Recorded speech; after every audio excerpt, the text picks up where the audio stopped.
Hey, folks.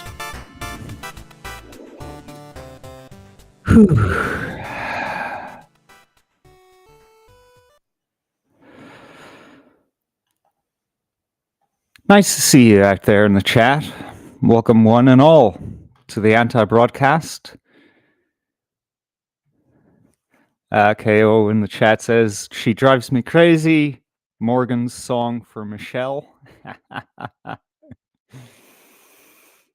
Yeah.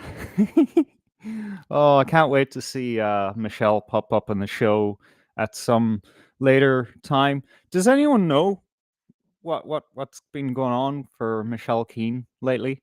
The last we heard, she was allegedly um, illegally detained and strip searched, and had something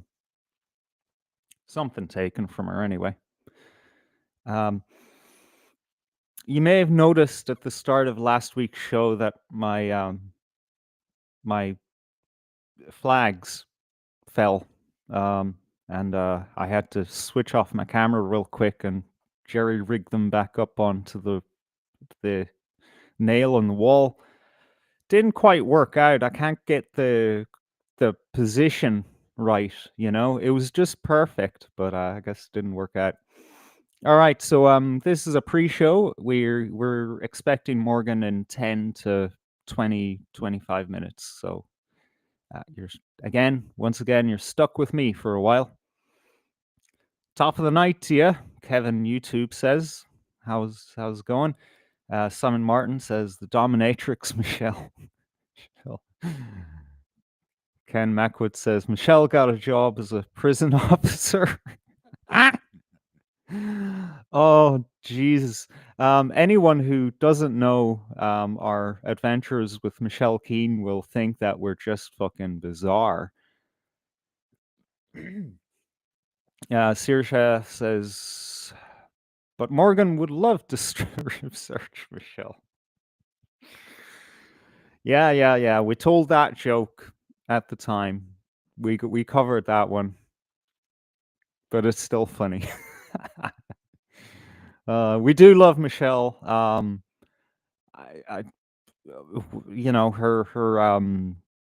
her character, we don't know it. Simon Martin says she believes the Garda will investigate voting fraud for fuck's sake. LOL. Yeah.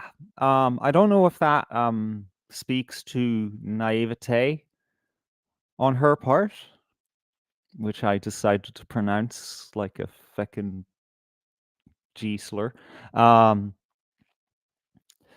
Or, she's just pulling our legs, because, yeah, it is absurd to think that on Gardaí Síochána, no offense to any good Gardaí out there, which there are plenty of, and we're going to look at a retired Garda later who makes excellent YouTube content. No offense to him either, but there's no there's no faith in that institution, and for good reason, you know. Uh, yeah, KO reckons that Ken has it right, that she'll make a good prison guard. Yeah, a lot of psychological and physical weight to throw around, which you need in such a job. Keep rowdy men in line. All right, so on your screen, I know it's 2 days too late, but hey ho. Show's on Friday, not a Wednesday. My baby.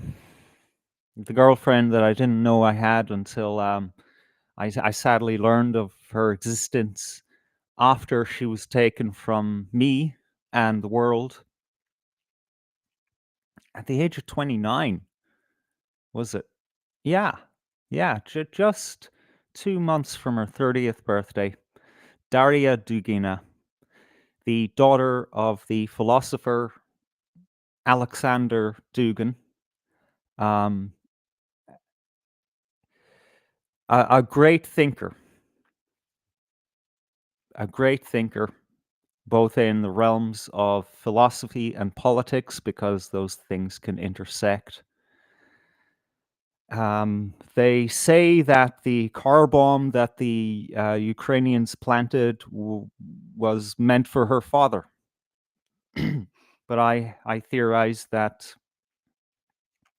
and you know what, I think it just stands to reason that it was actually meant for her. You know, a lot of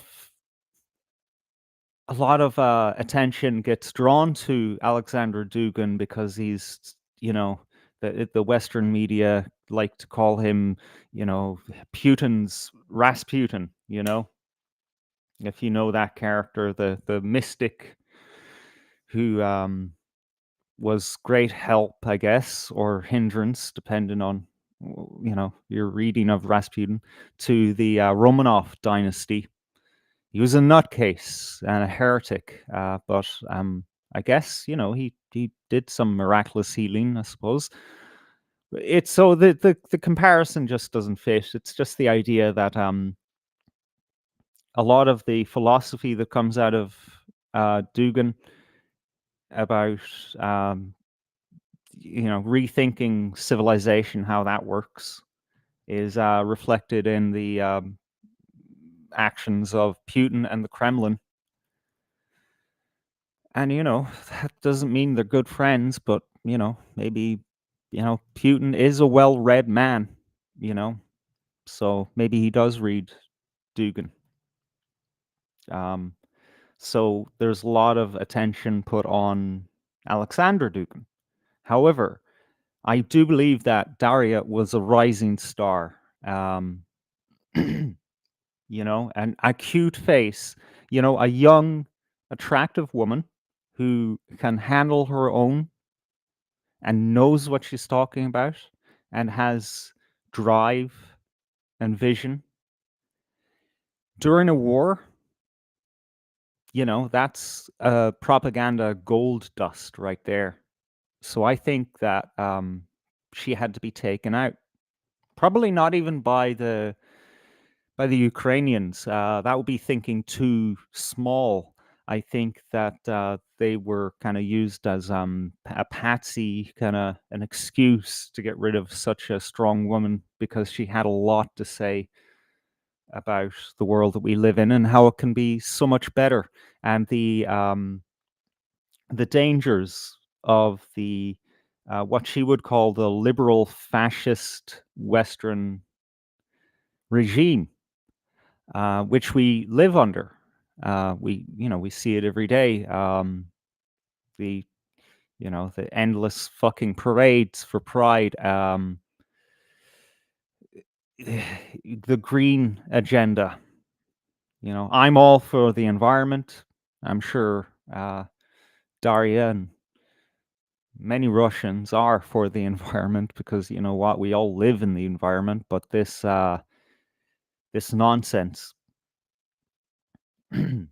that's all leading to climate lockdowns and just fucking wind turbines everywhere destroying our environment. Um, all of these things she pointed out, even you know Bill Gates and what he's getting up to in Africa, for instance. You know, like you don't want someone that like that around when you are, um, you know, one of these people that is pushing this agenda.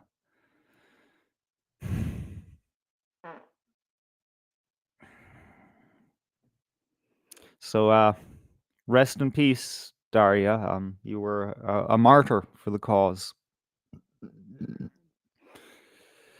and we'll try to make you know your memory worth it. You know, we'll try to you know make you proud.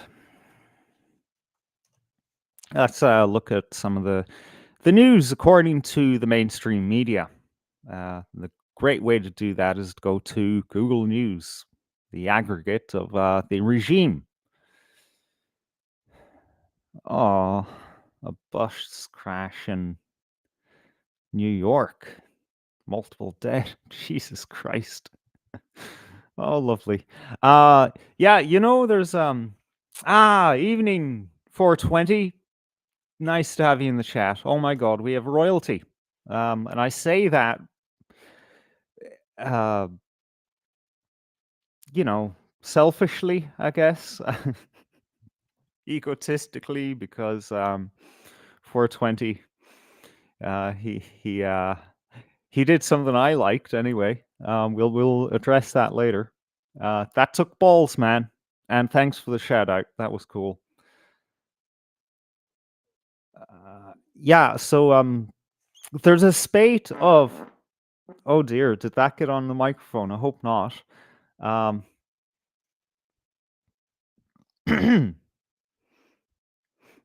um, a spate of road collisions in North America now, um, involving, you know, a certain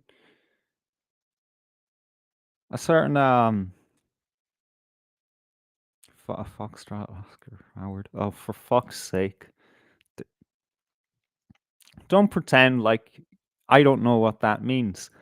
Um, yeah, you know these people that are coming in, HB1 visas kind of people.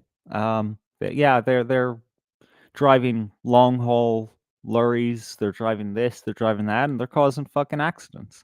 I, against my will, saw a video going around of an internal camera of a guy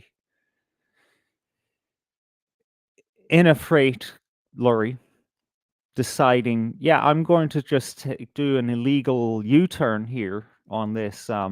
What would they call it? A motorway here, we would call it in Ireland. Um, and a poor cunt just, whew, had no time to react, slammed into the um, truck as it was doing this U-turn, and probably fucking beheaded the poor bastards inside it.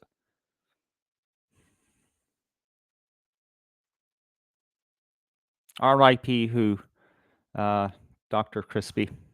Who are we talking about? Because there's been a few deaths now. Um, Indians never had the makings of varsity truck drivers. Ken Mac Woods said.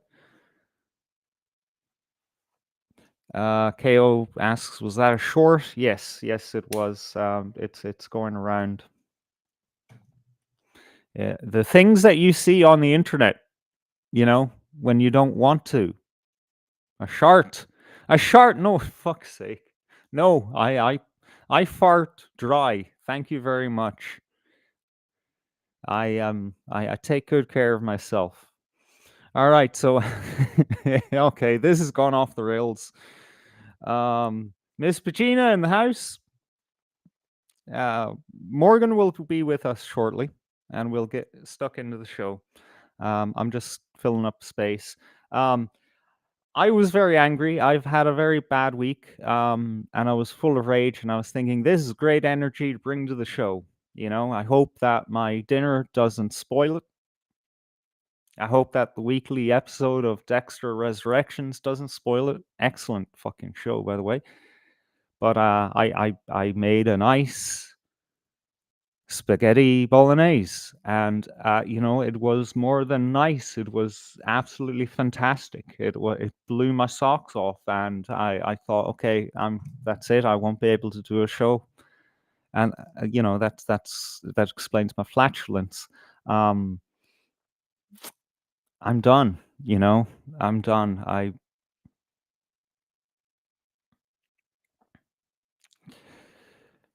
I'm just too happy, and that just does. It's not our show, happiness, enthusiasm, hope for the future.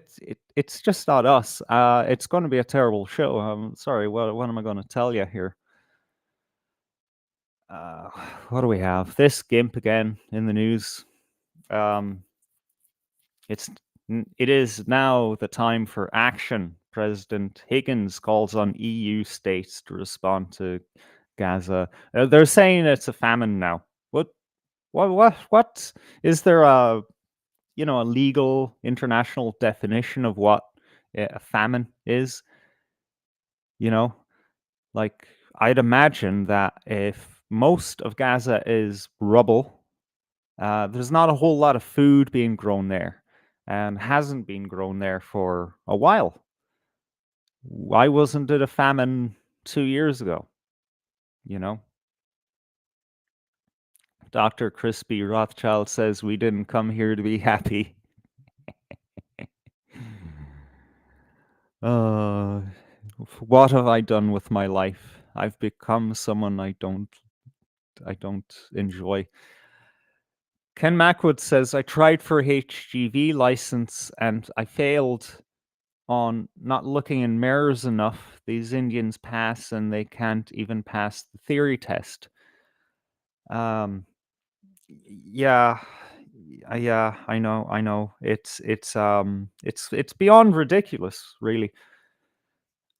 Uh, I s- we will look as well at this short of an Indian or Pakistani. I can't make out which he is. Taxi driver, and he was harassing this guy for money to replace his wing mirror glass. Supposedly that costs a lot of money, so he was very eager to extract money from that guy on the spot. And some Dublin guy, a big Dublin guy, a proper Dublin guy comes in and says, "Go on, just leave," and he helped that guy get away. Um, Someone commented underneath, that his friend tried to get a taxi driver license, but failed on not knowing the area enough, despite being from the area in which he applied. I don't think these newcomers know the the areas that much.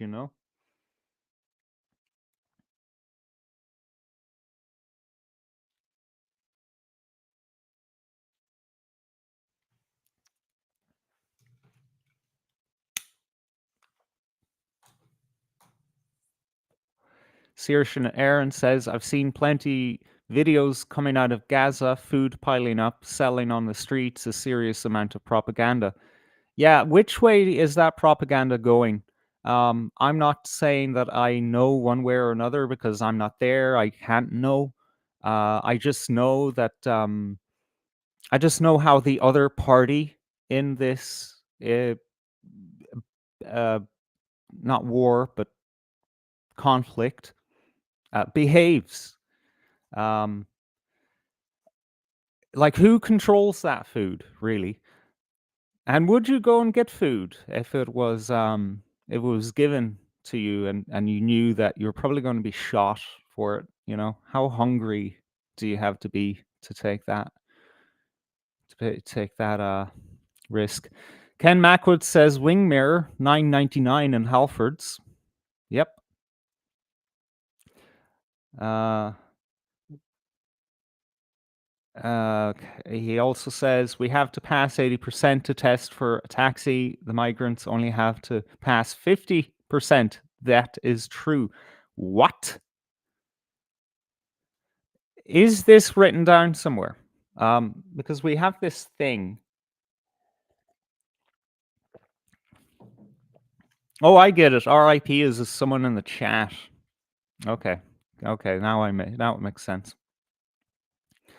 Because we're seeing that the HSE is deliberately hiring foreigners over, you know, people in the country already, and um, the diaspora who are fully qualified to take those jobs. It reminds me of a Garage Murphy tweet there where he was explaining how the British Empire would hire Punjabis and other Indians and Sikhs to police other colonies, which, it's Ken Mackwood says, yep, affirmative action. But you know what? I think it goes beyond affirmative action at that stage. It looks like that old thing that the British used to do of just bringing in foreigners to, do the jobs of, official jobs. And you might not think that healthcare is an official job in, in like local government kind of thing, uh, policing, etc. But it is when you realize that these people are actually here to kill us. I don't believe that modern medicine, in its current form, is here to keep us healthy and happy. Especially not that now we have this thing where if you die and your name isn't on a register somewhere, then the government can just chop you up like a butcher and sell you off.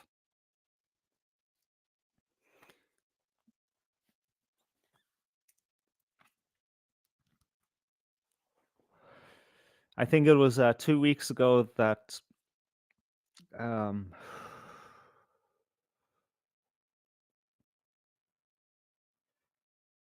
what do you call that lawyer? That solicitor. Sorry, Tracy O'Mahony. She brought to light a news report from the states that, well, it turns out that people were having organs harvested from them while they were still alive by the hospitals.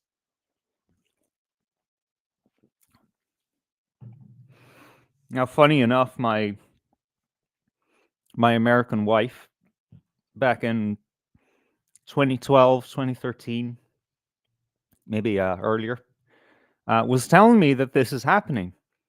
And, we both kind of just filed this away under one of those, conspiracy theories, you know, one of these things that the system doesn't want to recognize or allow people to know about. And, with those things, you just kind of hear it and then you kind of just say, yeah, well, I guess there's not much we can do about that. And lo and behold, over a decade later, it comes out and it's official.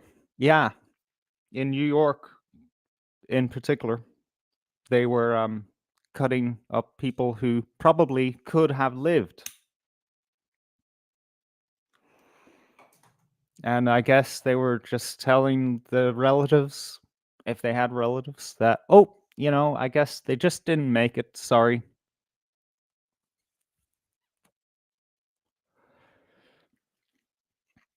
Thanks for the sub, RIP.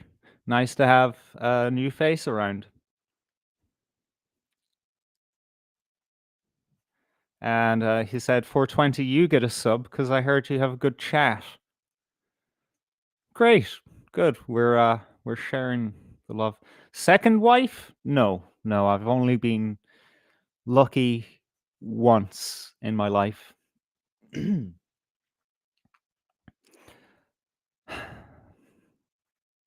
Yeah, and that's that.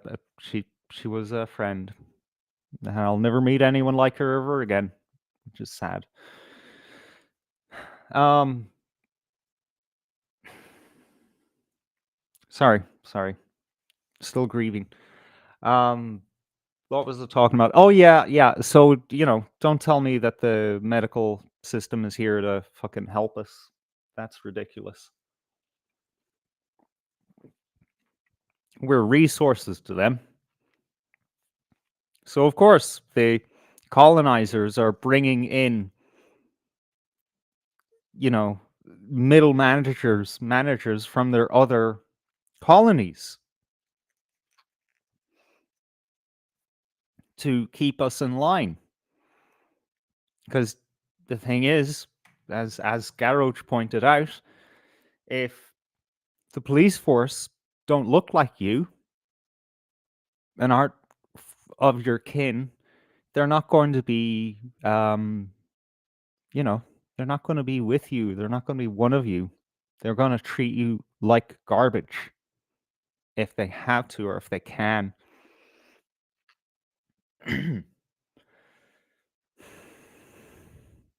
Right.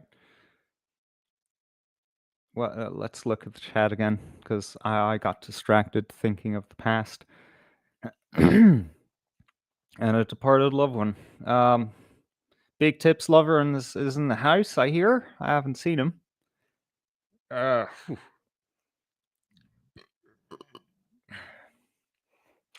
Miss Pacina says, I'll plait your hair to try and make you feel better, Morgan. I'm Howard, by the way. I'm not Morgan. Think we need to paint our names on our heads. That's what needs to happen. Dr. Crispy Rothschild says, I hope County Gains don't invade the chat. Yeah, you know what? We extended the oval branch, the olive branch. We've officially asked him if he'll come on the show, so that would be nice. R.I.P. says, I'm all the way from across the pond, but my mother-in-law could gain citizenship because her grandparents were from Ireland. I think that might extend to you as well. If you want to escape to a much worse place, you can come here and suffer with the rest of us.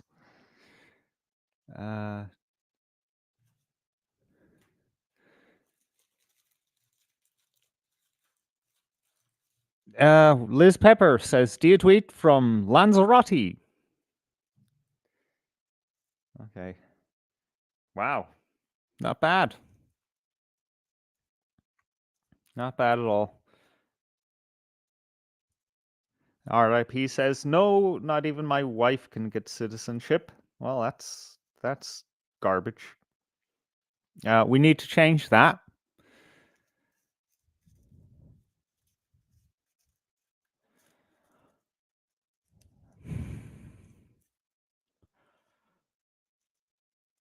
We need to change that. We need to broaden the definition of Irish. I mean,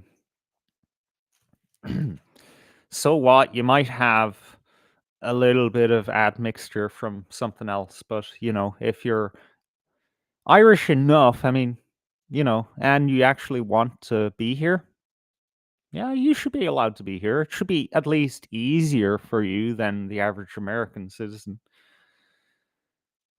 My wife was on track for citizenship, and that was going okay.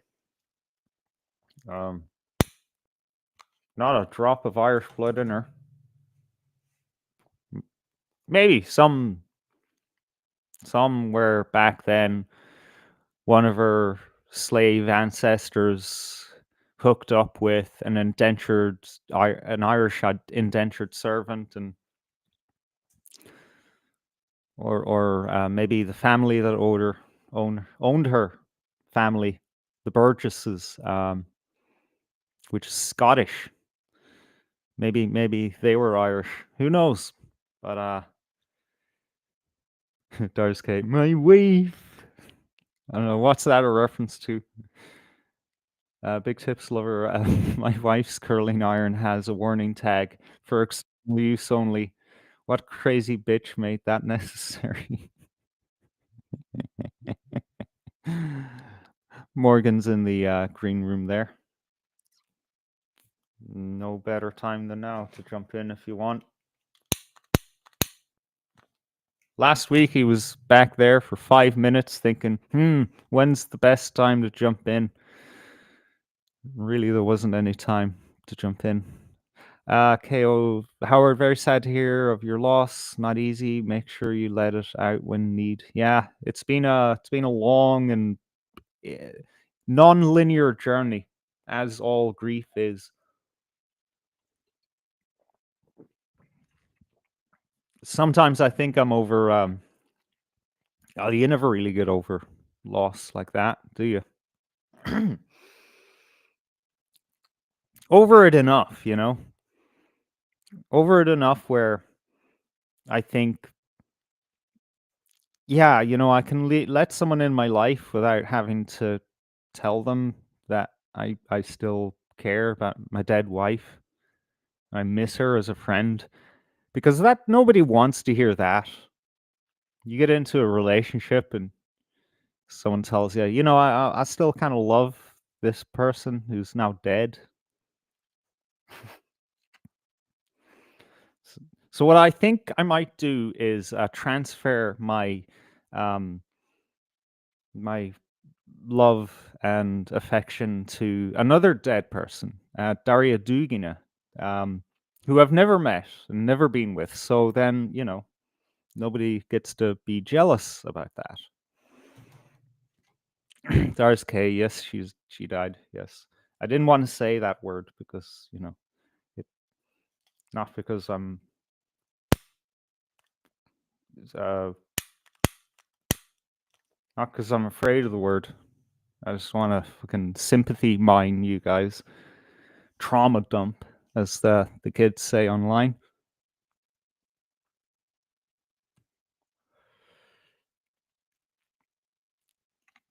Miss Pagina says you're young and fresh enough yet, Howard. Sorry for your loss. Yeah, not as fresh as I look. I'm like a butternut squash, still hard and smooth on the outside, but you crack me open and I'm just full of decay and misery.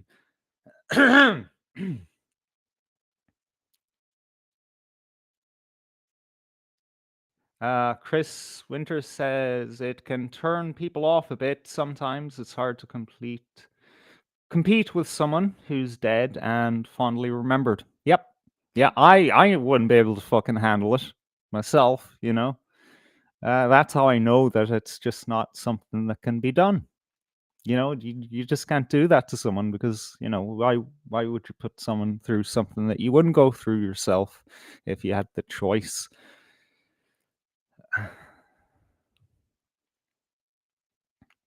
KO says, no, you learn to cope better, but it never goes. Yeah.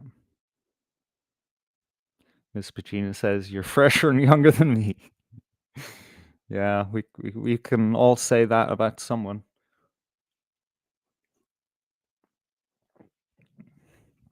Morgan's milling about there in his kitchen. Probably getting something ready. We'll let him do his thing.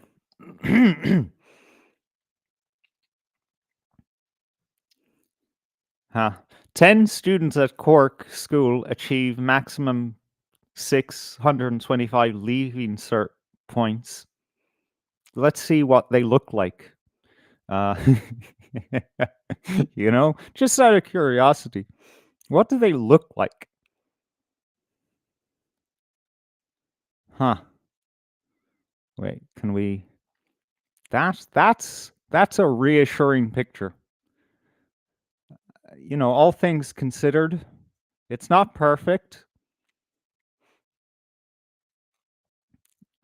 but it's reassuring, don't you think?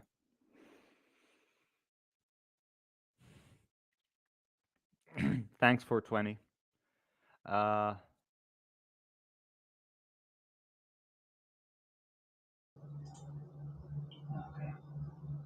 AO says, well, you'll actually someone will find that a really kind trait and so never hide that because people definitely understand. You know what? Maybe I'm just projecting my lack of empathy and evolution as a person onto other people. Maybe expanding your expectations about yourself and the world is a good and healthy thing.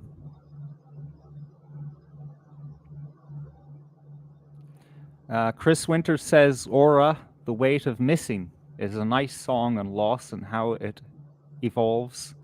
She lost a boyfriend when she was younger. That's rough. Hey, Morgan. Howdy. What the fuck are you talking about? Um, It's listening to the obituaries. What? Death? yeah, we're saying goodbye to a few people tonight.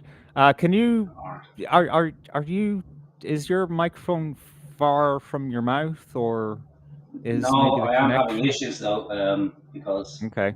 it's the issue with a connector. What if I just really low? Is it No, what it crackly? is it sounds a bit like you're talking further away from it.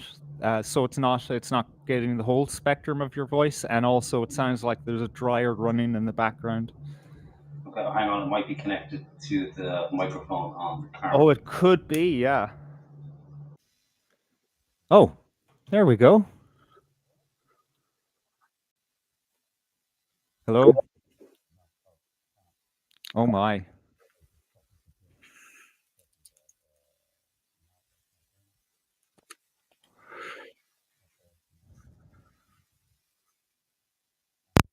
Anything? Yeah, yeah. I heard that. I heard you say anything.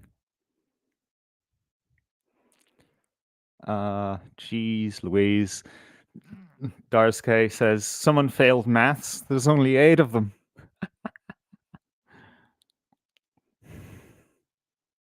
Yeah. Um so to adjust the connection, Morgan, because it does sound like it's like that. Jason Wolf says, "Well, they weren't going to be African." All right, fine, but like they could have been they could have all been Chinese, you know. There's a lot of Chinese in the country and um Indian, you know. There's a lot of those around.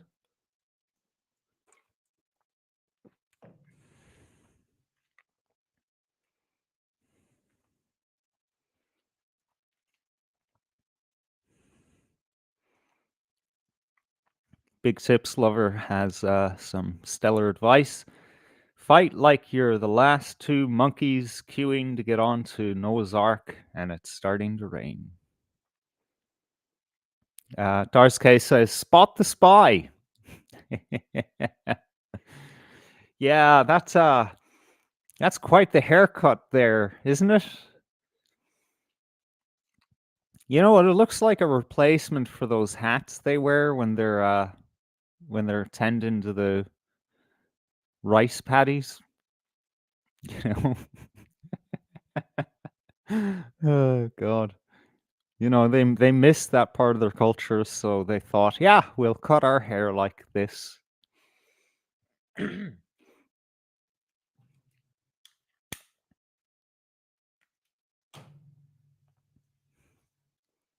We need to shave the mullet heads off them to start. Yeah, I don't know. I still think it's a promising image, you know. Okay. You're yes. Thank Success. fuck. Oh yeah. Okay. Right. Okay. What who have we got All here? right. This the Leaving Cert student, is it? Yeah, I need to turn you down because you're insanely All right. high. Okay. Um by the way, chat, let me know if the levels are good. Yeah, so students at Cork School achieve maximum 625 leaving cert points. Okay. Yeah, looks okay. Yeah. Except for the anomaly. Yeah, but we're doing all right, you know. We're not being Yeah. outpaced by Asians, you know. Well, yeah. Yeah. It's Yet. early yet. Yeah. Yeah. Okay. Chris Winter says, "Welcome, Bosco." Oh yeah, I know. Yeah. Yeah, I have to change the lighting as well. So my high-powered professional 40-watt light bulb blew. Oh. So I have one of those disco lights now. It's changing from blue to red, orange to green. Mm. And I can't find the remote control, so it's just going to have to cycle through all the colors. Oh, that's the same for me. I have the 2 bars next to each of my screens, and yeah. Yeah, no, I don't even have one of them. I have one of the ones that just screws into the light bulb from the children's room to keep them happy, you know. Yeah, it'd be interesting to see if these people stay. I believe the Irish youth are leaving again. Um, yeah, I don't know. I don't know what to do with this. I don't know how to approach it because people are, they should like they have to leave, or why are they leaving? They're leaving again because there's no houses and all this kind of stuff, you know. At what stage did they decide to stay, or is that just not an option anymore? It's like, no, I don't want to stay. I don't want to have to fight. Um, I'll just leave because it's easier. Hmm. And where are you leaving for? That's a little mystery, isn't it? Like Australia seems to be a shithole. New Zealand, Hmm. pretty much the same. The States, Oh, although there's no running, man. yeah. So I don't know. I don't know. And it's not my fucking fight. I'm getting too involved in other people's problems, and it's nothing new, is it? It's perennial like that. Every new generation, they leave en masse. They get educated, then it's pumped into their brain. I think it's more brainwashing than anything else. That there's just this continuous noise that's pointed There's at them. not Oh, enough for you here. yeah, there's There's nothing not here for enough. you. Yeah, you can't survive. You won't get a house. You can't have Mm. this. You can't have a family. Leave, leave, leave, leave, leave, leave, leave. Mm. And I was like, well, okay, if you say so, I'll go. But I don't know. It's a perennial problem. Our people leave, new people come in, and we don't want them. They won't leave. They can't leave. Um, but again, nothing new. But it continues apace, even with all the money swishing around in the country. Mm. So I don't know what we do to keep our people here. What's the biggest issues? Still, it's the medical industry, isn't it? We need more nurses. Jason, I'm Mm. in Melbourne, the hospital system on Irish doctor. Yeah, yeah. Again, yeah, just getting around to that. So Australia likes Irish nurses and doctors, and the States and Canada, we don't have enough of our own because we don't or won't look after them. So we have to go and poach talent from other countries, Mm. namely India, Philippines for nurses. yeah, the Mm. Philippines, and Nigeria, I think, as well. There seems to be a Mm. fair amount of Nigerians that are coming here as well. Mhm. And the World Health Organization, of all people, doesn't like that when you know, drain the brain power of other countries. They think Hmm. it's not quite fair, and they want to put an end to this practice. Mm. And I don't know how we do it. I can't see within the next 10 years the government going, okay, well, we'll make some effort. I know during COVID they make an effort to bring people back because they needed to inject a lot of people very quickly, and they didn't have the manpower to do that. So they decided, okay, it's panic stations. Let's bring Mm. our own nurses and doctors back. But they didn't. And in enough numbers. So I can't honestly see this current government making any real moves to bring our people back. And even if they did, how long would it take? And with investment as well, we're probably looking 20, 30 years before we get back to, you okay there? Like some go down like Yeah, it so. was a electrolyte drink I decided to buy to see if it works. All right, it looks delicious. Like, judging by your facial features. Um, yeah, so, you know, we're looking at 20, 30 years before we could get back to a position where we have enough of our own Mm. doctors and nurses to handle the load. So that would be nurses, you know, 4 years of education, then having a country where they think they actually have a chance to just survive, somewhere to live. Mm. But in the interim, and we asked the question in the poll, you know, would you prefer to have some sort of robot do Mm. that task, or are we happy to continue to import foreigners to deal with the shortage that we have? And again, you know, two options. There's other options people would prefer, you know, Mm. neither, obviously, but for the sake of the poll, we stuck with those two options. Mhm. And these are, we'll be talking about the new chairman or co-chairman, interim chairman, whatever the fuck he is, of the Mm. World Economic Coach, yeah, interim co-chairman. What the fuck co-chair. is Yeah, that? I know, right? Yeah, sharing, you know, job sharing for busy people. Um, so his view on it is, well, there's two kind of options for the world, according to Mr. Fink. Is his surname Fink or Mm. is it Finkelstein? Mm. It's the full, it's Fink. Yeah, Fink. Okay. Yeah, he like nobody's that there's no culture where someone's called Fink. It's Yeah. it's a shortening of it. Yeah. Yeah, for Yeah. sure. Isn't it like a 1920s slur or something for a fucking criminal, or I'm sure it's a Batman or something, one of the characters, the Fink. Um, so his view is that there are two options. So for countries that are open to immigration, well, then the flow will continue in the short term to fill the immediate gaps. Hmm. in the population for the likes of healthcare, nursing, looking after old folks. And it's not working out too well for us because, and especially with children, just recently, there's been some newspapers seem to be doing their job and reporting on the fact that a lot of these companies that are receive contracts from Tusla to look after children, where they've been falsifying records and Garda clearances, and I think 7 or 8 of the top 10 earning companies are foreign owned. Most of them Nigerian, Wow. a couple Asian companies and Islamic companies got the contracts for these large, very important jobs. And Wait, why would you need to falsify Garda vetting? Like, it's so fucking easy, you know? I mean, yeah, okay, it's a pain in the ass, but like, you know, so a lot of things are in life, you know? It's not the worst thing to have to do. The only way I can think of is that there's something fucking dodgy about you. Well, that's it. There's no other reason to falsify a vetting Oh, form other than the oh. person that you're vetting has a criminal record and Hmm. shouldn't be working Hmm. anywhere around children.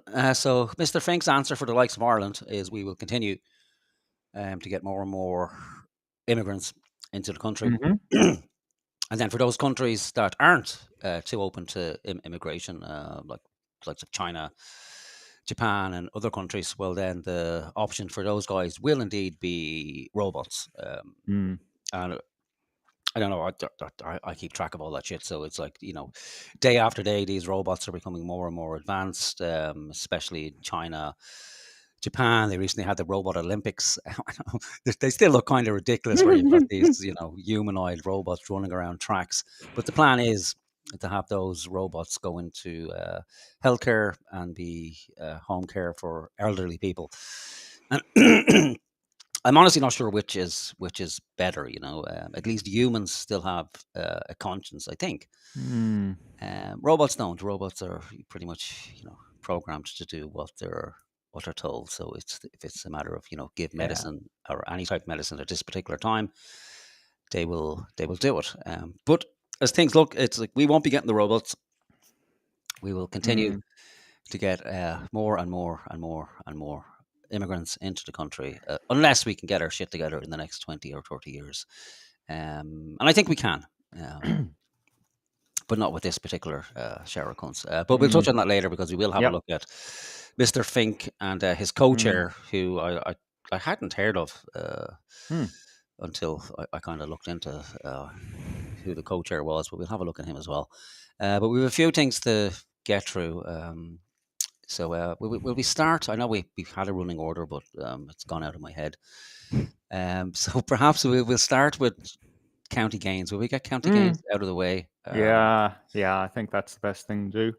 Yeah. Yeah. So county, I sent a dispatch rider to deliver an invitation to Country Gains. He hasn't replied yet, but it hasn't been that long. So hopefully he will come on to the show, have a Mm. chat with us. And I sent it in the spirit of friendship, because Mhm.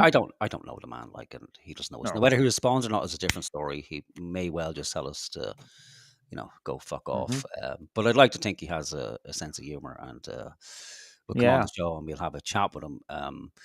So for anybody who doesn't know, we were just taking the piss out of him and his channel because it came to our attention that he was being accused of content theft, which is a big enough thing in our Mhm. kind of circles, because a lot of people kind of put in a lot of hard work, aren't really looking for money, mostly because there's not a lot of it there to begin with. But some people do make money. And I don't know how much money County Gains channel makes. We did have a look at it last week, and it can be anywhere from 3 grand to 30 grand a month, Yep. depending on the metrics. And we don't know really how true that is. And that's not to Mm. say that just because you make money, you don't deserve to make money, because Absolutely. yeah, obviously County Gains puts a lot of work into his channel. He didn't get where he is by chance. Mm-hmm. and that should be acknowledged and it should be rewarded. However, if it is a case that you're taking other people's content and you're not giving them Mm-hmm. credit for it, well, then it does cause an issue, because if it was any other industry, essentially it would be a crime. You're taking Mm-hmm. somebody else's property, it's intellectual property, and you're using it to benefit financially. So if it's a case of his channel wasn't monetized, or any channel wasn't monetized, and given the nature of the material, which is, it's all essentially what's going on in Ireland, what the government is up to, the massive issues around living in a fucking hellhole, a totalitarian nightmare, and being flooded with immigrants. So people, I think the vast majority of people, if it wasn't for this, wouldn't probably be anywhere near YouTube, or be streaming, or going out on the streets and collecting material. It's because it's a present danger, and it's one of the most powerful tools out there to get the information out. And the argument's always made, well, it doesn't really matter as long as the information gets out there. And that's fine if your channel isn't monetized. But if your channel is monetized, well, then, at least to my mind, the least you can do is to credit those people. Or Share at the least, love. say again, sorry. Share the love. Yeah, You know? exactly. You don't have to share the money, but share the love. And to my mind, I think if those people are out there doing that day in and day out, even though they may not want money or nothing to do with money, that it's the universal recognition of worth is being rewarded with money, because it's quite fucking useful. It helps with feeding and keeping a house over your head, and we all need it. So that's what we want to talk about with County. Not to put it on him. It's just that he came across our or came into view. So we're just kind of using that as a test case. And our channel isn't monetized, but we do use other people's material, and we don't always give them credit, because it's just one of those things. Sometimes You don't think about it. you Yeah. don't think about it, because it's like, Yeah. okay, you got a show to do, and it's like, okay, throughout the week you've been researching stuff, and it's okay, I'll grab this and grab that and grab this and grab that, and you just fucking forget. And I'm sure that's probably the case with County Gains as well. And sometimes I think it may not even enter people's consciousness, but however, it is an issue, and enough people have said it. It's not a case of just one person has said it. So other people have said it as well. And then we got a threat. So we were a veil threat, which is the faggotiest kind of threat you can get. Like, it really fucking is. It's not good, but we can understand it may be just the rush of blood to the head, and a lot of excess testosterone flowing around the veins, something like that.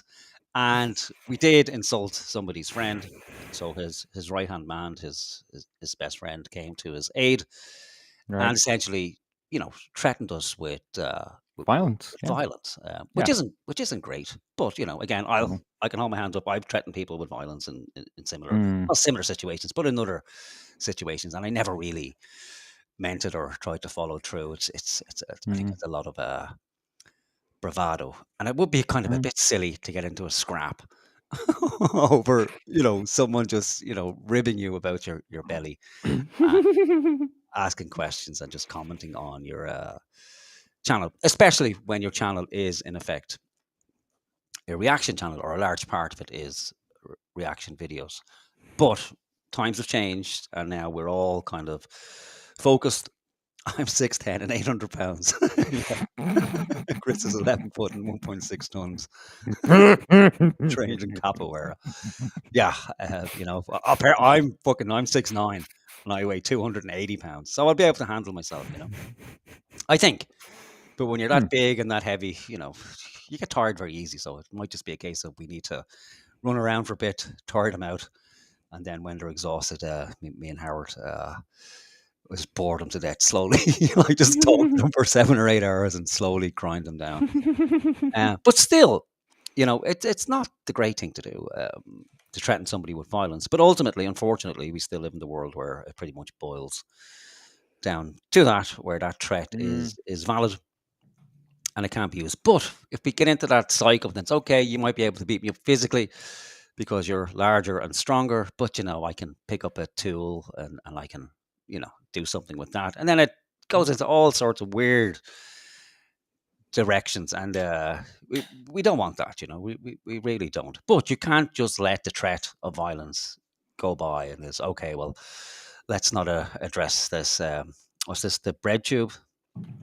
Sorry. Bread tube of the clown world. Yeah, that might be an American reference that All right, might yeah, have been a bit. you have to translate.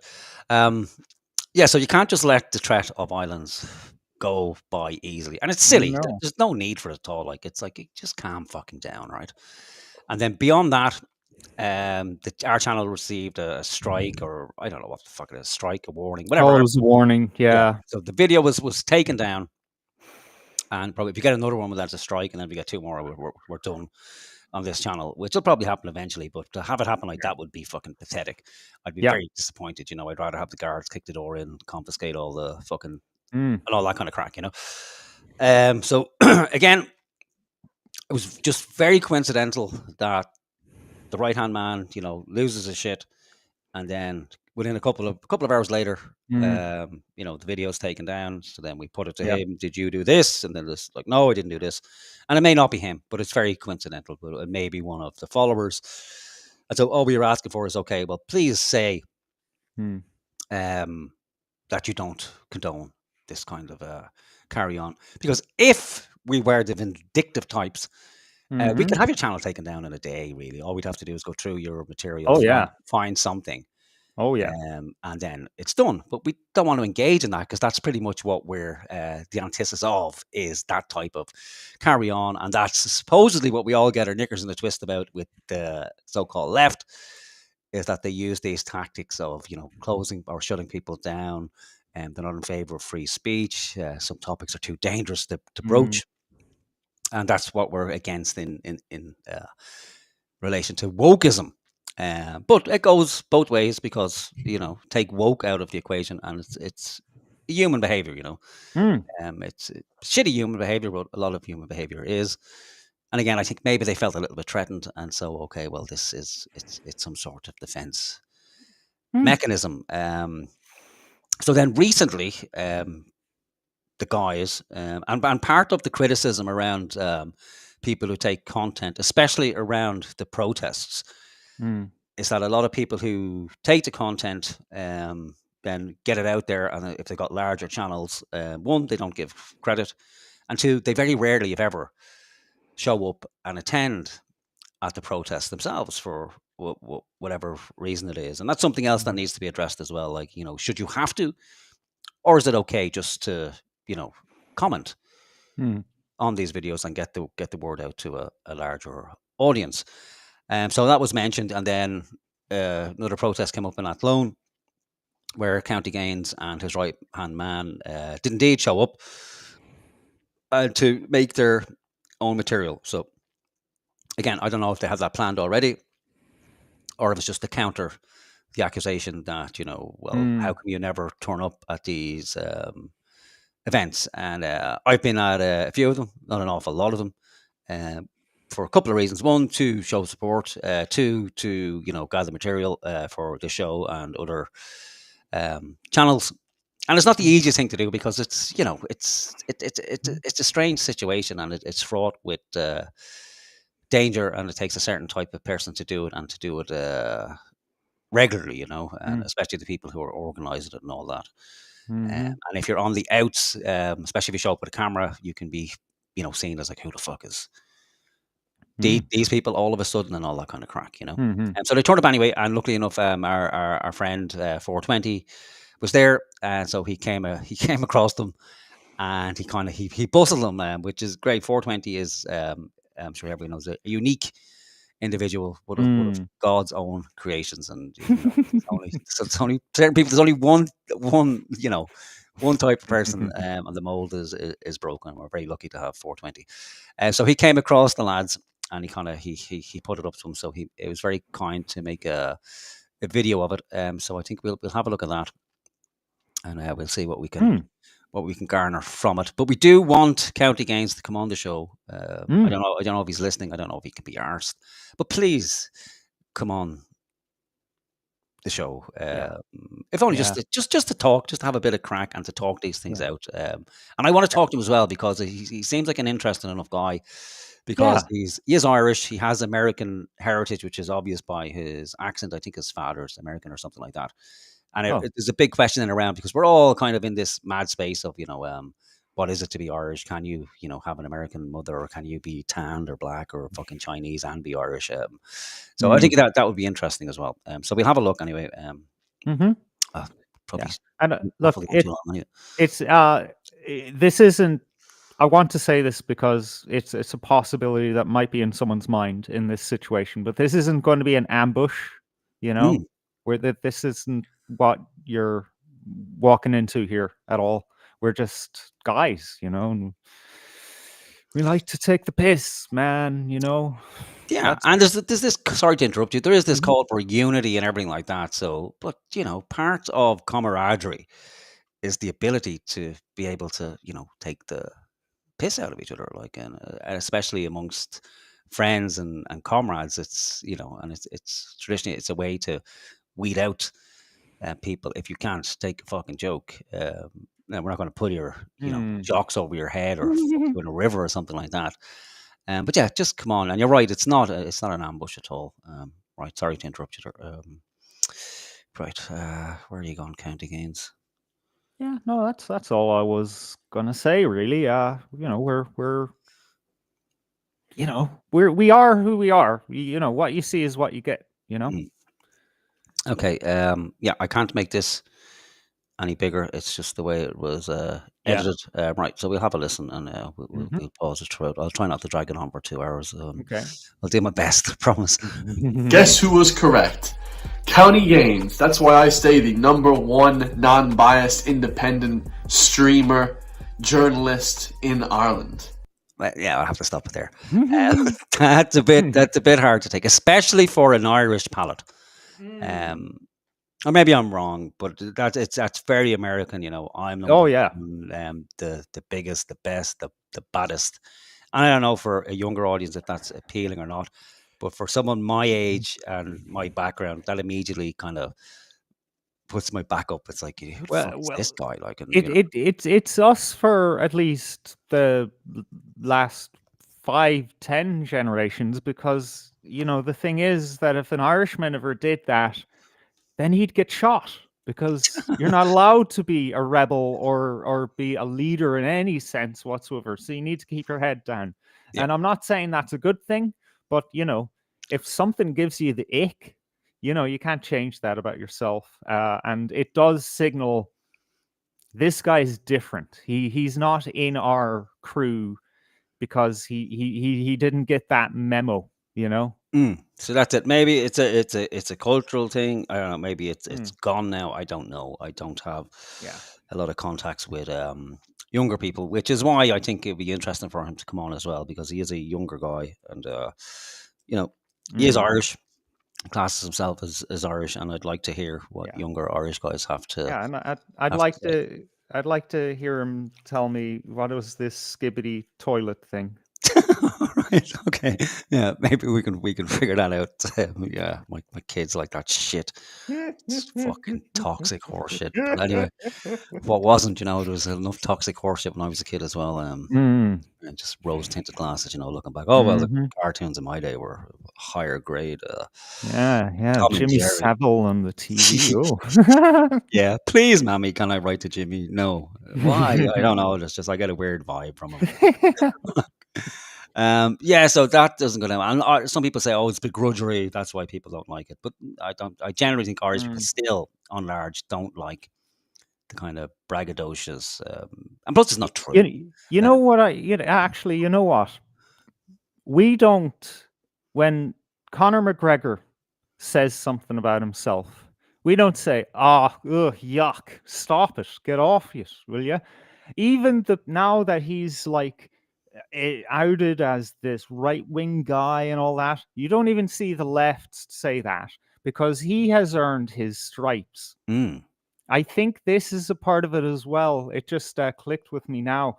We are an honor culture. We're a tribal culture. You know, you read the fucking mythological cycles of our people, and you know, you have guys like fucking Cuchulainn and Lou going out there doing shit, and then they come back and say, "Yeah, I'm the fucking morning sun, bitch. What are you gonna do about it? I rock. I have all of these brilliant fucking skills, and I can kick your ass." And nobody thought, fuck off, Lou. You know, they were like, Jesus, yeah, you know what? He's right. He's an amazing fella. Yeah. But you got to fucking earn it first. Yeah.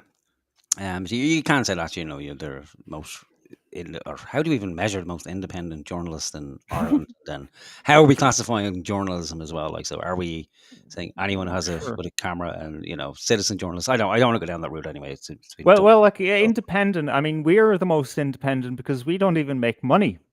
There you go. We're not dependent on anyone. Actually, we have a radio station that we can go back to if we get put off of all of the fucking platforms, evrn.net, and that's never going to be taken off of the internet because I fucking own it. So I'm the most independent journalist in Ireland, huh? How do you like that? Yeah, and that we have to compromise what we say when we come on YouTube as well. So, you know, even by being on YouTube, it compromises your independence, you know.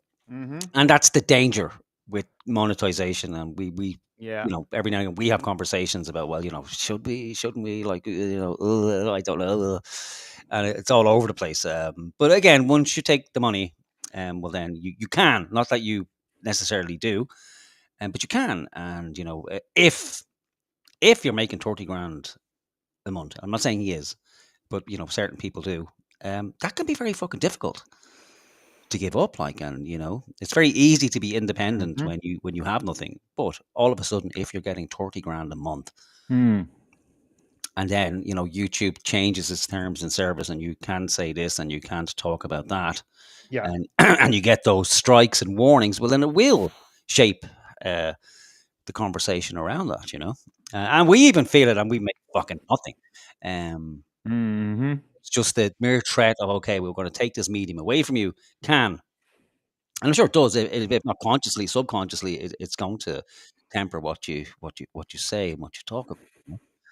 And it was a good example with Conor McGregor, because I remember Conor McGregor after he won, or maybe his first or second championship, at a press conference, and they were asking him, who's he going to fight next? Who's the best person in your division outside of yourself?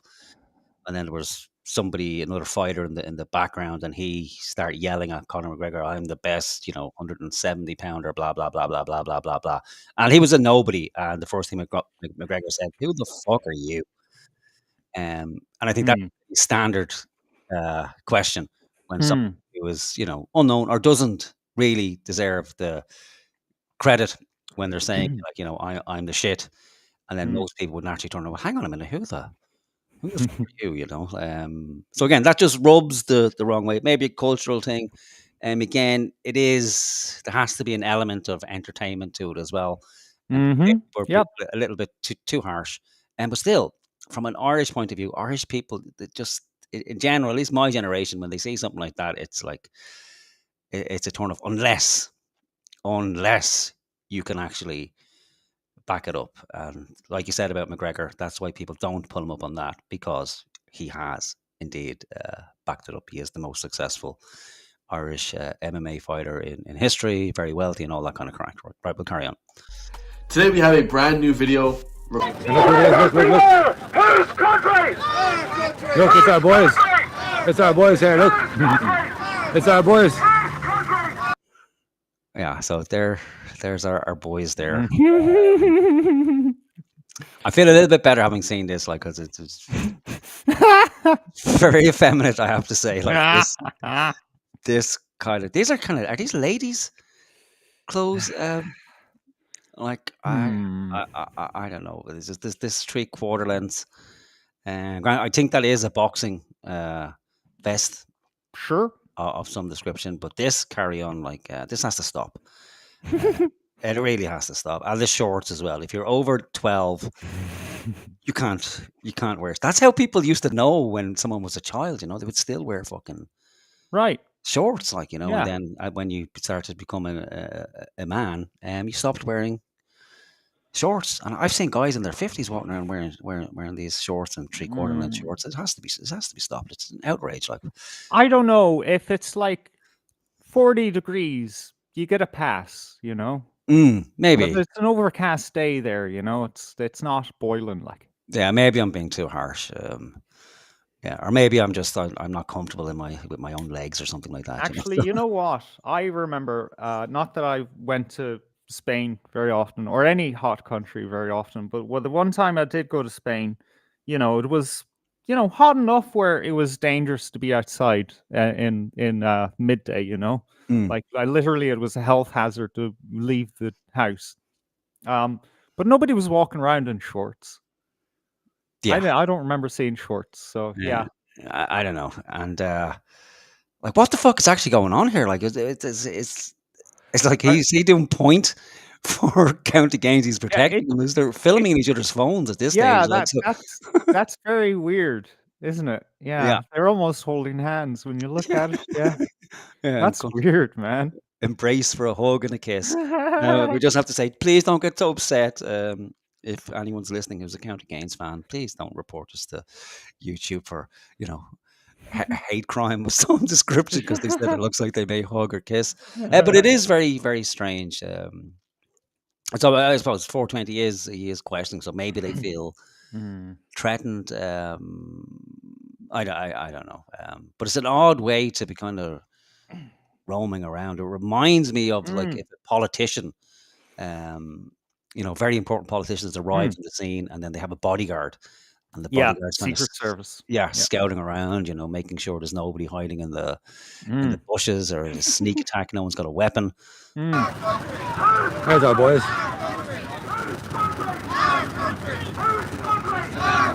Wait, is he just filming for fucking County Gaines' phone like that? That's just they're both facing in the same direction, and his friend there, don't know No, who it is filming his phone. Like, how does that make sense? What's going on? I don't get it at all. I don't get it either. Again, unless it's just because he now feels uncomfortable because he's not even looking at his phone. He seems to be Mhm. looking at 420 and trying to pretend he's not there at the same time. So I don't know if he felt threatened by Mhm. 420 or what the deal was happening. But I think this is the first time they showed up at an event. So I don't know. Maybe they're feeling uncomfortable. But it's very odd, like because Mm. County Gaines is, he has his phone pointed at the front of the protest. I don't know what this guy's doing with his phone at all. Yeah, and sorry, for the record, just make it clear. Sometimes, well, many times, I do hug my male friends. There's nothing weird about that. Mm. You're Yeah, allowed to hug other men. yeah, That doesn't make you gay. yeah. You just have to be, wearing trousers.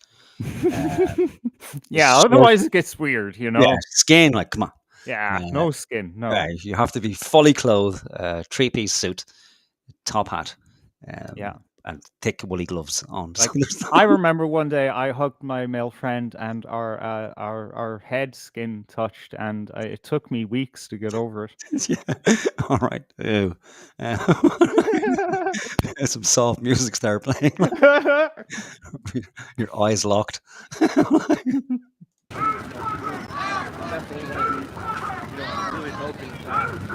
Yeah.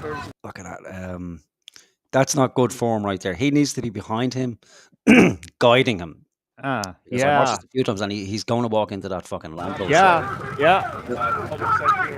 Oh, close call. Oh, but isn't there another time where he almost? Oh yeah, walked there's back? there's more like so. Yeah, and I have to say that the gait of the walk as well. I think he's been out of the gym. It's just very heavy footed. Mm. Yeah, so maybe. And look at that look there. That's a kind of. Hmm. It's a who the fuck are you and what are you Mm. doing? And yeah, I'm not sure. Yeah, because it is weird behavior 420 is doing here. It's not normal. No, it can be very unsettling to have somebody come up to you and kind of bustle you and start asking questions. But no better man. Yeah, I'd really like to ask the guy. Country Grams, is it? Country Grams. Country Grams. You mess around with the anti-broadcast. So which? He's got the anti-broadcast banned there the other night. The who? The anti-broadcast. Lads. We didn't report Yeah, them. they're not in. So he said he's feigning ignorance. Mm-hmm. The who, the Mm-hmm. what, and his friend here, his right hand man, said they didn't report us. Right. We have that, at least he's saying, but he said that already, didn't he, in the comments, that like Sure. it wasn't him. Now, unfortunately, we've no way to know. Hang on. No, actually, he didn't deny it in the comments. No, yeah. that's the two things he didn't deny in the comments was, that he reported. All he wanted to do was say, "I didn't threaten you. I swear to God, you're not. You're safe for me. There's no risk of you getting harmed," because he realized that. Oh, not only did he threaten me with violence, but he repeated that threat of violence, and then after that repeat, then threatened with violence again.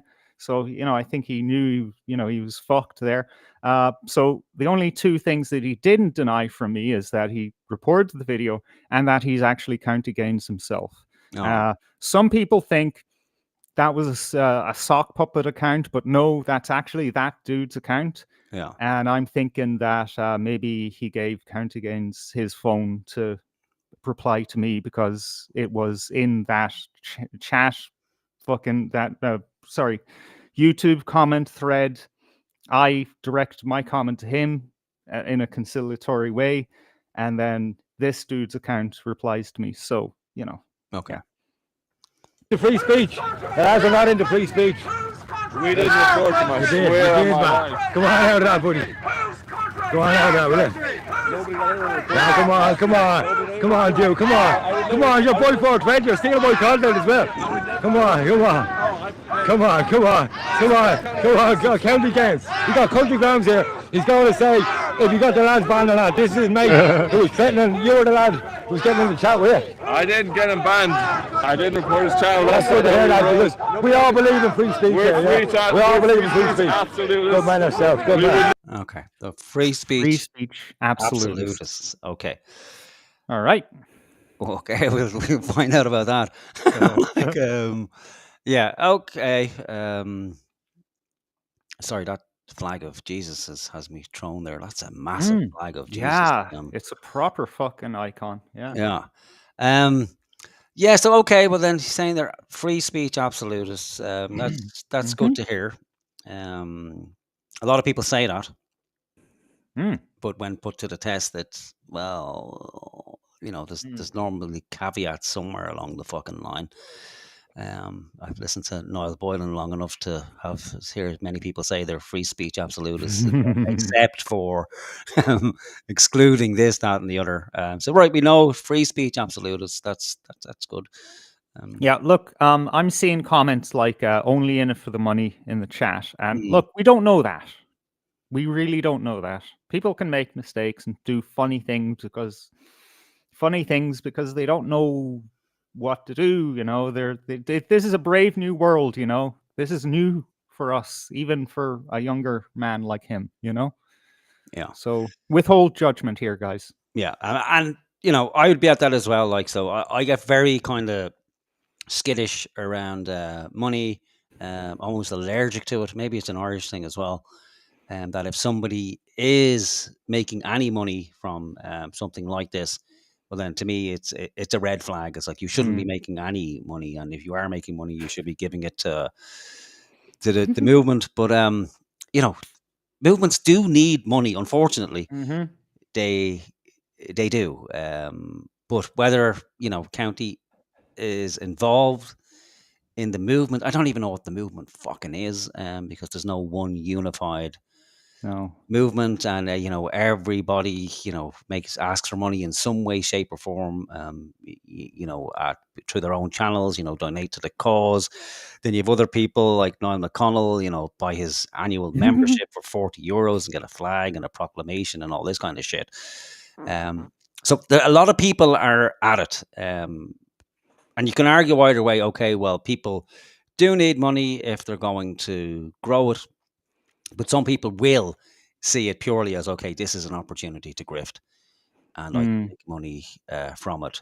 Maybe not so much from Irish people. I think Irish people are very weary and skeptical and cynical around any fucker who's trying to make a penny from Yeah, them. we're tight, you know. Yeah. We're Jews, like, yeah. But there is a big American audience out there and a big Irish American audience as well, who I think when they look at Ireland, they have an affinity towards Ireland, and they know it's not like they can fucking drop everything and come over here and help out.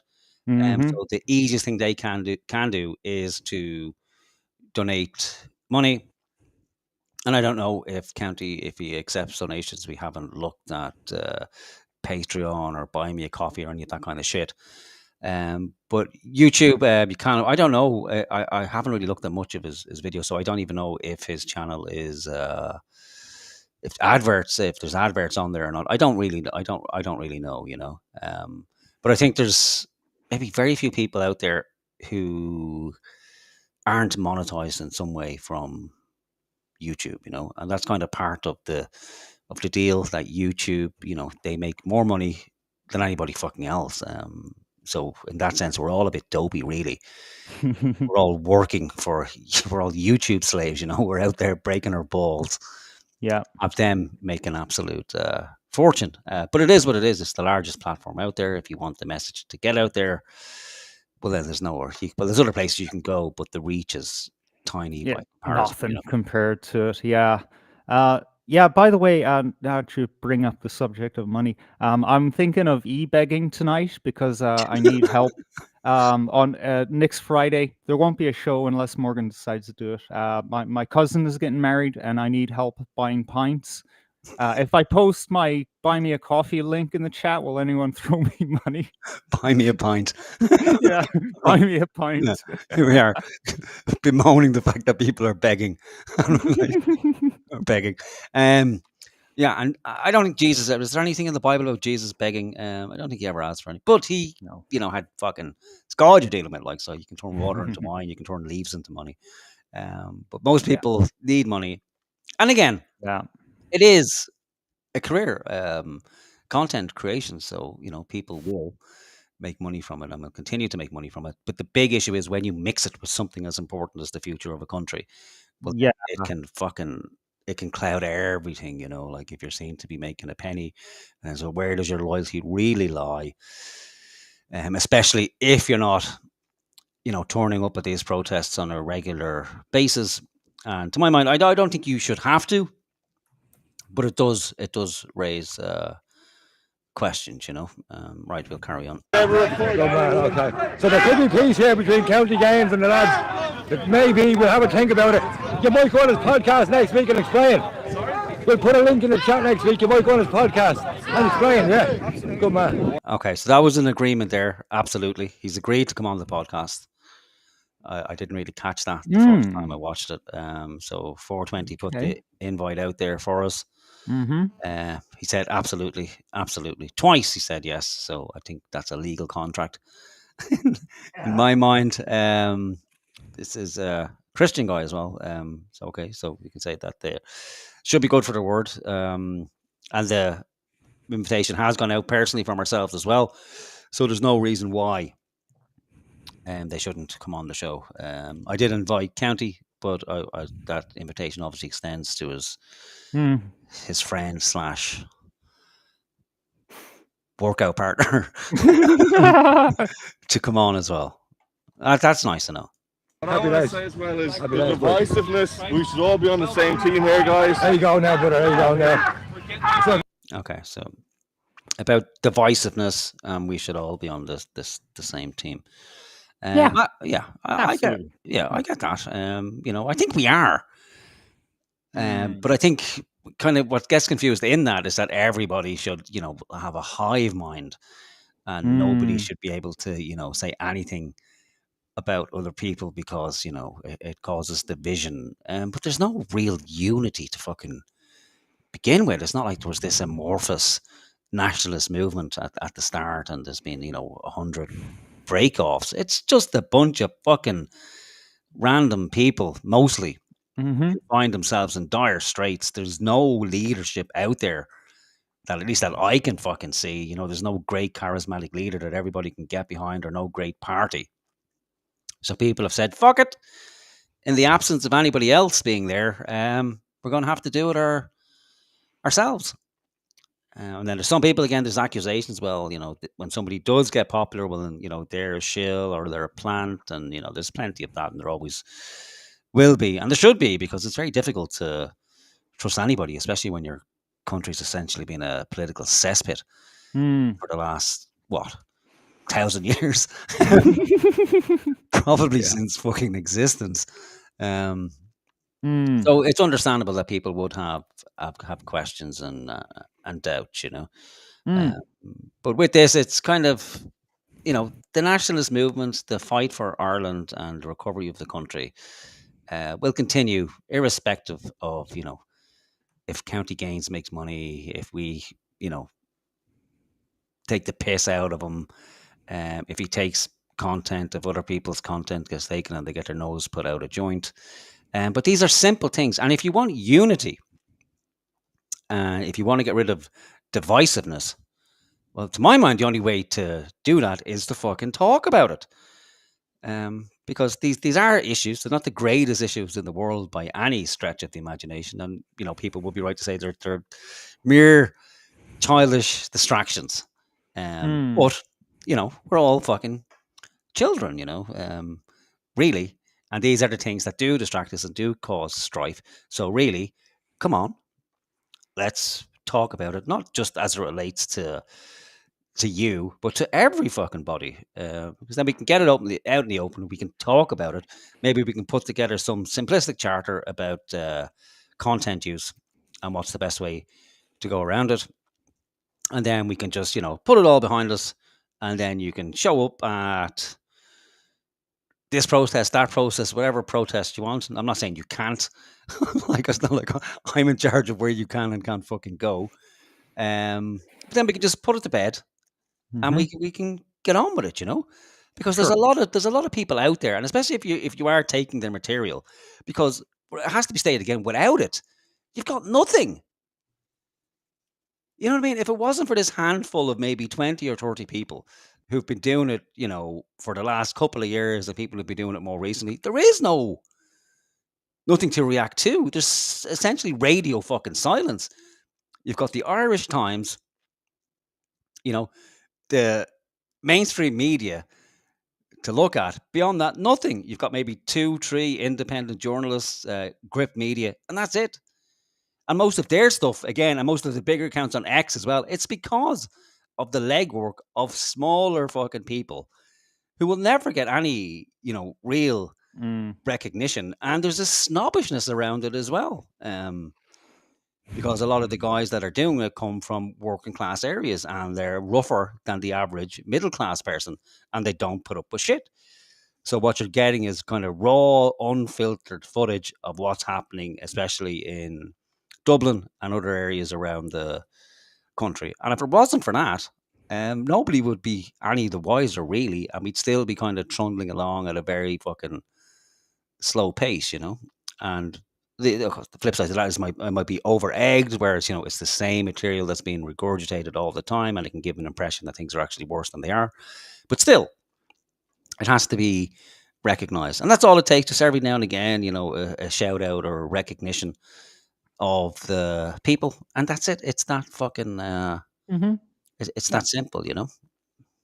You're using people's content. Put their name in the description, yeah. Good man. Andy Gaines has said he will go on the anti-broadcast next week. He will explain what he thinks of free speech and stealing content from nationals who travel around the country all the time, making content, spending their own money while he sits at home stealing everyone else's content. So hopefully he may have learned his lesson after this one. We're hoping.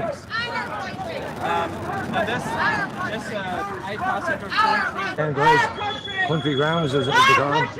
There's country grounds. There's the man himself, look. He's down for his 5-minute walk, get a bit of content. So this is the first bit of content he's ever made on his own, I think. Because he normally just takes everyone else's and doesn't give them credit. And of course, we've no problem with things like that on 420 Artists Ireland, guys. But it's all about given accreditation. Yeah, he's And going to walk people into the tree. And again, I think he must be of the mind that 420 is going to attack him. Like, there's really no reason to be walking backwards like that unless you're a fucking bodyguard. Like, and Yeah, it is. Yeah, it is. It is. Yeah, that's the. No, there's nothing else that could be happening here. Like nobody goes like that. No, you would walk for a bit and you would stop and film as the march approaches you, or you'd get some fucking equipment and hold it up on a stick and then walk facing the direction you're walking in. yeah, But to the hammer, everything looks like a nail. So he threatens violence. He expects violence. yeah, oh yeah, it's very true. Paul Nolan, Paul Nolan, yeah, Mousy, Tinker, and lots of others who are walking all over the city, taking pictures of these mad fuckers on the streets who are trying to harm us and harm the guards. Another tree. And it's Like, all about oh! accreditation.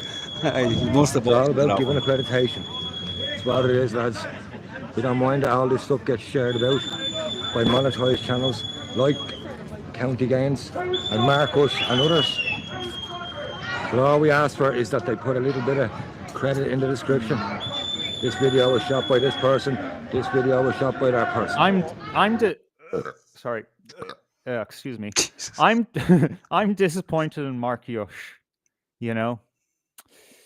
Yush, sorry. He started off so well, I think he should just go back to doing what made him big. Okay, well, what's the disappointment around? What does he start doing, or? Well, like Change? 420 is saying, he steals content as well. I mean, right. that's what 420 says. I haven't looked at his channel in a while. And maybe that's it. Maybe the glow kind of left his channel and he thought, well, what can I do to beef things up? I'll take someone else's content and I'll post it as my own. But he used to go out there and do really good work on the ground in Dublin and further afield. And I guess he just stopped doing that, which is very disappointing, All right, okay. That's all we ask for.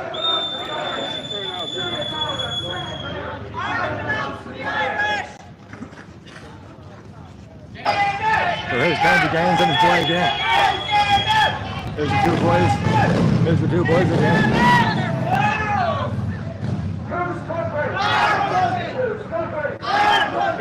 Just to prove that he does actually go to a march. And the Patriots are out. County Gains is out as well. The PA Whitefields are out. Not just the Patriots, the PA Whitefields are also out. County Gains and his boy, his right hand man, are in the town, are in the house. Look. Gary Soul, if you're in the chat, mate, come on. Hit the like, Gary Soul. Double tap for County Gains, lads. So, we've got the anti-broadcast ban. We got an episode of theirs banned a couple of nights ago, lads, over a free speech issue and a bullying issue. 2 nicest lads on YouTube, they like to take the piss out of things. So, like and subscribe to Andy Broadcast, please. Check out their channel every Friday night. You can do a live podcast. Every Friday they do a live podcast. No, so keep it going. So check it out, the Anti Broadcast. The County Gains might be there Friday night. He's going to be there Friday night. Will you come on the podcast Friday, will you? I'm not going on the podcast, brother. Come on the podcast. Ah, there it is. He's not going on now. Oh, okay. That's a shame. Yeah.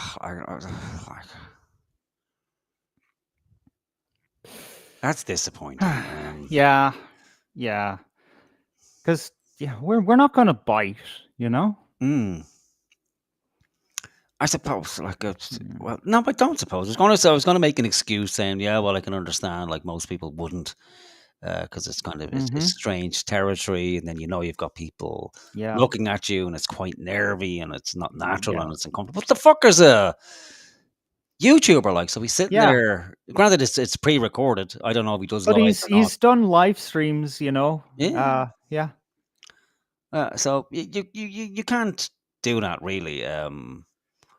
Well, you can just say flat out, say fucking no, or go fuck yourself, or ignore it. But then you can't. You can only have the vision if you're not willing to talk to people, And what can happen by talking? It's like, okay, we reach an agreement.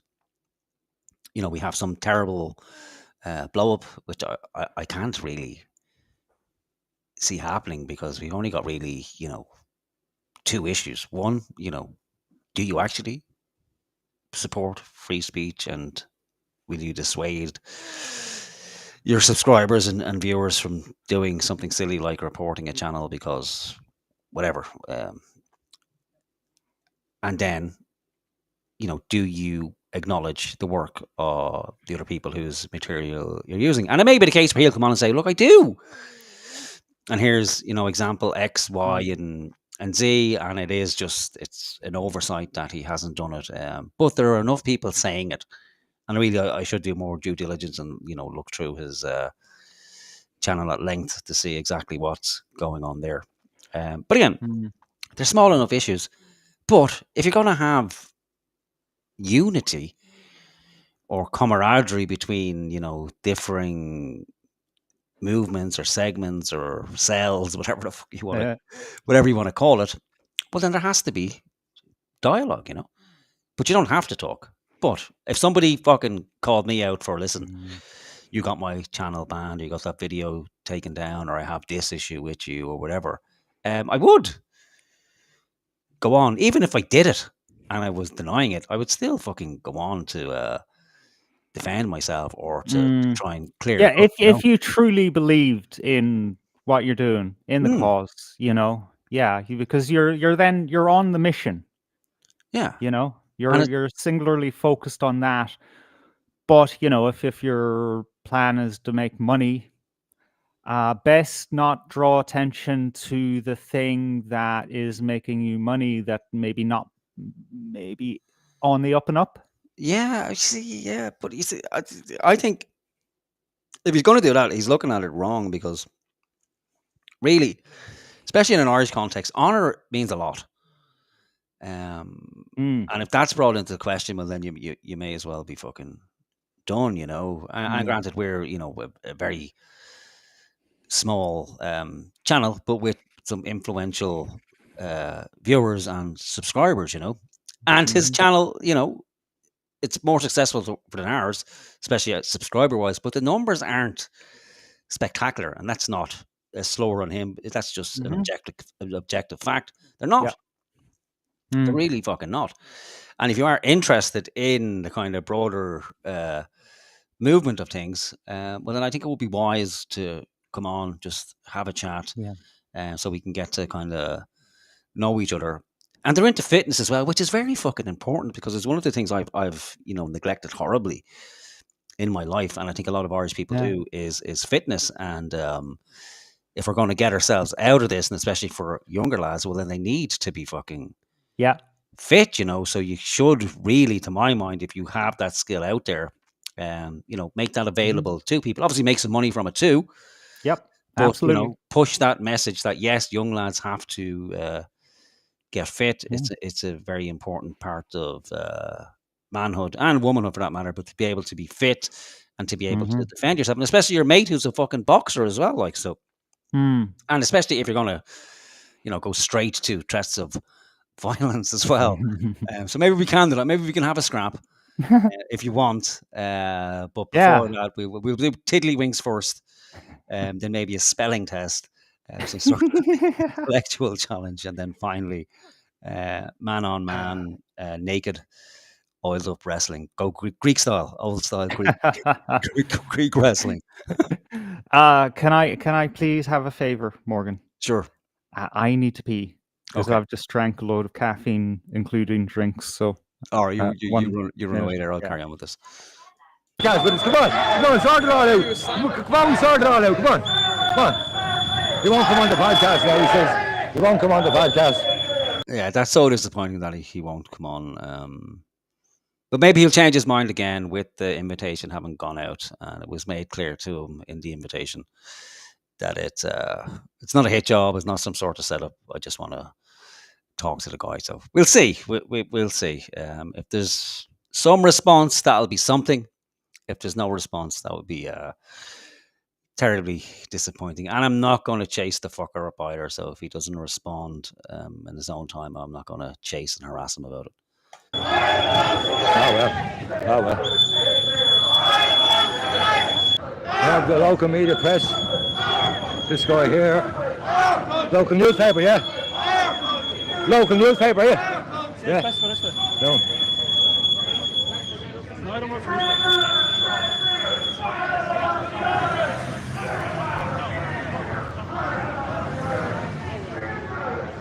Yeah, actually, what is happening in Athlone? I was convinced that Athlone was done. Like, wasn't there a case where there was some injunction, High Court injunction, that stopped it from going ahead altogether? But is it still going ahead now? I've kind of lost touch with what's happening in Athlone. I was down there a long time ago, but yeah, well, it'd be easy enough to find out. But maybe someone can let me know in the chat what's actually happening there.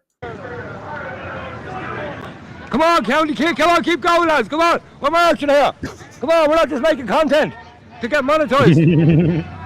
There's our camera. Very good.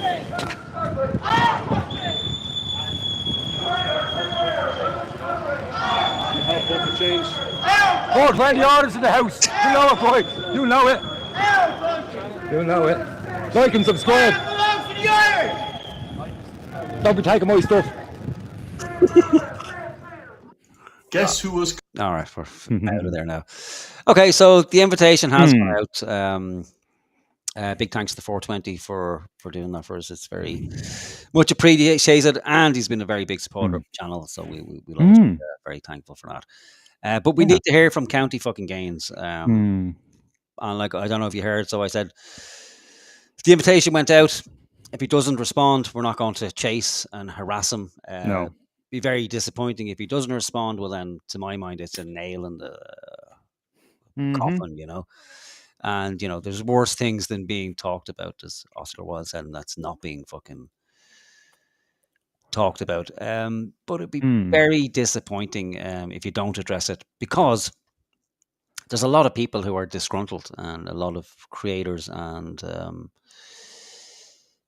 if you get on the wrong side, it's not a great thing. It's not a great look. Nothing's going to happen to you, but it's not a great look. And a lot of these guys, you know, they're at the majority of these events, and they cover it tirelessly at their own expense. So just come on the show, have a fucking simple chat. I would imagine that we'd all probably get on well with each other, and we might actually learn something from each other. And if we're wrong, you know, we still value honor, so we'll hold our hands and say, "Oh, I'm terribly sorry, I didn't know that." But if you're bullshitting, it will be kind of sniffed out within seconds. And we're very pleasant people.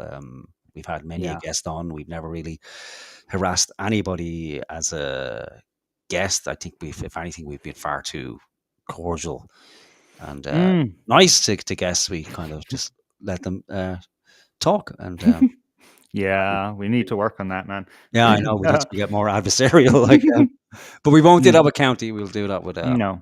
We'll do that with someone else. But it's hard to get someone on who has a differing opinion to us, because I don't know if they just look on us as degenerates, or if it's part of their kind of whole being is that I can never talk to somebody who I may possibly disagree with, because I might be found out to be incorrect. Like, God forbid. Yeah. Oh, you know, I keep saying that I would like to have Exelandic back. The woman who raises awareness about transgender ideology, but she's a feminist, and I would really like to kind of parse out and kind of put the man's kind of argument to her, and, you know, like, not to convince her or have her convince us, but just to have a conversation. Because the thing is that talking to the people that you agree with, nothing happens. You know, you just fucking talk about the same shite that's being talked about all over the place. And you know, that has to be done to a certain extent, but, you know, a little bit of variety, a little bit of exploration, you know, learning new things about yourself, you know. and that it would be nice to have county gains on. I think we can actually use this as a pivotal moment in our movement's history, right? This is like Countygate, right? Where the issue's finally broken because of this thing that this one guy brought it to our attention that there is this problem in the movement, right? And what we need to do is maybe get Grok to sign up an accord, write up an accord, the County Gains Anti-Broadcast Accord of 2025, where he signs and promises to, within his capabilities, always credit the content creators, and we can use that document as a standard and say, this is what we expect other Irish creators to live up to. And if they don't live up to that standard, then we just know that, they're just not worth our time. All right. All right. There, Miss Pagina was saying, didn't he go on James Conway's podcast? So there, he does go on podcasts. So there's no reason not to come on our podcast. And again, if you don't want to, fine. It's in our invitation. If you don't want to come on, fine. If you tell us to fuck off, fine. But hopefully you say something, because if you don't respond, it's kind of like Oh yeah. By the way, this is a point that I made to you earlier in private. He actually goes to bed at like 10 or something. Oh, okay, right, good boy. One of Derek Bly's type of people. Did anybody know? Was that just me? Did anybody notice that on X, where Derek Bly was saying that the movement has no use for anybody who's being one, has been unemployed for 5 years or more. Okay. 2, doesn't or goes to, or if you stay up till 2 o'clock in the morning, and if you don't get out of bed until before 10 a.m., yeah, you're useless to the movement. I don't know I don't know what possesses these people. It's like people have a death wish to for people to hate their fucking guts, And just that Barrett, God bless him, come out in defense of those people he was talking about, which was hilarious. And then Derek Bly blocks him. I don't know Derek Bly. I think I may have spoke to him twice. In not actually just through to messaging, but disappointing. It's like, just stop with the horseshit. Again, leave that to us.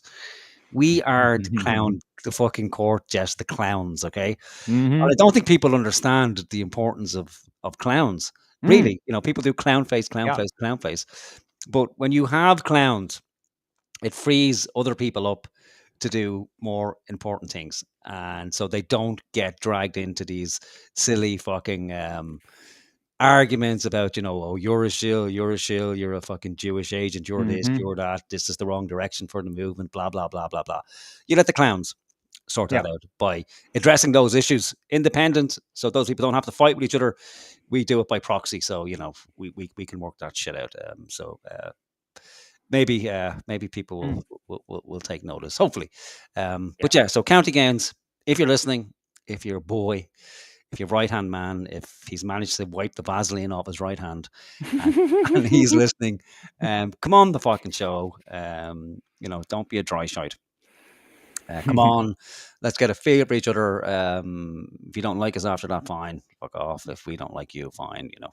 But at least there would be an effort there, and we might, like Howard said, we might have that Bob Marley moment where he brings out, we can bring out County Gains and ourselves, and someone can raise their hands. Maybe 420 can come in, and we can have a peace concert, and then we can all get on. Jester's privilege, yeah. There you go. Yeah. Close second to white privilege. We have that too.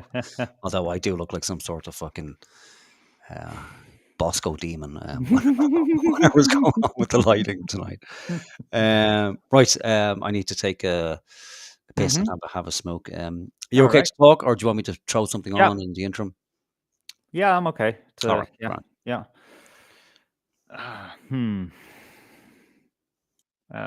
Let's turn off that comment, by the way. And let's make me smaller because this freaks me out. Oh, What's sorry, going on? sorry to interrupt Oh, before I go. hmm. Just remind me, we'll probably get around to it later, but we're going to talk a little bit further about those people. We asked last week as well, who doesn't get the recognition they deserve as well. Oh yeah. Yeah, so we'll do a roll call. I don't know, maybe we'll do it when we come back or a little later. But Maybe. Yeah. if we forget, if anyone's left hanging around the chat, please give us a poke. A reminder. Yeah, That would be nice. Yeah. yeah. Okay, right, back in a sec. Good thinking. Good thinking, because that skipped my mind too. Now I saw suggestions that County Gains has bought subscribers. I don't know about that.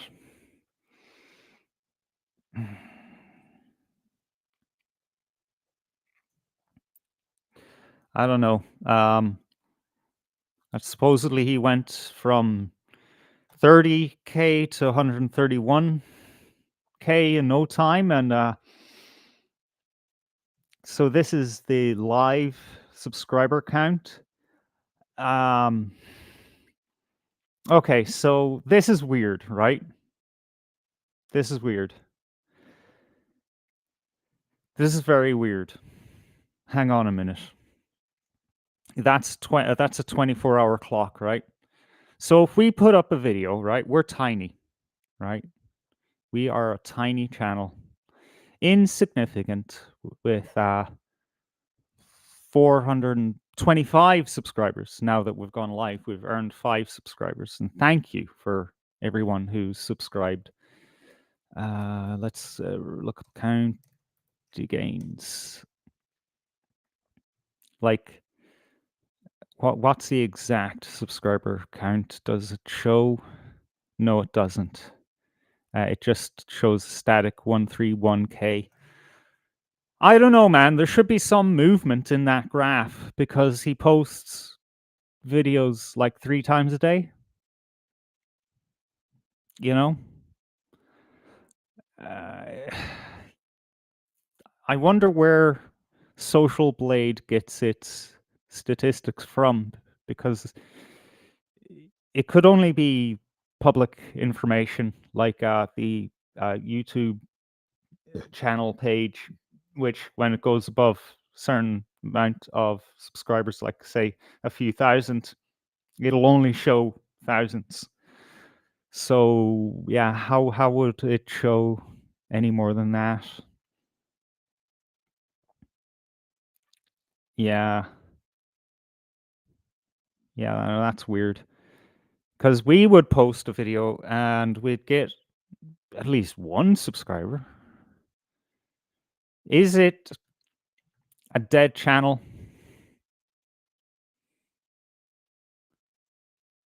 Oh, Chris Winter says it's a half-hour window. Is it? Oh, yeah, you know what? It is. It is. Okay, well then, that doesn't fucking make a difference. Thanks for pointing that out, Chris. I made a jackass of myself just there. Yeah, I don't know. I look, I'm not going to be fucking forensic about it all. I mean, that's what I'm doing. I really shouldn't be, so please help. Please tell me to stop. Yeah, they aren't fantastic views. 3.2K for one a day ago, 500 for 11 hours ago, 2.5K for 10 hours ago. Yeah, 800 to one gets 7,000. Yeah, maybe. But for a channel that's 262 times the size of our channel, I'd expect views that are 262 times, or maybe at least 100 times. Being conservative, because not everyone who subscribes will see your will see your videos anymore. However, that should mean that more people who haven't subscribed to you are being given your videos as suggestions. So yeah, it's a bit weird. I'll admit that. Chris Winter says metrics are funny. Some channels are mainly unsubscribed but get views. Yeah. Subscription doesn't matter anymore. Sirsha Naharan says no one answering my question. Well, what is that question? Let me see. Did Niall wrong sheepdog?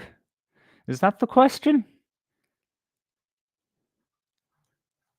Niall McConnell, something to do with a sheepdog?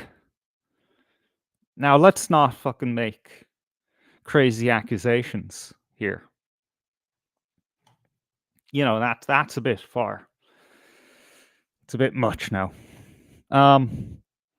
Yeah, subscribers doesn't really matter much anymore because you can click on a YouTube video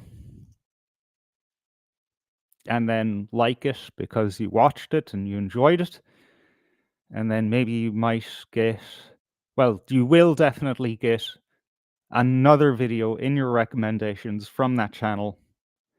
And you can click on that, and that will further encourage the algorithm to show you more from that channel and from that genre of video.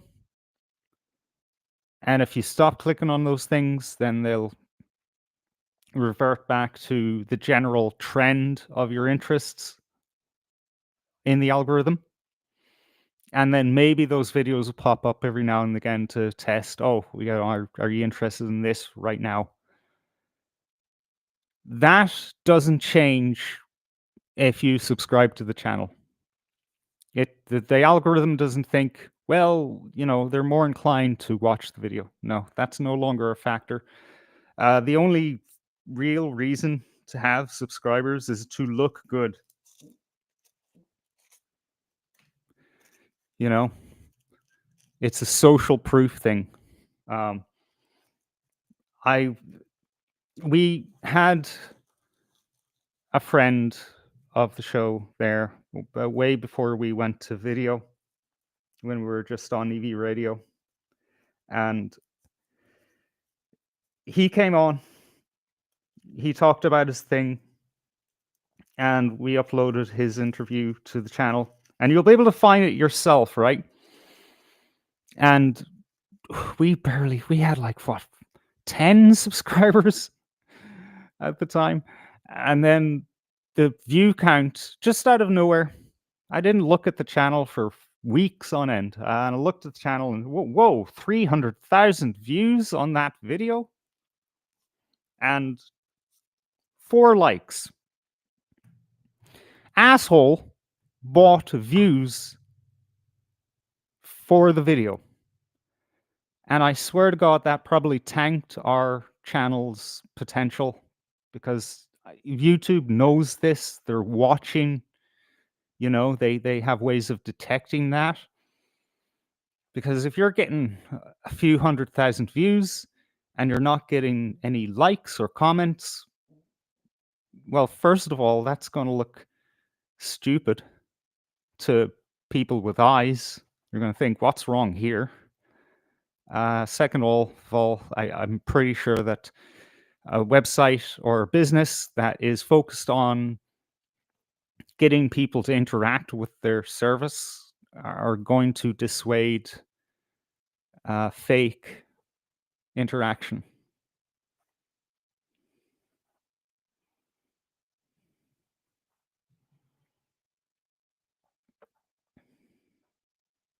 Sorry, just looking at the chat, because I did ask Saoirse what she meant.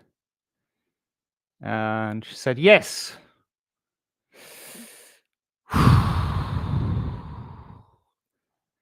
I don't know, man. Where are you getting that one from? It does sound funny, though, that something happened untoward with a sheepdog. However, social proof, right? And we've had this just a few days ago, actually. Let me show you something here. Fuck, I need to call up Discord. Social proof is so important. I've had it so many times. Oh, you only have so many followers on X or only so many subscriptions on YouTube. Who the fuck are you? Oh, you're trying and you're failing. Oh, haha, that's so funny. This is a way for me to put you down. It's rubbish. However, it's a real thing, social proof, because now that we've broken the mark where we're getting a couple hundred views on a video and over 1,000 views on a live stream, that's just making people click more. It just is. That's the way humans work. We're discussing the possibility that County Gains has bought like 90% of the subscribers. Yeah, it is a thing, isn't it? People do Mm. do it. I think people believe it helps, but it doesn't really, does it? Because if you're doing that and then your subscribers aren't actual subscribers, they're not engaging with your content, so it doesn't really. Yeah,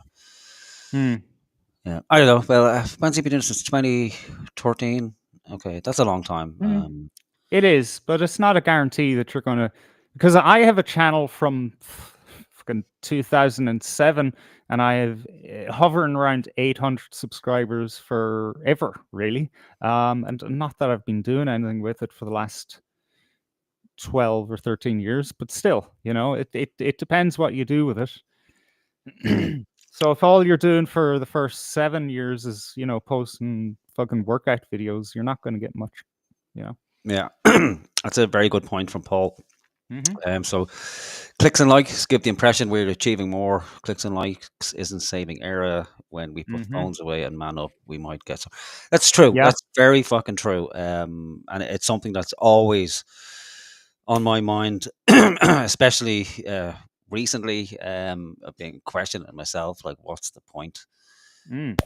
of any of this shit online? But I think we're human creatures, so we need that ability to communicate, and we can't really talk about that openly. I want to, but I also don't want to go to prison. But everybody's had that conversation either privately with other people in your own Mhm. mind. And again, I think the problem is, and I've seen it everywhere, it's like, when are the men of Ireland going to man up and do something, and everybody knows what that something is. But everybody else is waiting for somebody else to do it, and it's a big temptation to do it, and it's very satisfying. I have to say, it would be very satisfying, because we are a violent animal, and we have to be, just like everything else in nature. The desire and capability to kill is there. But if you want to have the conversation, I guess we are having the conversation now. Like, that's what. Are you going to be the first? And not you, Paul, but are you going to be the first person to do something like that? And what would it achieve? And who are we going to do it to? And is that what people are actually talking about? Because if you take it to its logical conclusion, that's eventually where it all leads, isn't it? Then we've done it throughout history. Well, then we start executing people, and then you're executed, and then you leave your wife without a husband, and your children without a father. And it's a big conversation, and it's a dangerous conversation to have at the best of times, especially on a platform like this, because it can be easily taken out of context and go, oh, okay, well, you're advocating for violence, and of course we all know the state has they don't have the monopoly, but they have the legal monopoly on violence, so they can do whatever they want to us. They can lock us up and lock us down and take away our freedom. Granted, they haven't brought back executions yet, but there are people calling for it. We had Michelle not so long ago on O'Connell Street. Mm. Again, under the veiled threat of somebody else in America suggesting that we should execute drug dealers or importers or whatever the fuck they're called, large scale. But it is a thought that comes into people's head, and it would give some great immediate satisfaction to see a couple of hated figures, hang from lampposts or even to be tarred and feathered. But then where do we go from there? And are we fit and capable to do it? As a movement, the money isn't there. We live in a society where we don't have easy access to weapons. And then if you do, I don't know how many people have actually committed, a grievous act of violence upon another human being.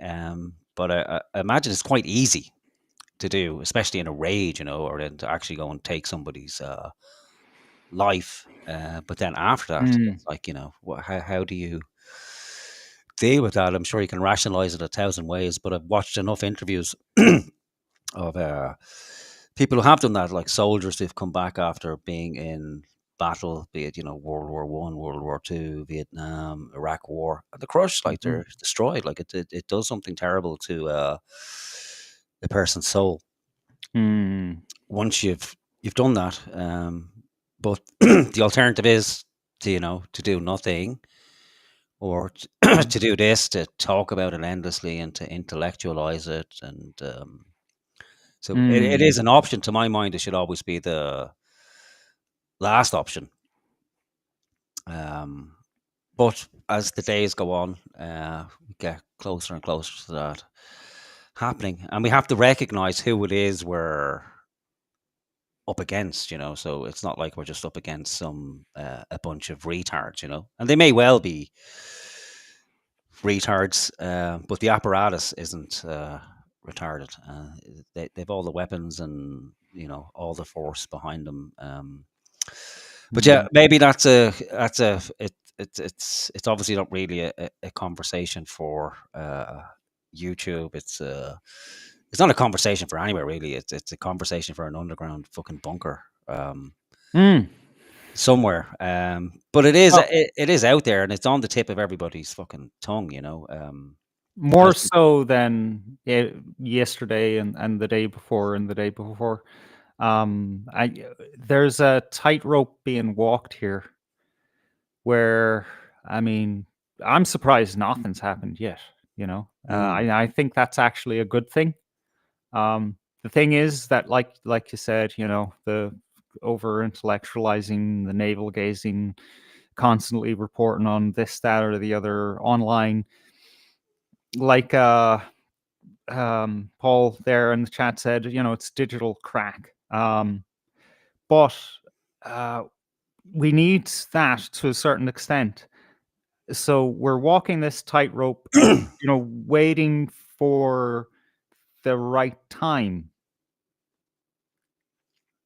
And you can't move too soon.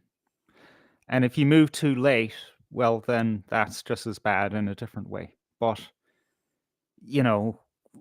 nature, God, the Tao, whatever you want to call it, has its own time frame. It has its own schedule. And it's much smarter than human intellect. So, discuss it, but don't, be overly concerned about it. And take days off, take days where you don't look at the fucking nightmare unfolding in front of you. It's healthy. Yeah, absolutely, and hard to do as well. It is crack, and again, that's because we're human, so we always have that need to know what's happening, what's going on with other people, and it's very convenient, to have access to this medium because you can get the sense that great things are happening, but in effect they're not, But of course, all this was envisioned a long time ago, and great intellects recognized all these kind of desires and that people have, and they foresaw the need to control it, Mm. because if it's not controlled, well, then it is pure fucking chaos, and it essentially does boil down to might is right, you know. Mhm. So if I can gather 500 men who are incredibly violent and have access to all the weapons, you know, you could easily take large swathes of the country over in a very short amount of time. But then the bigger question is, what do you do with your revolution once you have it, you know? And that's always been the major problem. It's okay, we go out in the Mhm. morning, theoretically, this group kills all the politicians, Mm. they're gone, Mhm. and then we elect a new doll. It's like it hasn't happened in the past. Then what do we do? You know, and it raises another question. Well, is that the right thing to do, or do you forget trying to rescue the country and everybody in it? Mm. Because there's still large amounts of people who are very happy for things to kind of as they are, and if they got rid of the dissenters, it would be much easier and they'd be much happier. And we've got people Mm. queuing up at the fucking doors, trying to get into the country because there's this myth that it's a wealthy country. And I suppose Mm. in comparison to the countries where other people are coming from, it is. And our government has great allies, you know, we have the whole of Europe to contend with, and there's laws in place that if our government needs aid in the event of riot or civil strife, well, then we won't just be Mm. dealing with the Irish army and staring our brothers and sisters in the eyes and saying, you know, look, put down your weapons, join us. You're dealing with, you know, French, Dutch, Mm. German, Swedish, you know, Yeah. troops from everywhere, and then not then, you know, the foreign elements that will be in the guards and the army to come as well. So it's big. It's a big question. It's a big Mm. problem. It's a big frustration. I get it. It enters my mind all the time, and Mhm. I don't. Partly because of conditioning, through you know, schooling and Christianity and all that kind of stuff, and then through the kind of thought process of, okay, well, if that is the state of affairs, what does the country look like? It's Mm. not like we just go out on the weekend. We get Ezra Levant, you know, that then next week everything will be grand and the country will be a much safer place. And yeah, I'm not even sure it would be better. You know, a lot of the people who are positioning themselves as great leaders or the answer to the problem of this country, would be far worse. Like, you know, people think that the way things are and the restraints we have on free speech, that if these guys got in, they'd be no fucking different. Like, they'd be Mhm. worse. In fact, they'd be 100 times worse because most of them can't take any sort of criticism. Half them are fucking crazed fucking Christians, you know, who would kill you because, you know, you refuse to say Christ is king. Mm. So it's all madness. So we may be better focusing on, you know, trying to find people of like mind and build a Mhm. community that way. Or another option is, like we said earlier, trying to stop the youth from fucking off, but just fuck off. But I don't know. But like Howard said, I do know there is, it's the biblical verse and the song goes, a time for love, a time for war. Mm. And that may come to pass. It may never come to fucking pass. Mm. It's the beauty of life and the horror that you never Mm. know. But it Mhm. is in us. It's every man and woman is capable of doing it, and yeah, and that's what they want to get a handle on, like, and that's why they want to track every movement we have and every conversation we have, and we're already there. Let's face it, like, we have our Minister for Justice now putting forward plans that they want access to encrypted messages, for, of Mm. course, for, you know, dangerous drug dealers and terrorists who they're Mhm. happy to import all the time. But you can take it as fact the system is already there. It's in place. All our information is already gathered. If they want access to it, they can have it. Even with encryption, forget encryption. By the time, you know, we have encryption, so what, they can't pick it up going through the air. But John McAfee warned years ago, it doesn't matter about encryption. There's so much fucking spyware and malware on people's phones already, but it picks it up as a key logger before you even send it, and then the message is recorded once it's gone through the encryption servers on the other end. Mm. And that's where we are with technology now, and it's only going to get worse in that sense because of AI. And this is the land of the fucking data center. We may as well recall the country data center land or something like that. Or what? Using more electricity to power data centers than the actual domestic fucking market itself. We're going to just the business market as well, but we're using more on data centers than we are on domestic issues. And it's only going to get worse with the more AI data centers coming online and the amount of fucking electricity they use. So every fucking conversation, every scenario will be accounted for. And you see that in Ukraine with the technology of essentially, I don't know, what the rate today, 1.2, 1.7 million people have died in Ukraine so far. And it's mostly... Oh, that's only on the Ukraine side. That's the claims anyway, and I Yeah. find that hard to believe. Yeah. But yeah. Who knows? But again, it's like people just forget. It's like, oh, right, 1.7 million. That's shocking. That's fucking abominable, you know? Disgusting. And you still have people, you know, oh, no, we must carry on. We mustn't let the Russians... Okay, well, yeah, we'll keep killing Ukrainians, see how we get on there. And that's done, you know, through technology. And then you look at fucking the Israelis and Lebanon, again, through the use of technology, how quickly they can destroy a movement or take out those people. But again, it's very easy then to shrink into yourself and go, okay, well, then I can't say fucking anything to anybody. You know, so nobody knows what the world holds or the future holds. It is very dystopian, but anytime this has happened, there's always a pushback. It never goes according to plan. Unfortunately, we do still have a ruling oligarchy, let's call it. So that's kind of neutral, so people don't get their knickers in a twist about, you know, saying Brits or Jews or whatever.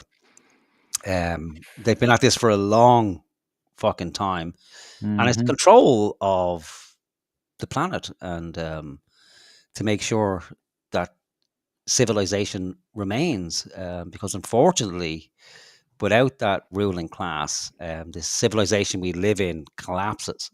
You know, many people might say, well, that's a good thing, and I kind of on that side of the argument at the moment. Well, that might be a good thing, because I'm not particularly happy living in this type of fucking surveillance society, where you're free to do little, really.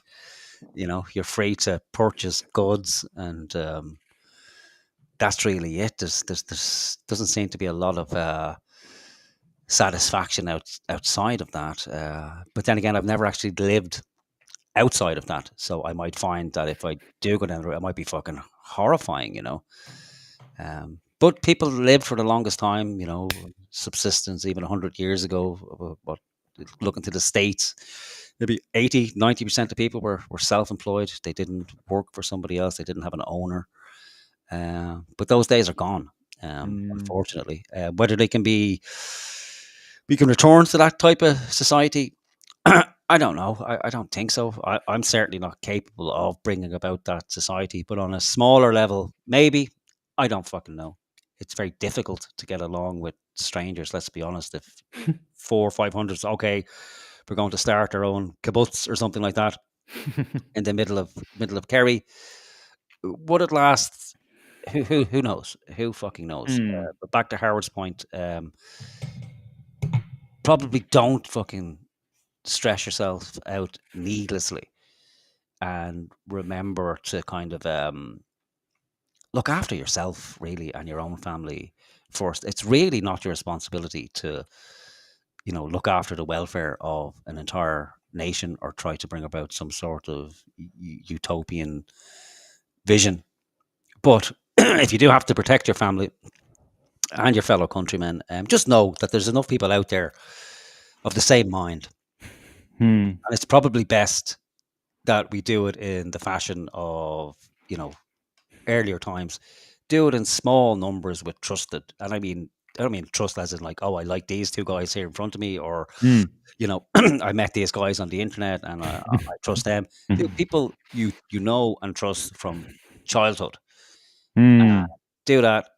Keep it at that. Don't fucking say anything beyond that. Yeah. And that time will emerge. I hope it doesn't. I hope to God it fucking doesn't. Like, I don't want to have to kill anybody again. Like, So, joking.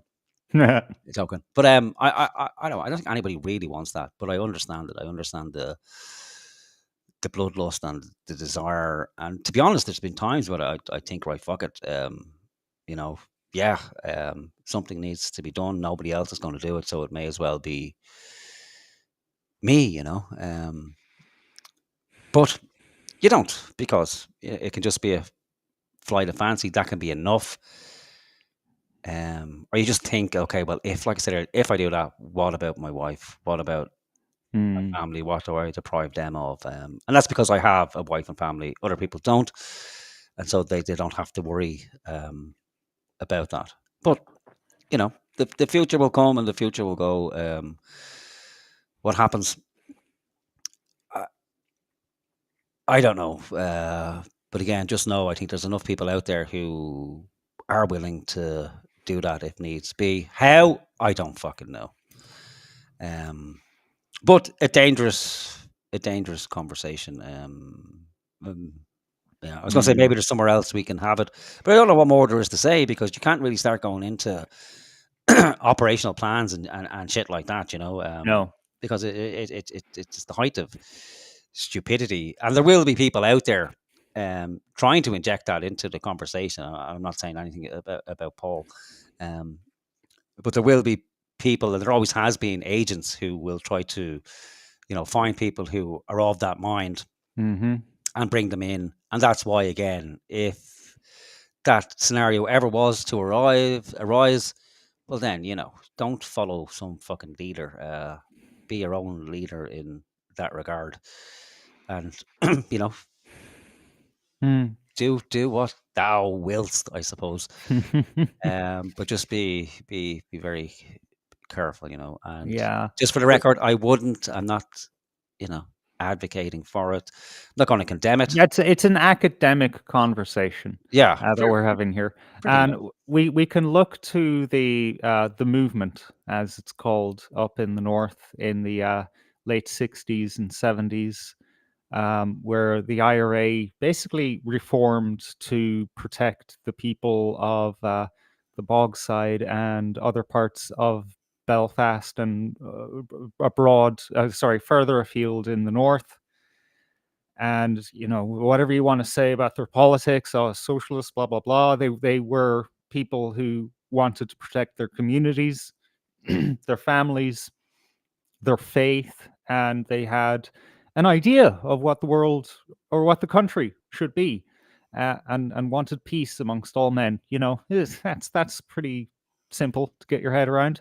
And everyone trusted each other because it was very small. The movement was small, and people were properly trained and vetted, and filtered, of course. If someone doesn't fit the vetting process, they get kind of soft dropped. Like, yeah, you're not what we're looking for here, something of that, kind of response. But then it became popular to be in the IRA, and suddenly, you're flooded with fucking people who want to be a part of it. Good night, Saoirse and Aaron. Good night, to have you Saoirse. Thanks for the shout out as well. Very much appreciated. I had a look at your channel. You have a very good speaking voice as well. So everybody check out Saoirse's channel if you if you haven't. And I'm so happy to run into all you people. You really are great, very supportive, and it's very much appreciated. And if I had weapons and ammunition, I'd send it to you all. But yeah, I don't know what more there is to say about that, really. But we should be able to have these conversations, and it's an indictment of where we are as a society and those who brought us here. That we have to actually contemplate that. It can blindside people, like suddenly, instead of fucking scraping to get by, like literally scraping to get by, picking mold off of the fucking bread so that you can eat the rest of the slice. Uh, to go into affluence and then behind your back, the whole country is sold from underneath you. Mm. It's easy, you know. We're not exactly the most well educated beings, you know. We're just normal humans. We're just trying to live dignified lives, and shit happens, man, you know. So it's just the joys and horrors of life that have brought us to this stage. And you know, if you're a believer, you know, God is just calling on us to, you know, be the best that we can be in this world, and we should take that with pride. Mm. Weapons equals love. Absolutely. Yeah, it's all getting a This bit. is all getting with Zardoz. Yeah, what a great movie. Nice reference. I have to watch that movie. It's been a long time since I watched Mm. Zardos. I remember the first time I watched it. It was late night Channel 4 as a kid. And I was like, "What the fuck is this?" Like, I know, right? It's an acid trip. yeah, Yeah. and then it's like, okay, I have to watch that again and again and again. Yeah, great movie. Mhm. And an even better movie if you've taken acid. Someone mentioned Um, about picking mushrooms. It is mushroom season, isn't it? yeah, yeah. Yeah, I have to get around to doing that, but I've never have any luck. It's so annoying. Yeah, it can be a bit Yeah. hit and miss. Like, Mm. yeah. Yeah, But say yeah. maybe yeah, September is better, isn't it? Well, we're close enough to September, so kind of mid-September, nice bit of Yeah. rain. Well, I mean, it is the conditions Yeah, we'll be as doing of mushroom now. show. That'd be fun, wouldn't it? Mm. We'll take Yeah. mushrooms. Everyone in the chat has to do mushrooms as well. We'll start at what? What's a good number? What we start at? 40, 20, 80? Just go for it. Heroes dose. Oh no. 1,000 mushrooms each. Like, Oh no. We have to give someone the kill switch to turn our cameras off if oh we yeah, get it's out of control. a nightmare. Brilliant though, like to watch it back. Oh Like, yeah, yeah. yeah, Oh, we'll get thousands of subscribers surely. yeah, we'll figure it all out. Mm, Um, then we'll all mm. get stuck on mushrooms. That used to be the thing as a kid. Yeah, I always remember that somebody would have a really bad trip, and then they'd kind of go into themselves for a week, and everyone would say, "Oh, that guy's stuck on mushrooms. He's never been the same." No, I think he just realized he was pretty much wasting his time doing most of the shit he was doing, and then you know saw a bit of enlightenment and goes, "Right, fuck it, I'm going off on my own. I'm done with this horse shit." Right. Mm. Um, Yeah, I thought I was in the middle of a point there a while ago, but you probably were. Sorry, torn off it. I sideswiped you. Let's Yeah. pedal back. Can you remember where you were? Yeah. Look, you know, there will come a time where it becomes popular to do what we're doing now. And you know, in a way, we're seeing this already. You know, with the Patriots. You know, they're coming on board because they realize, oh yeah, there's this system where I can get paid to parrot the things that these people are addicted to hearing about, which is all the horrible things in the world. Mm. But when it comes to, you know, going outside and doing things, you know, it will actually become popular when the time comes, and we need to be very careful of that. It's inevitable. It's inevitable that, you know, our version of the fucking of the provisional IRA will be spawned because, you know, the original group will decide, hey, we're not taking in all of these pieces of riffraff that are obvious, you know, like that will blab to everyone, you know, can't keep their mouth shut, won't train properly, or are, you know, straight up fucking MI6 agents or MI5 actually. So they decide, oh yeah, then we're going to make our own IRA. That will happen again and again and again and again, and it always happens. New people rush into a community and say, yeah, we know what all this is about, not knowing that there's a history to it, that there's a way of doing things properly, that there are wise elders that they need to listen to, and it all falls to shit. Not to be a downer, but it's just keep an eye on that and insist on your seniority. If you've been around and you've seen shit happen, and you know how things work, make sure to communicate that to people. Don't shrink away from leadership. I know it led nowhere, but I had to say it anyway. No, it's okay. It's part of the show, isn't it? None of our stuff leads anywhere. No, just kidding. Okay, right. We'll drop that there for the moment. I want to have a look at our original fool, Mr. Hickey, Tyke Hickey. A while ago, he did promise us a comedy show. A kind of a mix of Saturday Night Live, and I don't know what else.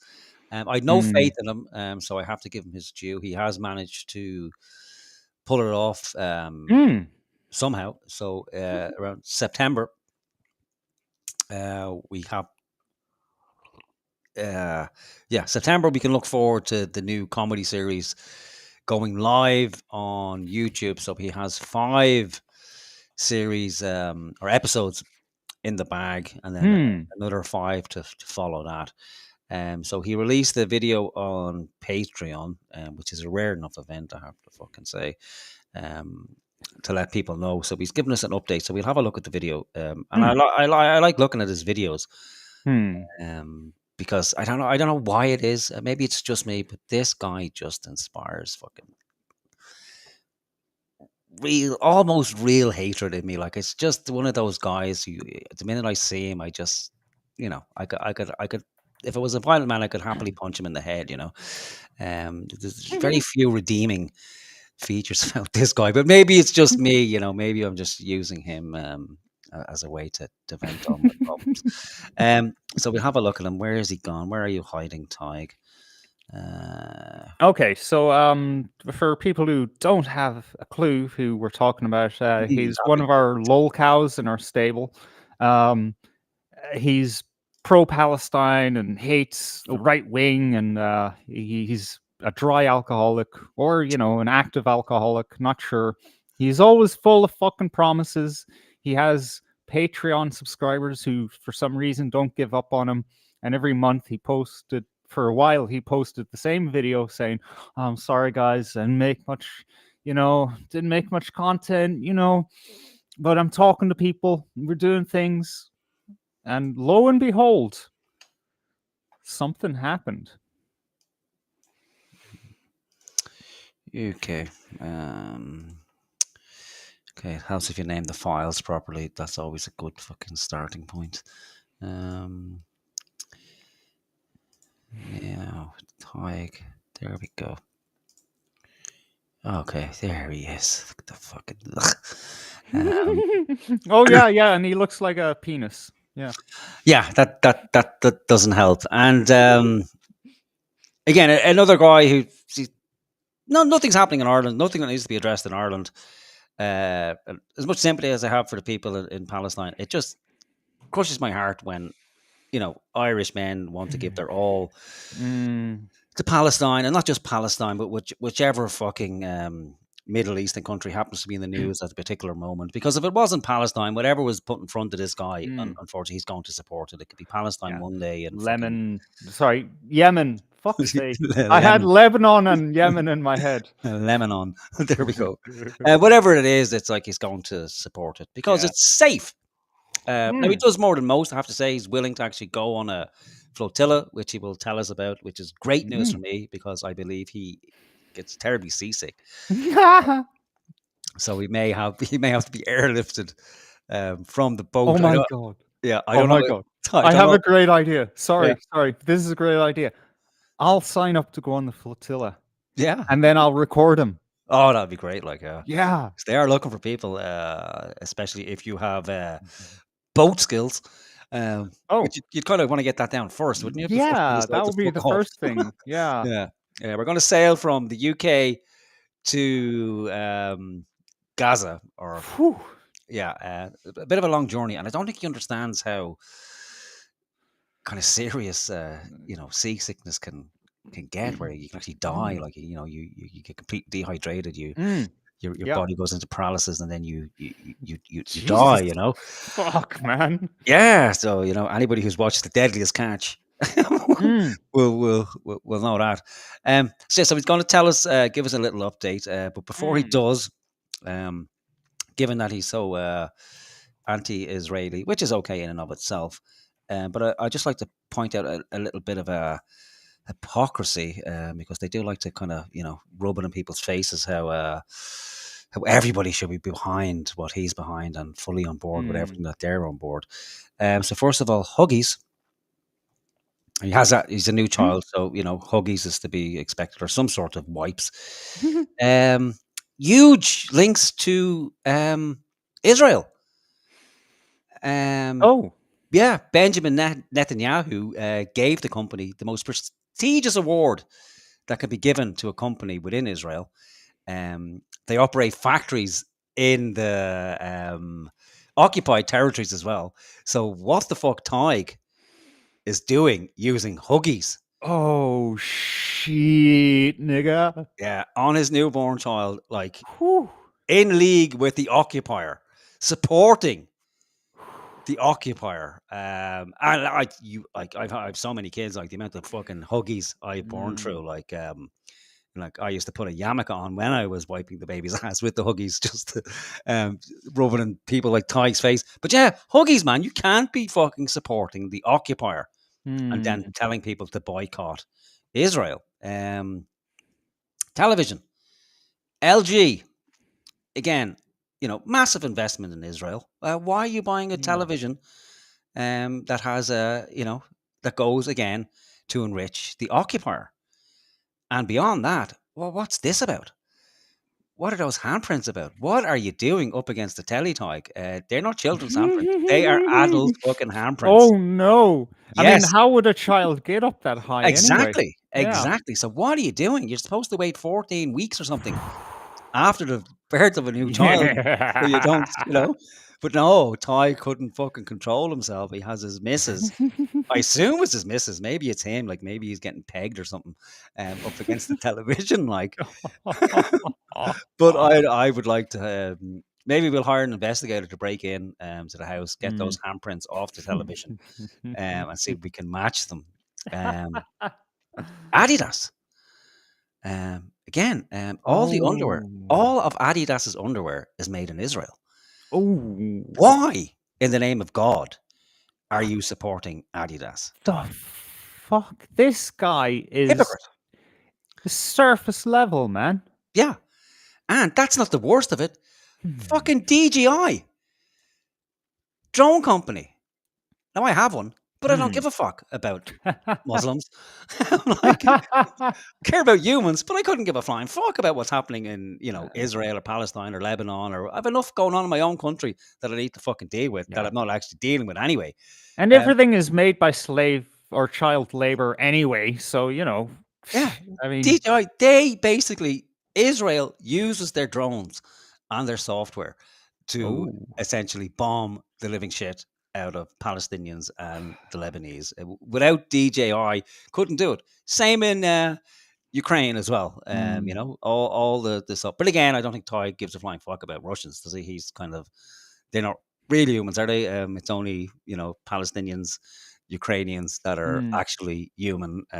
Rest of the people, it's like, no, they're not really human at all. It's only your special cases that become human in Ty's eyes. So Ty, I want answers, and I will be going into his YouTube comments, and I encourage everyone else to ask him to account for his support of the Mm. occupying force that is Israel. Why are you supporting fucking Adidas, DJI, Huggies, and LG? We leave the handprints on the telly out of the equation, that might get you banned off YouTube altogether if you mention anything about that.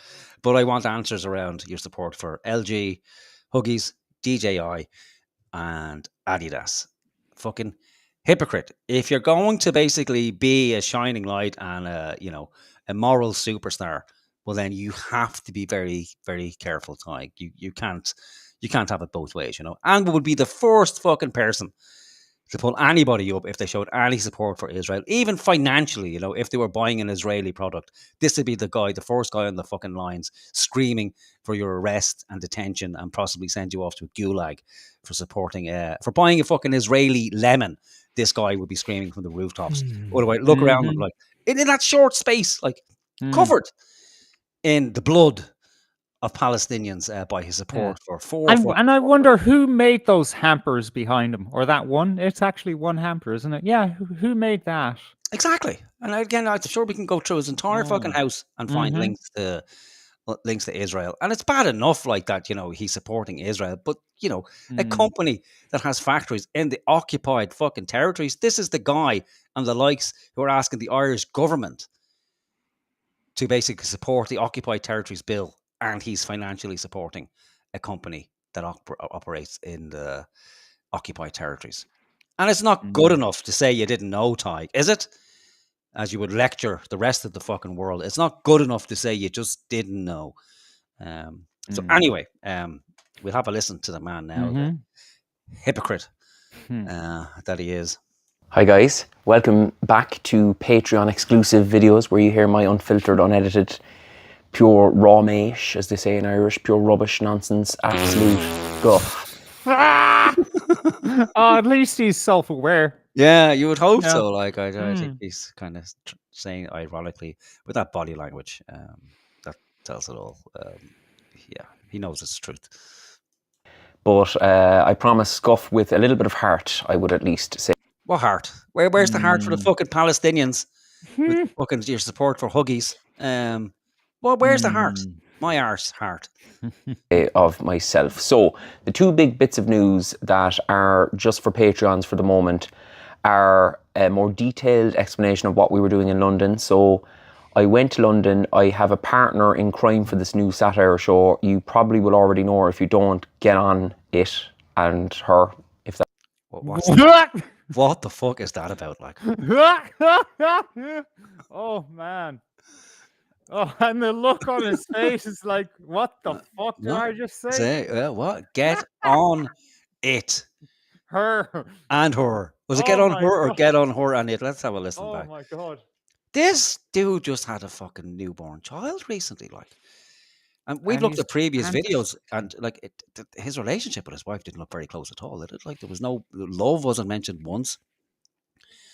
I think he said he appreciated his wife as she was leaving the house, and she looked fucking miserable. Like so. Oh wow! Too bad we were above showing that. Are we? No, like we saw it already. I think it was part of his.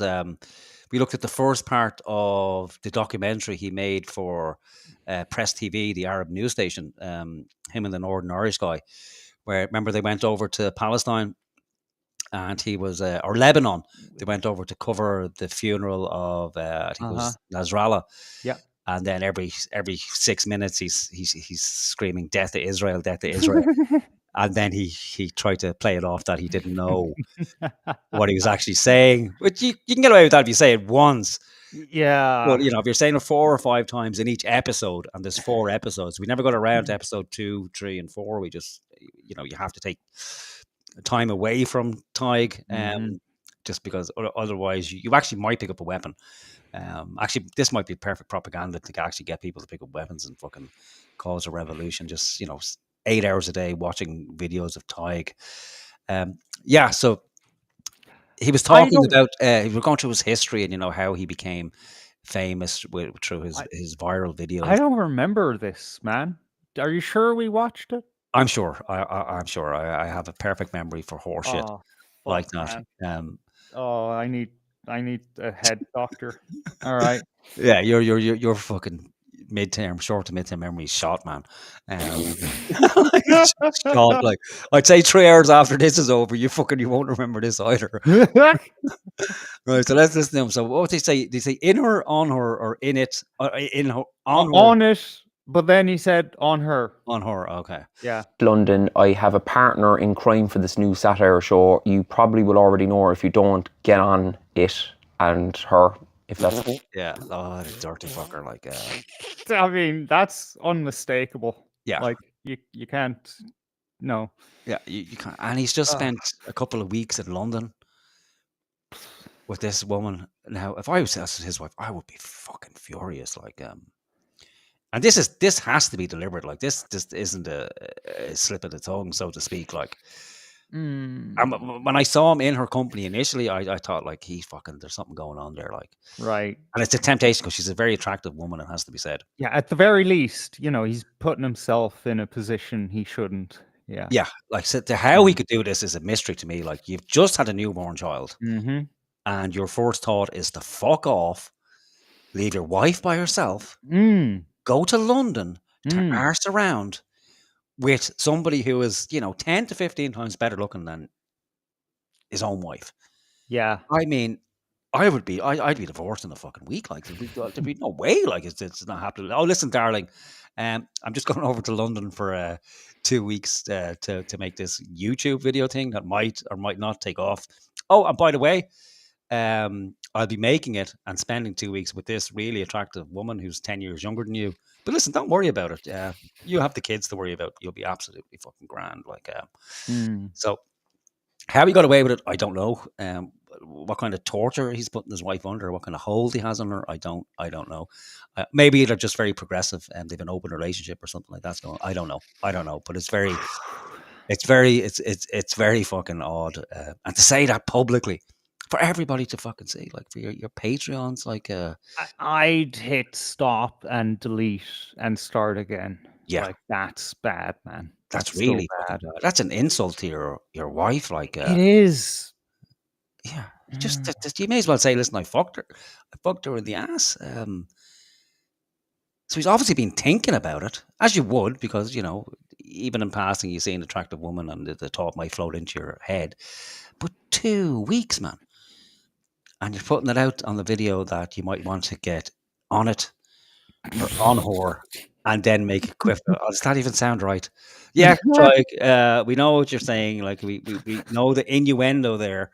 Yeah. It's not weird. Nicole Jenez is her name. She's a Spanish Romanian. Look at that. Whoo, baby. Yeah. Yes, please.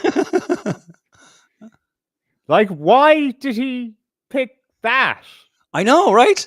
Like, come on. He picked that because he recognizes her brilliance as an artiste. Yeah, like pull the fucking other one, like, yeah. Oh, for fuck's sake. I mean, if she was spread eagle, that would barely be any more explicit.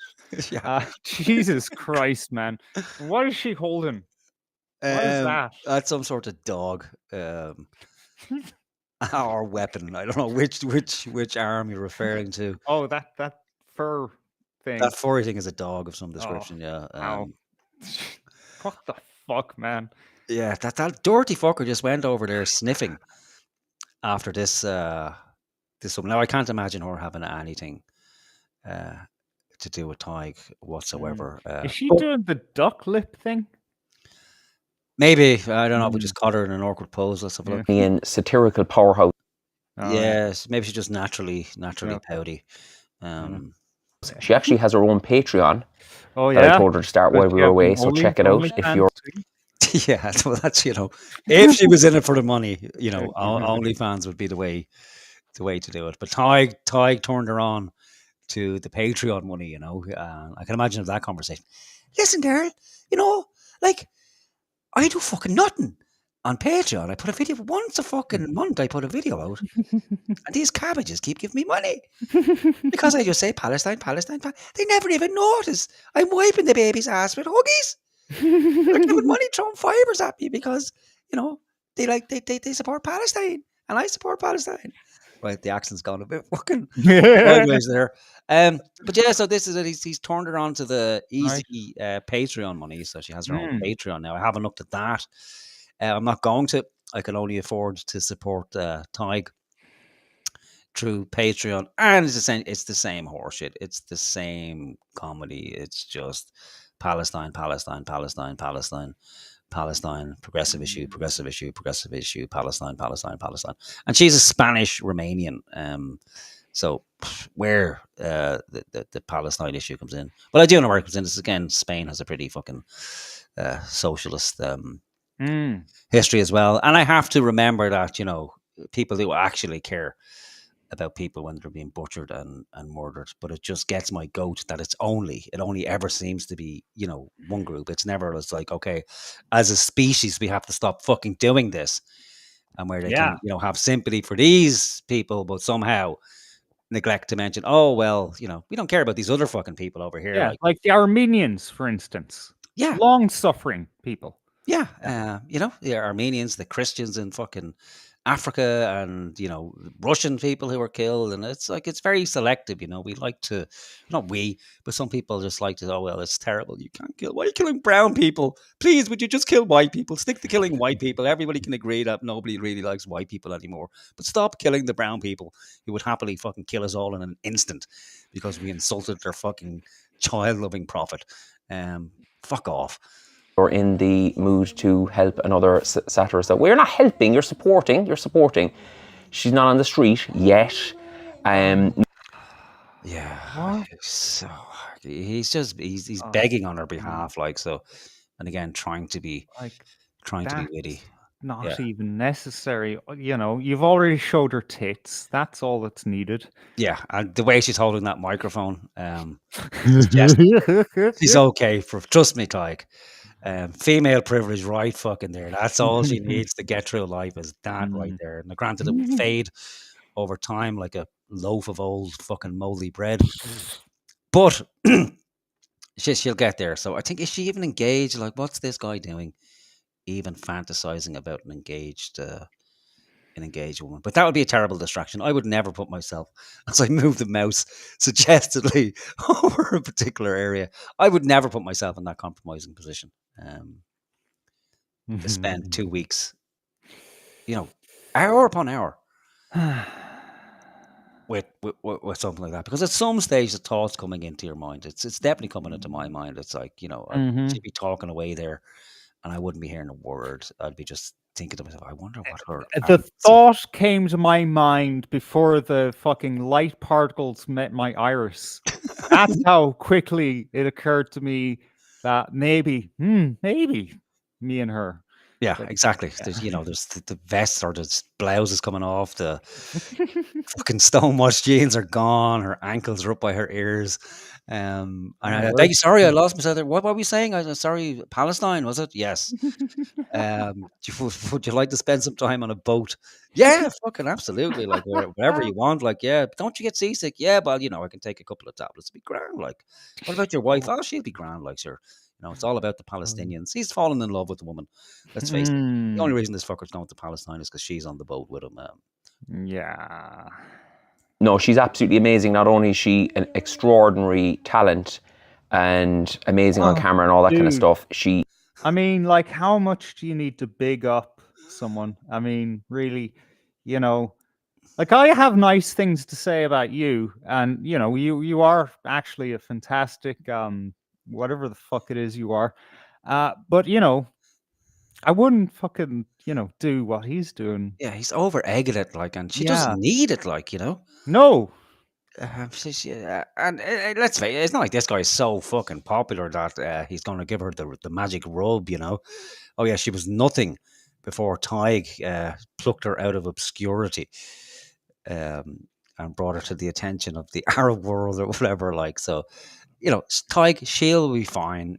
If someone from fucking Pornhub or some other fucking Jewish gentleman happens to see her, she'll be, well, maybe she wouldn't work for a Jew, like, so yeah, it would have to be some sort of Arabian porn magnate who could set her up, like, but I'm sure she'd be fine. Like, she's good looking, She's articulate. I'm sure there'll be many people out there who can find use for her, and she can build a career out of that.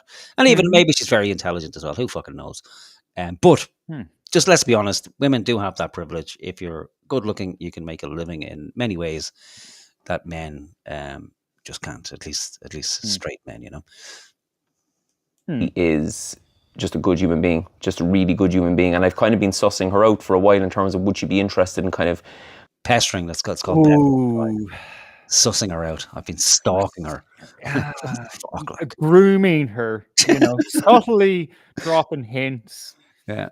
I would say it is that, isn't it? It's grooming and stressing her and begging, like, and, you know, framing it in such a way that it's not about the show. It's about freeing Palestine. Like, you know, we should do this together to free the people of Palestine. Like, I have 150,000 subscribers. You've only got, you know, 15,000. But you're amazing. Like, you're a great human being, and you're so funny, and you're so talented. We have to do this, and this could be your big break.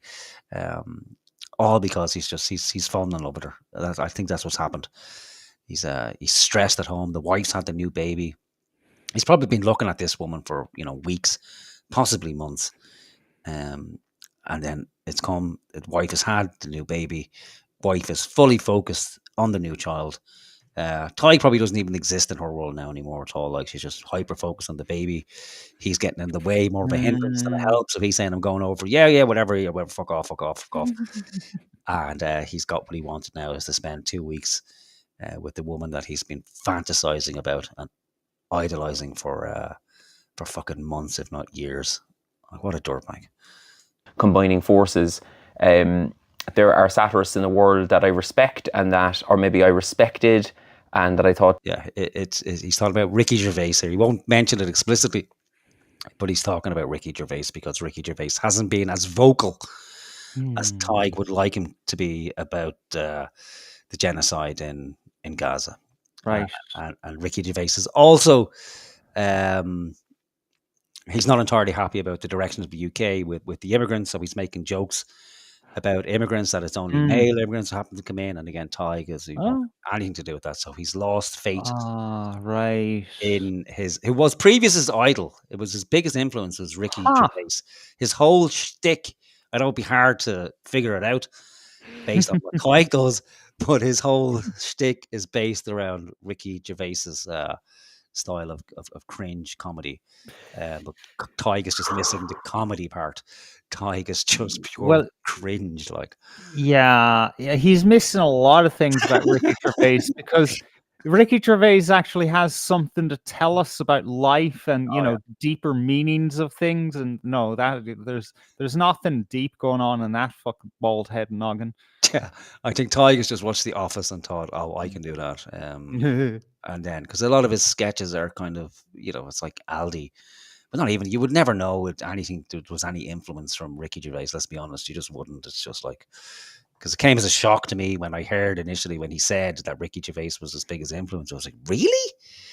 Why didn't it carry over into any of your fucking comedy? But yeah. Did great work, but I think we can all say that the last 2 years have it's just made everything so clear. People that I used to admire, I genuinely wouldn't work with now, even if they, for some strange reason, wanted to work with me, because I just don't respect them. And I think we're all, I'm not saying anything new to you people here. We're all experiencing that. There's been, in spite of the horror, there's been a kind of a cleansing, I think, Cleansing? A cleanse? Cleansing? Really, Ty? What type of an ethnic cleansing, is it? Aren't you against that kind of fucking thing? A cleansing has occurred where you kind of... Joe, I was saying to someone the other day, Joe, would you agree?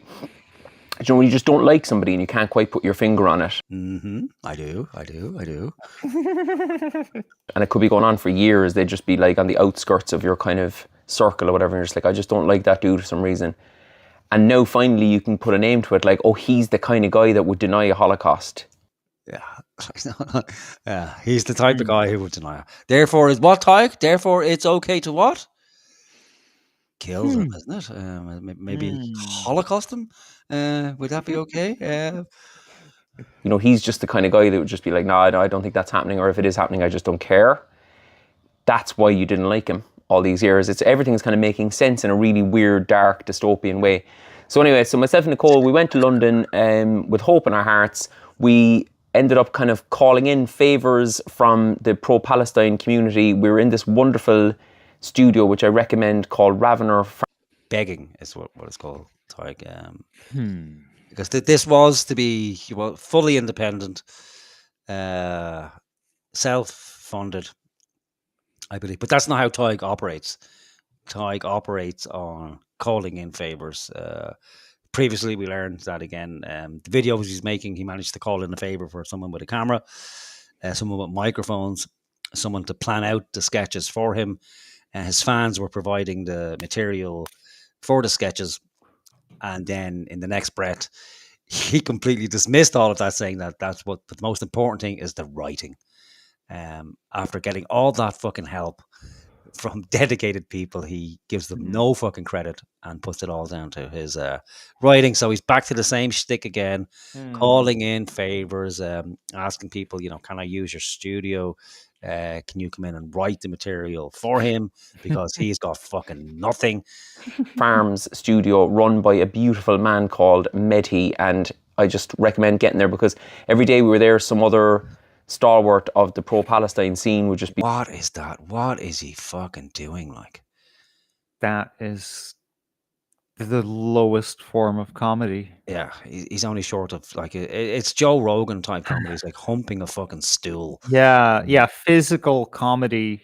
Yeah, Which has its place. But I Yeah. doubt that he's done much to set this up and give it context to make it actually funny. yeah. I don't know. It's that desperation. Yeah, we don't know what follows, but now if this turns out to be funny, I'm never going near Tyke Hickey again. I'll send him a personal apology, even though he doesn't know who the fuck I am.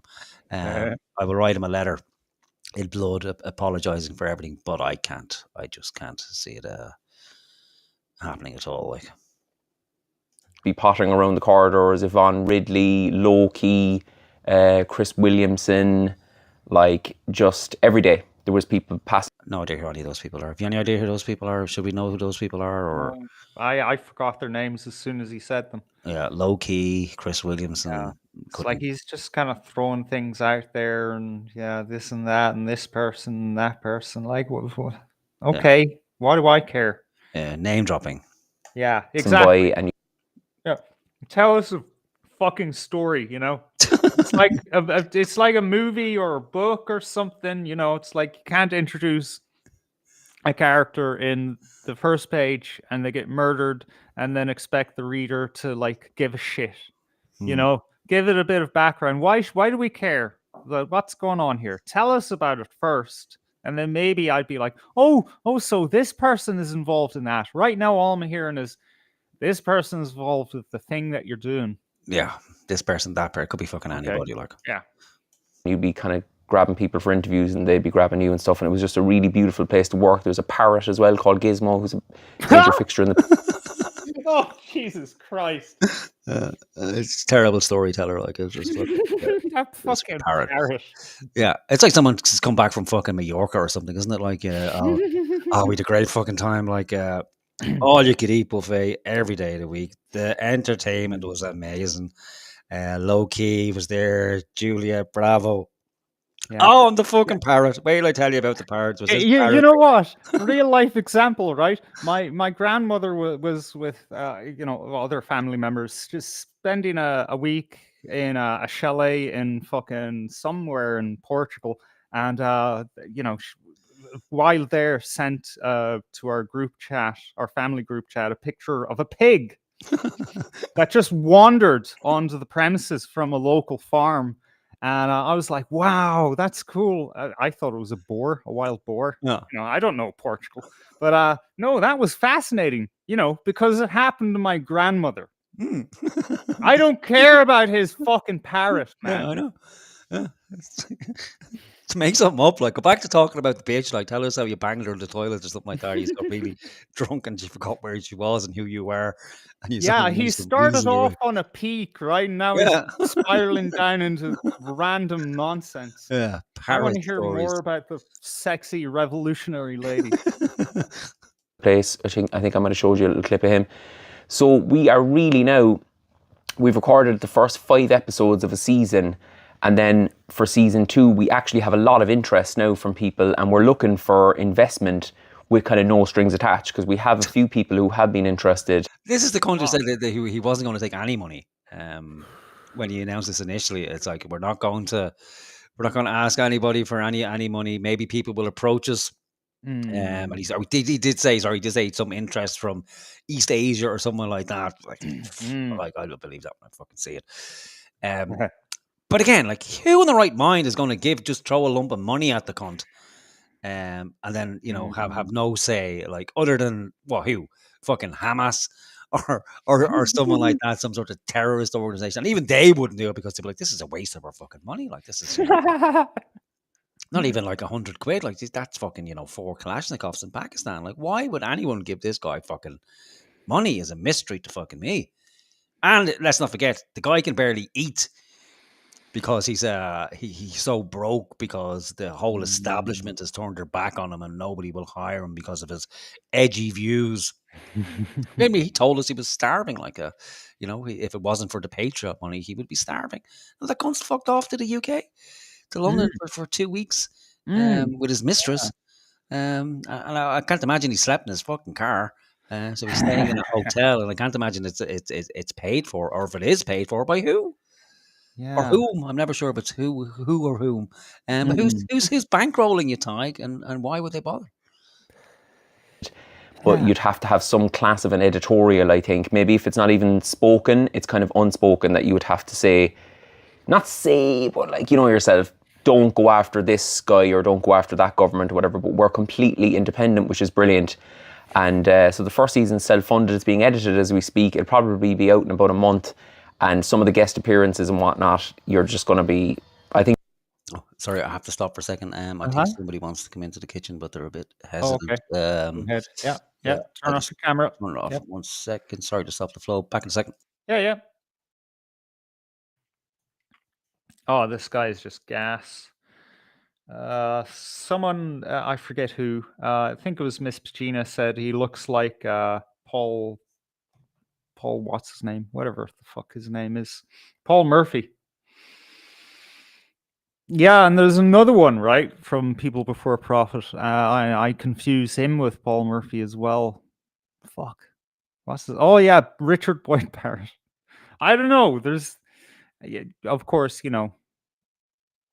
our fella here, Hickey, looks, the closest to Paul Murphy, but Richard Boyd Barrett, sometimes I don't know. Am I blind or am I just fucking brain dead?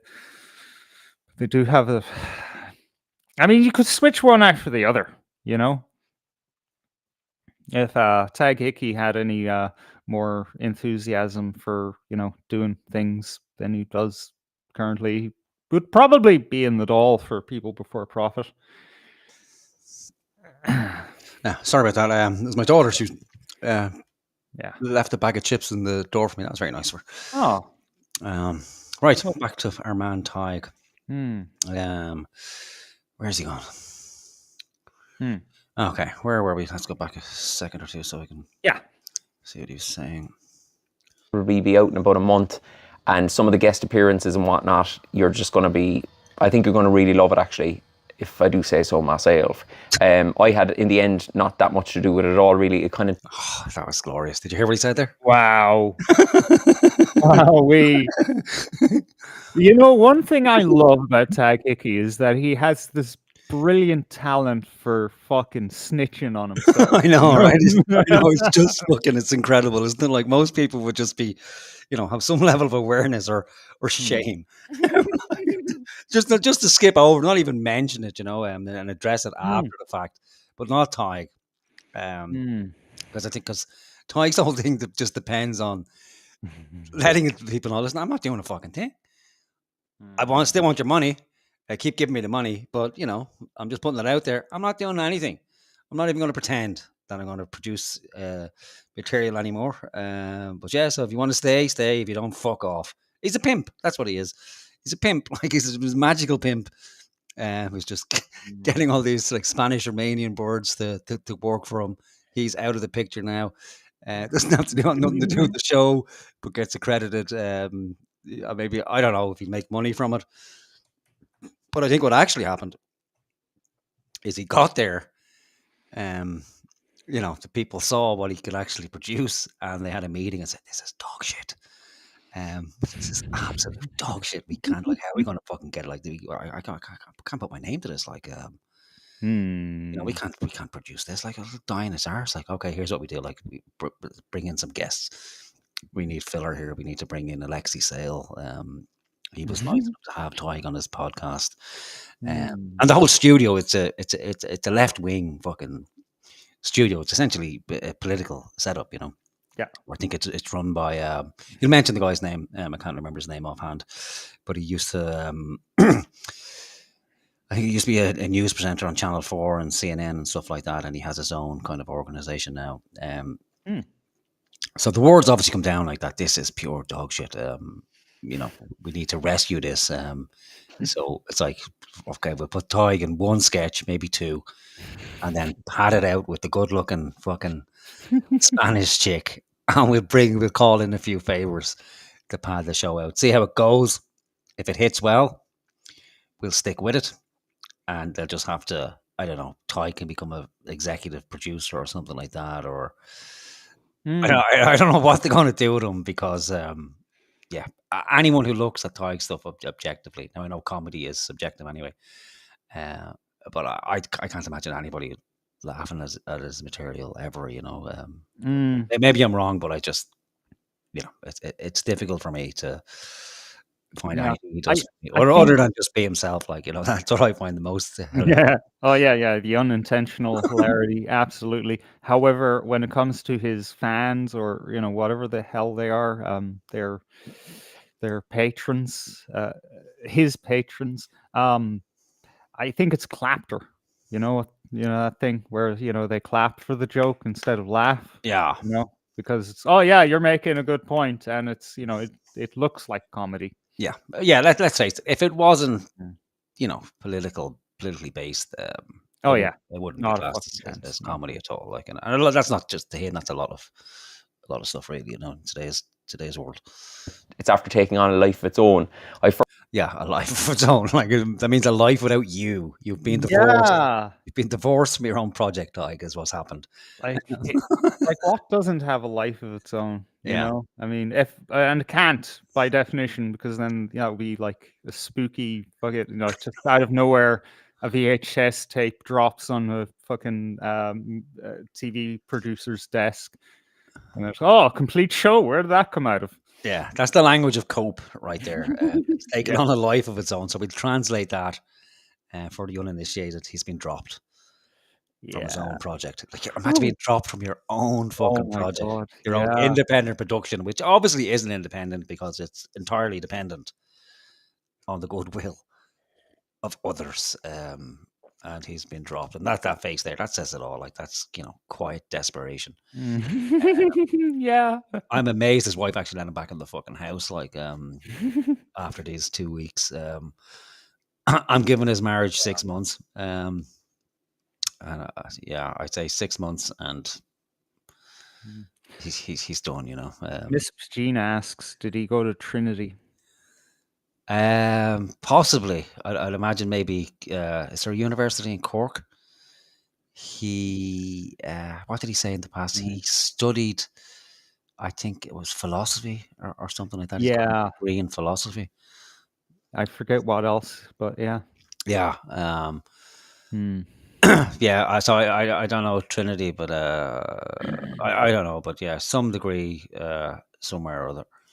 First imagined that it would be a me thing and I'd be putting it on my pages and stuff, but actually Nicole thought that Not on Our Watch was a great name for a new sound. Yeah, the whole project's been taken off him. Like, he's got nothing to do with it anymore at all. Initially, I thought it would be a me thing.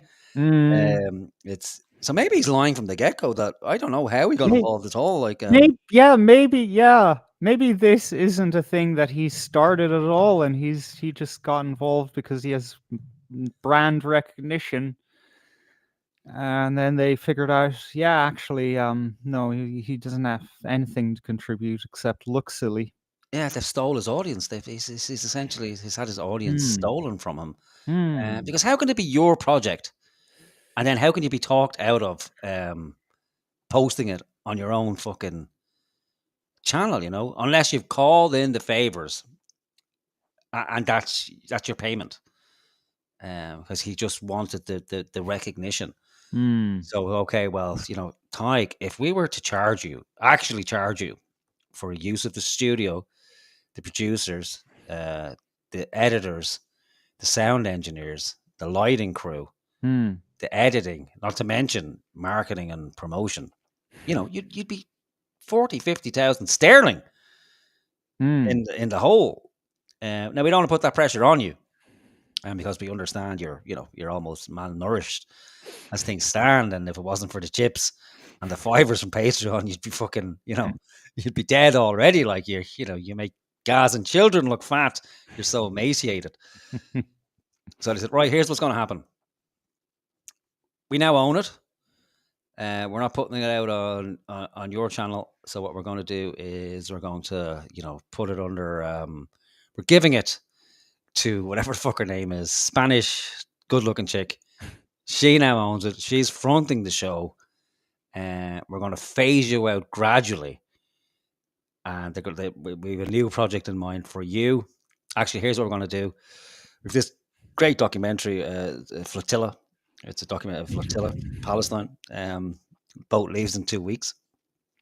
And actually, you're contractually obliged to go on the boat. No. It's part of the contract, and they'll sail him off, fucking dump him at sea like Robert Maxwell. It's an Israeli plot to get rid of Tig. He'll fall overboard in the Mediterranean somewhere, and then Spanish chick will steal his audience. That our Hmm. show in this moment right now. You know Sorry. what? Yeah. Actually, that flotilla will not have Greta Thunberg on it, so it's okay for the Israelis to missile strike it and sink it. So he's being sent on a suicide mission here. Yeah, he's a suicide bomber, and the target is himself. Yeah, I don't know, fucking, I don't know, Hmm. brave or foolhardy. You wouldn't get me on a fucking boat, a sailboat for 2 weeks. I suffer from fucking seasick on a ferry, so. This guy ain't getting on a ferry; he's getting on one of those little wonky fucking sailboats. Even if they go that far, I don't know. They'll probably fly everybody to some port in the Mediterranean and then do the last 20 kilometers before they get intercepted. But at least he's going. Wasn't that other retard who was an Irish actor who said he was all in favour and promoted the flotilla, the last flotilla, and didn't even get on the fucking boat. He wasn't even going himself. Like, what a fucking scam. Kind of the word now, abbreviated to now with two zeros, two O's in the middle, kind of sets the urgency of the project to match, I suppose, the urgency of what we're trying to do in the activism field. I thought it was a great idea as well. As I say, all these other creatives have come. You'd no choice. Like, Yeah, anyone can have an opinion about a fucking idea. Yeah, he thought it was great. You didn't think you were gutted because when you announced it first, you were calling it the Tig Hickey Show. Now there's not Was even. he? Yes, I forgot about that. Yeah. Oh my god. He's That's like, worse. being all smarmy. Yeah, I think I'll call it the Tig Hickey Show. Yeah, so now there's no Tig, there's no Hickey, there's not even a show. It's called Now, to highlight the urgency of the. Yeah, that's what I want in a comedy program. Something to highlight the urgency. If the title's not there to begin with, I want nothing to do with the comedy show at all. That's not how it works, Tig. It has to be fucking funny, and we hope and pray it is. It'd be devastating for him though if it's hilarious, but only in the parts where he's not in it. That will throw this cunt over the edge altogether. Oh, poor Tig. I'm starting to feel sorry for him now. Yeah, this sucks, man.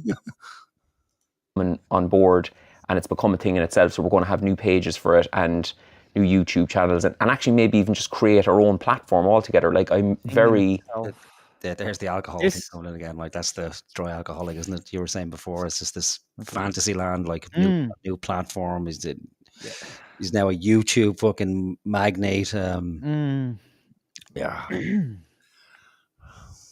Wow. I'm in admiration for Mehdi Hassan's That's the guy, Mehdi Hassan. All right. Yeah, I remember. him.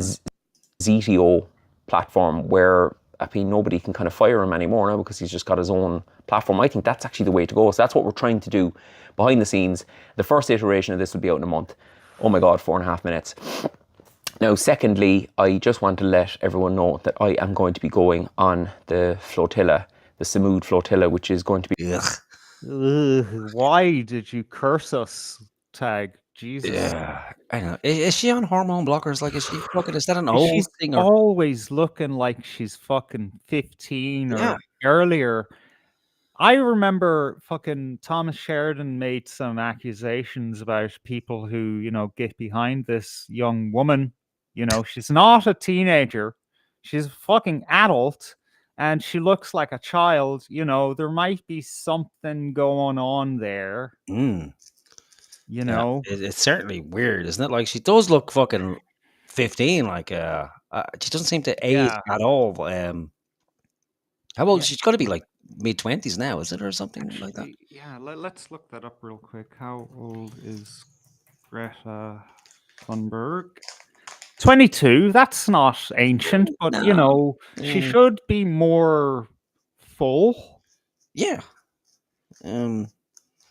Yeah, I don't know. It's I guess she dresses like a boy as well, so doesn't have Yeah, the androgynous thing, which is a theory about those people. Is that they look like both genders, so they don't discriminate. That weird stuff, man. I don't know, man. That's creepy. Let's get that thing off the screen. be leaving from Barcelona at the end of the month. You're amongst the first people to know that. Even that's actually one or two people in my family that I haven't been able to get hold of this morning. Luckily, they're not patronising me at all, so they won't find out. But yeah, that's I haven't put that public yet. But I'm going to do a video to try and encourage more people to go, especially people with big platforms, or better again, people who are actually like genuinely well known, like proper celebs. Like, I saw Madonna kind of haranguing the Pope, saying, why don't you go to Gaza? Or like, why doesn't Madonna go? So I'm going to try and say that in a nice way, why doesn't Madonna and the Pope go, for instance? And why would the leader of the biggest fucking religion in the world go to a place that is an active war zone? On a boat. Well, yeah. No, that's not happening. Yeah, he can fucking walk on water. He's not going to get on a boat and go on a flotilla. I don't think the Pope mobile will fit on that boat. That would be fun to watch, though. Fucking Pope going on the boat mobile. Waving to the dolphins. Yeah, blessing the dolphins as he goes. Yeah, no, I think if the Pope was going, he'd probably just hop on the plane or make a phone call or something like, or I don't know. I don't. Who the fuck are these people? What's that? Antifa, or is it Antifa? Yeah, Antifa. Okay, 40 or something. Okay. she could sing like a prayer to him, and it'd be lovely. It'd be perfect. It'd be golden. So that's the dude there, isn't it? That's the guy who's Captain Birdseye, is it? Yeah, he was kind of the mouthpiece for the last flotilla, and then didn't get on the boat for some fucking reason. So it's like, I can't remember his name. Some Irish actor. It's always an Irish actor, isn't it? Like, we've become the fucking finger waggers of the world. We are Irish. We are so morally superior to the rest of the fucking world. I don't want to go, guys, to be quite honest. I don't want to go. I'm not a big boats guy. Of course not. You don't want to go, but you feel compelled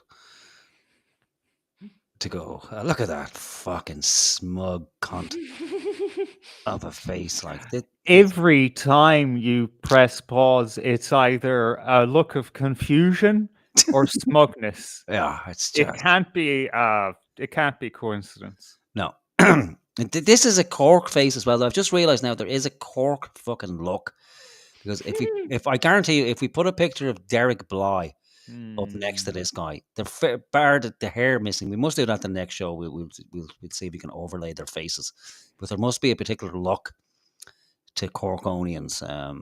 Aren't there some strange mix of Malaysians from fucking thousands of years ago? And I don't know how true the Spanish Armada myth is that the kind of dark Spaniards got off the boat and ravaged the women of Yeah. Cork. But there's, Maybe, I mean, come on, Spanish Arch, Galway. I mean, that's that, because look, the people of Connemara are pretty dark. But you know what? You know who fucking raided the coast of Cork to steal slaves?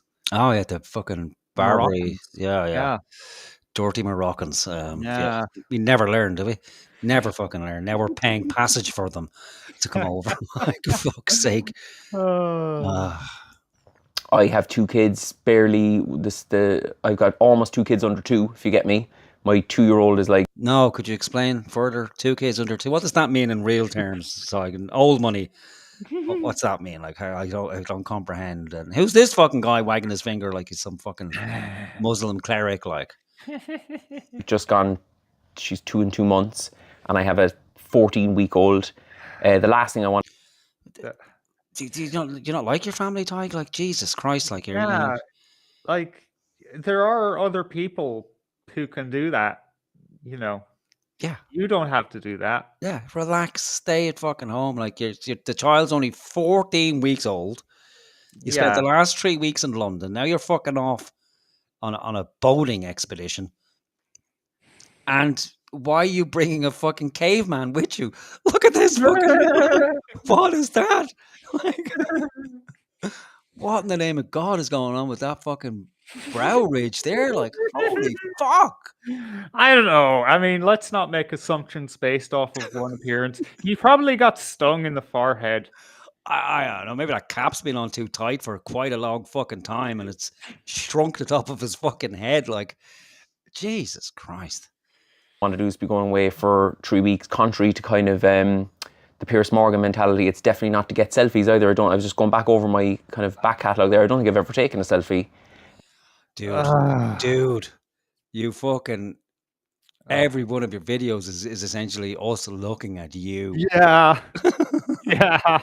It's he can't see the forest with the trees. And like, okay, well, if that's true, like, why do we even need to hear about it? Shouldn't just be a given? Like, Exactly. protest too much. Yeah, exactly. Like, he's writing his own fucking confession every time we look at him. Like, most people do, but Tig just does it to a higher degree. Without miss. Yeah. Every fucking video, he's just ratting on himself, man. In my life, I'm not really that kind of partial to them. And if I was going on a selfie trip, the kind of last kind of avenue for that you would take up really would be one that would end going face to face with Nazis and probably being incarcerated in a Nazi prison for 3 days, because that's what the Israelis are in the 21st century as far as I'm concerned. But that's likely where it will end. So there was 2 of them. Why? Yeah, I know, right? 2 selfies. Yeah. All right. Is this who's this? Is this that's not Susan Sarandon? Is this that she's too young to be Susan Sarandon? But it looks like a Susan Sarandon. Who the fuck yeah. is Susan Sarandon? An American actress. Do you know Tim Robbins? No. Do you know the movie Bob Roberts? Have you seen the movie Bob Roberts? No. Jesus fucking Christ. The Jacob's Ladder. The Rocky Horror Picture Show. What was she in the Rocky Horror Picture Show? I don't know. Susan Sarandon was Thelma and Louise. Have you seen that fucking movie? It was like one of the first movies Brad Pitt was in a kind of Hollywood production. I'm sure you must. Oh, okay. You must know. And Tim Robbins is. Have you seen Jacob's Ladder? Yeah. Okay, the main character in Jacob's Ladder, that's Tim Robbins. That's she's his wife, like, for some fucking reason. Well, reason. Okay. Yeah. If you ever need marriage counseling, I'm your. Oh my God, she was Janet Weiss. Oh my God, I loved her. There you go. All right. But that's not her. She's No, that's not Susan Sarandon. No, it just looks like Susan Sarandon when she was long 40 years red hair. Yeah. So I'm not going because I am mad to get on a boat or get on the Piers Morgan Uncensored platform. Oh my God, look. Time, like, I mean, like, we don't assume that, or, in a healthy fucking scenario, we wouldn't assume that. Yeah, but now we have to question it. Like, yeah. I'm doing this because I'm mad for the boats. I love the boat. Love going on boats. But beyond that, I really want to get on Piers Morgan's show because that will It's blow up his understandable. channel. Like, It's understandable, right? That you would say, look, I'm not in it for, the exposure, and then just leave it at that. Because I would say something like that if it was true. I mean, it wouldn't be true because if I was going to go on the flotilla, I'd be saying, yeah, actually, I want to get my name out there, while doing something I believe in. yeah, but that What's who the even deal? fucking says it? Like, it's only you only need to say that if people have been bringing it up like that. If there's been a campaign, a smear campaign, Right. to say the only reason Ty Kicky's doing any of this is because he's in it for the money and his heart isn't really in it. Right. Or if but outside of us, who's brought it up? Like no one. That I'm aware of, anyway. Maybe they have, but I to me, think it we makes no need sense. to. I think we need to put him in contact with County Gains because he's smart. He doesn't draw attention to the criticism. Hmm. Maybe that's another fucking revenue stream for county. He can give coaching. I How believe he to does. grift. Yeah. Doesn't matter your politics, it works no matter what. Ah, fuck. Or not that I would, but you know what I mean. I'm going because I feel like the people involved in organising have said that I would be useful, and that my platform would be useful, and that hopefully my communication skills would be useful, and so I'm going. Communication skills. That's hilarious, man. Because it's one step more for me, and that's what I'm going to say in my video, that I was encouraging people back in April to take one step more in your activism, and this is one step more for me. And if we all did this, even though we're not doing it because we kind of necessarily want to, but like this is the situation we're in. There's hundreds of people being killed every day. People are being murdered while they're waiting for aid. Children are starving to death. I mean, something else I'm going to say in the video is, would you have taken one step more to end the Holocaust had you known about it? Well, like it's on. No, we would have taken 3 steps back. Yeah, Finish it. I'm not fucking with those Nazi people. They're fucking dangerous, man. On again. And to give the Zionists some credit, I agree with them when they say never again is now. It's just now the Palestinians, obviously. So that's it, guys. Wish me luck. I will try to send as many updates as I can on Patreon, and depending on... That's none then, is it? Considering you don't send any when you're not on a fucking boat heading towards Israel. You're going you can't do one every 2 fucking weeks, like, so we'll expect nothing. What the Wi-Fi situation is like, I'll just figure that out when I get there. I thought he was going to mention something about his wife, but no, fucking Wi-Fi. No mention of the wife, just the Wi-Fi, depending on the Wi-Fi situation.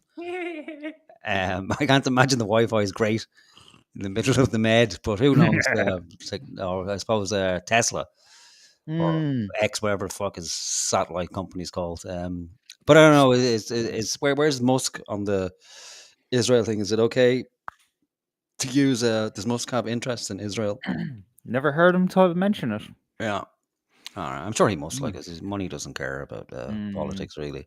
If I can't, I will obviously record loads of stuff, and I'll make sure that there's extra material up here. But I just want to say love to all of you, and I really mean that. Your support means that I can go, actually. There must be a lot more support, because it was, fucking 2 months ago, it was support means you can eat. Now it means you can take time off to go on a fucking 2-week cruise, Mediterranean cruise. And not worry about the fact that I won't have any money coming in for 3 weeks while I'm away with a young family and all that jazz. I've said it all before.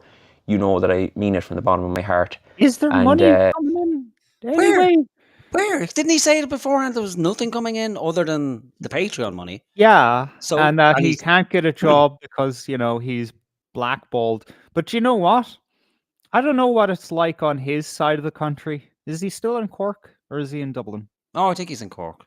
Oh, okay. Well, I mean, any old day I'm driving through the towns and whatever, and I see fucking businesses with fucking Palestinian flags on them.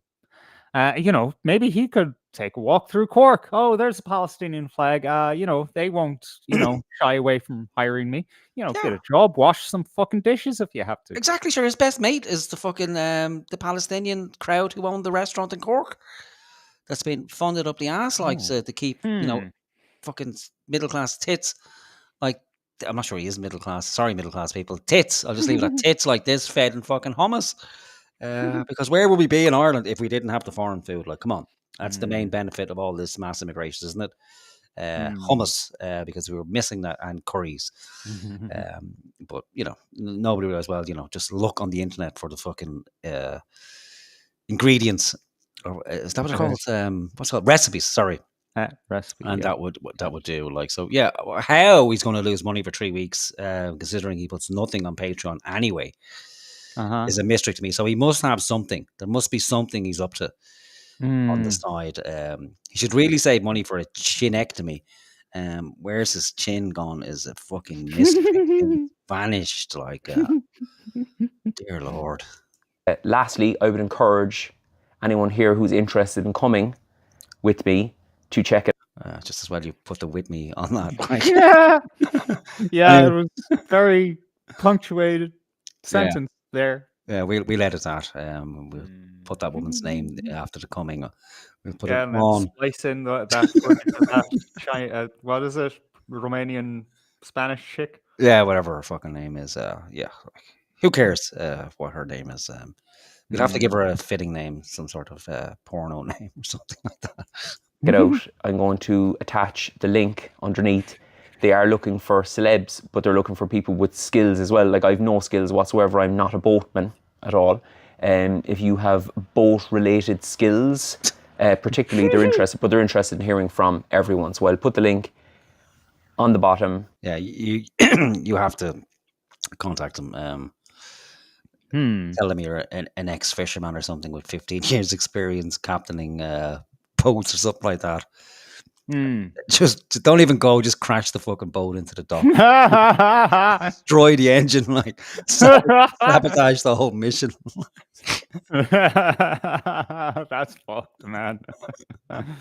The time is now, I think, to take that extra step more. Keep it to yourselves that I'm going until I publicise it tomorrow, the day after, maybe. Love to you all, and I'll talk to you later. Free Palestine. What a cunt. Yeah, there's nothing else to say about Tig. Right. I need a break. I need a palate cleanse. Yeah. You're looking at fucking Tig there for that was seemed like hours. It felt like it dragged on, but it didn't. No. I need to pee again. What should we do? What I will do, I have something for the interval, so that's a good time to pop that on now. So shall we go with? Let me see. I'll go with a bit of. Well, it's both nostalgic, so we'll go with. Oh, fuck it, we'll go with Huxley first. So I'll go with Huxley. You can't go wrong. Very good. Huxley. So that will give us. Let me see, just under 8 minutes. That should be plenty of time. Cool. Perfect. Right, let me just share this and then we'll skedaddle for a minute. So we'll be back in about 8 minutes. So have a listen to Aldous Huxley. I'll have to grab my phone as well because I'm sure we'll want to talk about it, and it'll be quite difficult if I don't actually listen and remind myself what it is. How are we there for screen size? Okay. Perfect. Okay, great. All right. See you. In your Brave New World Revisited, which was published about 2 years ago, you did claim that much of what you forecast had come true. I mean, for example, the use of drugs and this instance of people having their thoughts directed while they're asleep through music being played or messages being played through their pillows and so on. I mean, in which societies do you think that most of what you forecast has mostly come true? I mean, is it in America, Britain, Russia, China? Well, it seems to me this is not so much, you can't say that it's a question of national peculiarities or even entirely of political peculiarities. I mean, I think when the technological and applied scientific means are developed, they just tend to be used. I mean, I think one can say that the whole history of recent times in relation to science and technology shows that if you plant the seed of applied science or technology, it proceeds to grow, and it grows according to the laws of its own being. And the laws of its being are not necessarily the same as the laws of our being. I mean, hence this sense which so many people have, and which I think one sees in so many societies, this sense that man is being subjected to his own inventions, that he is now the victim of his own technology and the victim of his own applied science, instead of being in control of it. How could he be in control of it? Well, this is the problem. I mean, I think that this is perhaps one of the major problems of our time. How do we make use of this thing? I mean, after all, this was stated in the Gospel. Man, the Sabbath was made for man, and not man for the Sabbath. And in the same way, technology was made for man, and not man for technology. But unfortunately, the development of recent social and scientific history has created a world in which man seems to be made for technology rather than the other way round. And we have to start thinking about this problem very seriously and seeing how we can re-establish control over our own inventions. But would you say then that America or Britain was as liable to suffer from the arts of mass persuasion or brainwashing, say, as dictatorial societies?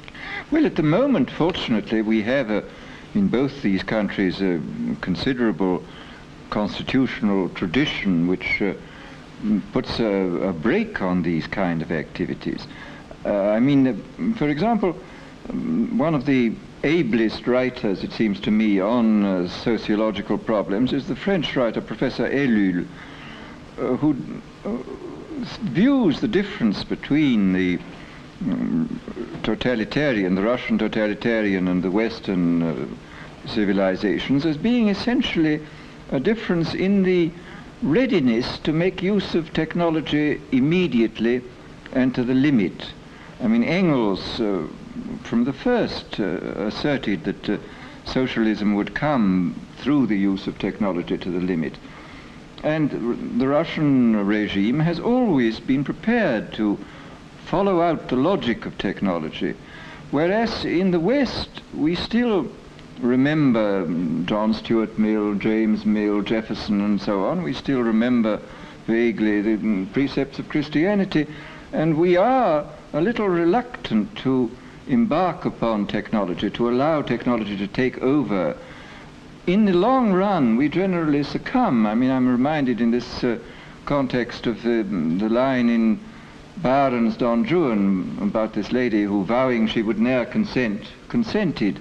And in the long run we generally do consent to. I mean, but in the short run we sort of haggle about it, and we are reluctant to, but we tend to be pushed by the advancing technology in a certain direction which I don't find desirable. And I do think we have to start thinking very intensively about this problem and seeing how we can get control again of our invention. I mean, this is the kind of Frankenstein monster problem. Suppose that this rather frightful prospect comes about. I mean, are people going to be happy under this kind of regime? Well, I think you could. I mean, this was one of the sort of what I may call the messages of Brave New World, that it is possible to make people contented with their servitude. I think this can be done. I think it has been done in the past, but I think it could be done even more effectively now, because you can provide them with bread and circuses, and you can provide them with endless amounts of distractions and propaganda. This all raises, I think, so it does to me anyway, this question of how much one really does value freedom, or really how free one feels oneself to be. I mean, someone like myself, say, was grown up since the war. I mean, do you believe that I am less free than someone who was brought up in the 20s or in the 80s of the last century or in the 18th century? Well, it depends entirely who you were in the 80s of the last century or the 18th century. I mean, if you were a country gentleman with an income, you were remarkably free, but if you were a peasant on his estate, you were remarkably unfree. I mean, it seems to me maybe the word freedom perhaps is too vague a term in this sort of context. I think what we have to ask is what sort of a social pattern and what sort of a political regime is best calculated to help the individuals within the society to realize the maximum extent of their desirable potentialities. I mean, it's quite obvious that most of us are functioning at about 10% of capacity, and that wouldn't it be nice if we could function at 20% instead of at 10%? Do you have any clear idea of how this could be done? I mean, what kind of society it would be? Well, I have ideas. I don't know whether they're valid or not. As a matter of fact, I've just finished a kind of utopian fantasy, which is the opposite of Brave New World, which is about a society in which a serious effort is made to help its members to realize their desirable potentialities. And I've gone into, I mean, this is an attempt to write what may be called a practical utopia. Nothing is easier, of course, than to enunciate ideals and to say, well, wouldn't it be nice if everybody were good and kind and loving, etc., etc. Of course it would be very nice, but the point is, how do you implement these ideals? How do you fulfill your good social and psychological intentions? And when you come down to this problem, you see it's a very complex problem of organizing family life, organizing education, organizing sexual life, organizing social and economic life. I mean, there are endless factors involved in this, and to try to work out what all these factors should be is I must say, I found a very interesting job. As far as I was concerned, I don't know whether anybody else will find it interesting.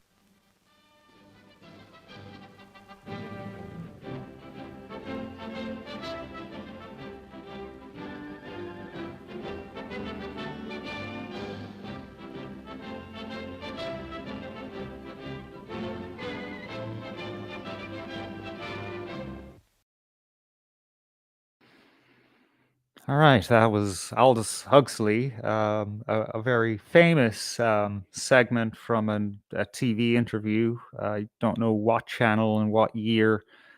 I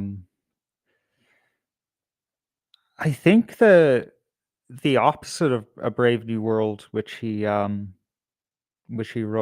was A Brave New World Revisited. Was it? I don't know. People say, "Oh, that was a handbook and not a warning," and I don't know, because everything he said there makes perfect sense to me. It was very it was unaligned. It wasn't evil, but he wasn't necessarily saying, we need to get free of this terrible trajectory we're on either. What do you reckon? What were we saying? Aldous Huxley, the question. I mean, he comes from a dodgy family, obviously. But is he a good guy or a bad guy? I don't know. I think it depends at what stage of his life you pick him up at.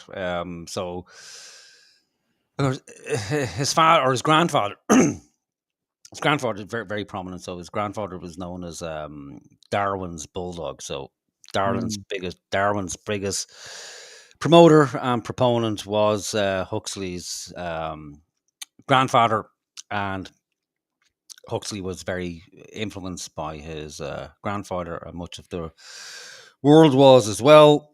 And then Huxley's brother, Julian, was also very prominent as well. Maybe most people probably wouldn't be aware of, or as aware as of his brother, who founded UNESCO and wrote the charter for UNESCO, and also was very prominent in founding the WWF, not the World Wrestling Federation, but the World Wildlife Federation, which again was very, very concerned with animal welfare and environmentalism of all things, and the big question of overpopulation, and a big proponent of eugenics of all things before it went kind of sour, before the Nazis ruined it for them, and actually put it into practice, or dysgenics. It's kind of,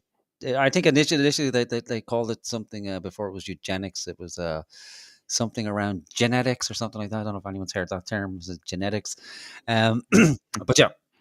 So and again with Aldous Huxley, so he would have been kind of in those circles on board with it. Was I don't know if he was a member of the Fabian Society. His brother Julian certainly was, and Mhm. again the Fabian Society, big proponents of eugenics, socialism, and progenitors of the British Labour Party. So, and Mm. their whole deal was to bring in socialism gradually. And their motto and crest was the wolf in sheep's clothing. And all anybody need to do is watch a couple of George Bernard Shaw videos to see what they were about. So Mm. Aldous Huxley, again with Brave New World. So the first time I read Brave New World, I read it as a warning. Mm.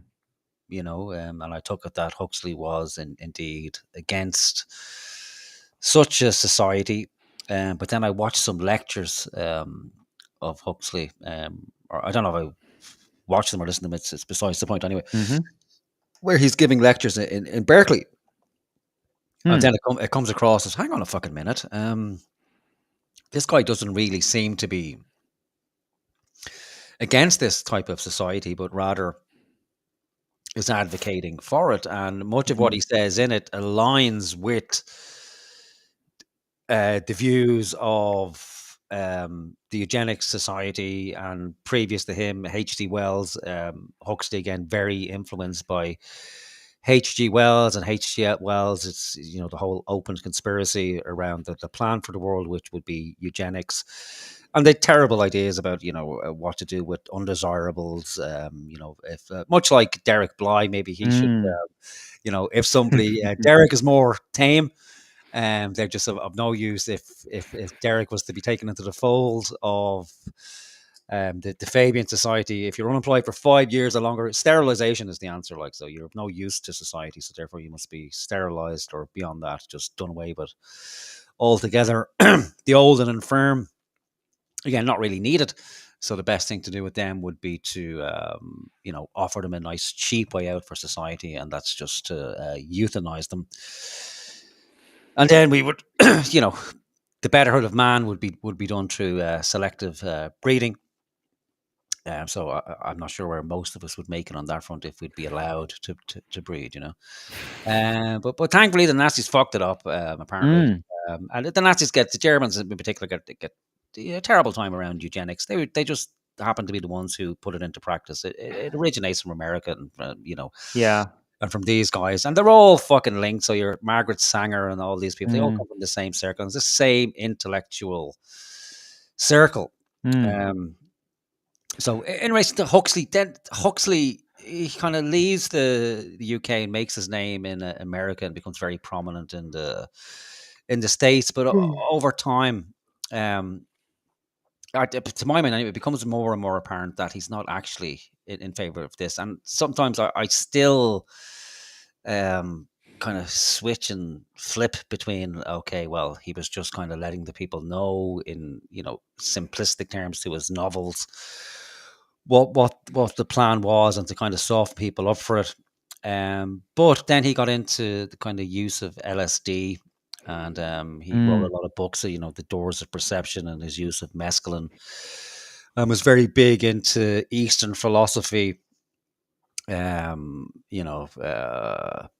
and Hinduism, Mm. and all that. And I genuinely think that through his use of LSD kind of actually opened his mind, and Mm. realized that, well, this kind of dystopian future is not the way to go for mankind, and he tried to actually do something about it. I think he mentioned in that clip that he came up with the book Island, I think it is, where he sets out a different vision, and he did write Brave New World Revisited, where he offered a different ending other than the savage killing himself as the only solution to escape the dystopian future that we face. But he was pretty bang on the fucking money. And Mm. it wasn't just through guesswork. It's because it's a scientific method and a long established plan for the world, for the Mm. through the use of science and business, that the world would be essentially managed and controlled by this overarching oligarchy, as it always has been. But Mm. through the methods of science and technology, it would be much easier to achieve, and we would be given different drugs to keep us happy. We often wonder how it will be a case where we'll own nothing, but yet we'll still be happy. Well, Hmm. if you medicate people enough, Yeah, anything's possible. yeah, you can certainly induce happiness. So whether Huxley was, had a realization that this isn't the best way forward, and tried to warn people, or set out was he a fellow Mason? I don't know if Huxley was a Mason or not. Mm. I wouldn't be surprised. I know someone's talking about Eric Blair, George Orwell. Yeah, I think George Orwell. Huxley taught at the school, Eton, where Orwell was a teenager at the time, but I don't think Huxley taught Orwell, but they certainly corresponded. And Oh, in he their was a Mason, by the way. he was a Mason. Okay, Mm. no surprise there. In their correspondence, Huxley and Orwell, they talked about the vision that their fathers foresaw. So again, there's enough there for anybody who looks to say, okay, well, you could say they're all co-conspirators, but they're all of an intellectual background, and that's the kind of the conversation of the time amongst intellectuals. This is what they were talking about, and they're the class that see themselves in a position to actually, shape the world in their image. And I suppose why wouldn't they? You find yourself in this type of position. You've been conditioned and bred and trained throughout your life that you are the ruling class. There's a long storied history Mm. of humanity that has been guided and by the ruling class. And if it wasn't for the ruling class, well, then civilization as we know it wouldn't exist. And that's pretty much fucking true. It wasn't the Yeah. average Joe or Josephine who came up with these amazing feats of engineering and scientific breakthroughs. Now, there's an argument to be had, which is from the savages' point of view, that nobody's really benefited from it in great numbers. Really, okay, we've extended the lifespan, or so we're told, but we look at still tribes that live in the Amazon where they live to 80 and Mm. 90. So it's really, well, what benefits have we got from modern civilization, and where has it led us, and where is it leading us fucking to? And it seems to be leading us towards I don't know, the heavily controlled life, especially with Mm.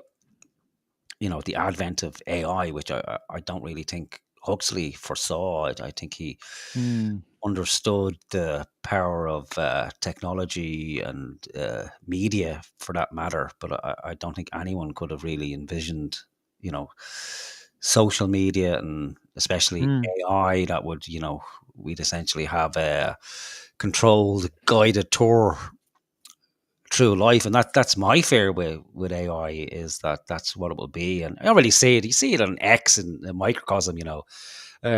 Grok did this happen? Grok, and Is this stupid true? fucking Yeah. things like that. People are Mm. already deferring to the Mm. machine because it's easier, and all this weirdness now with new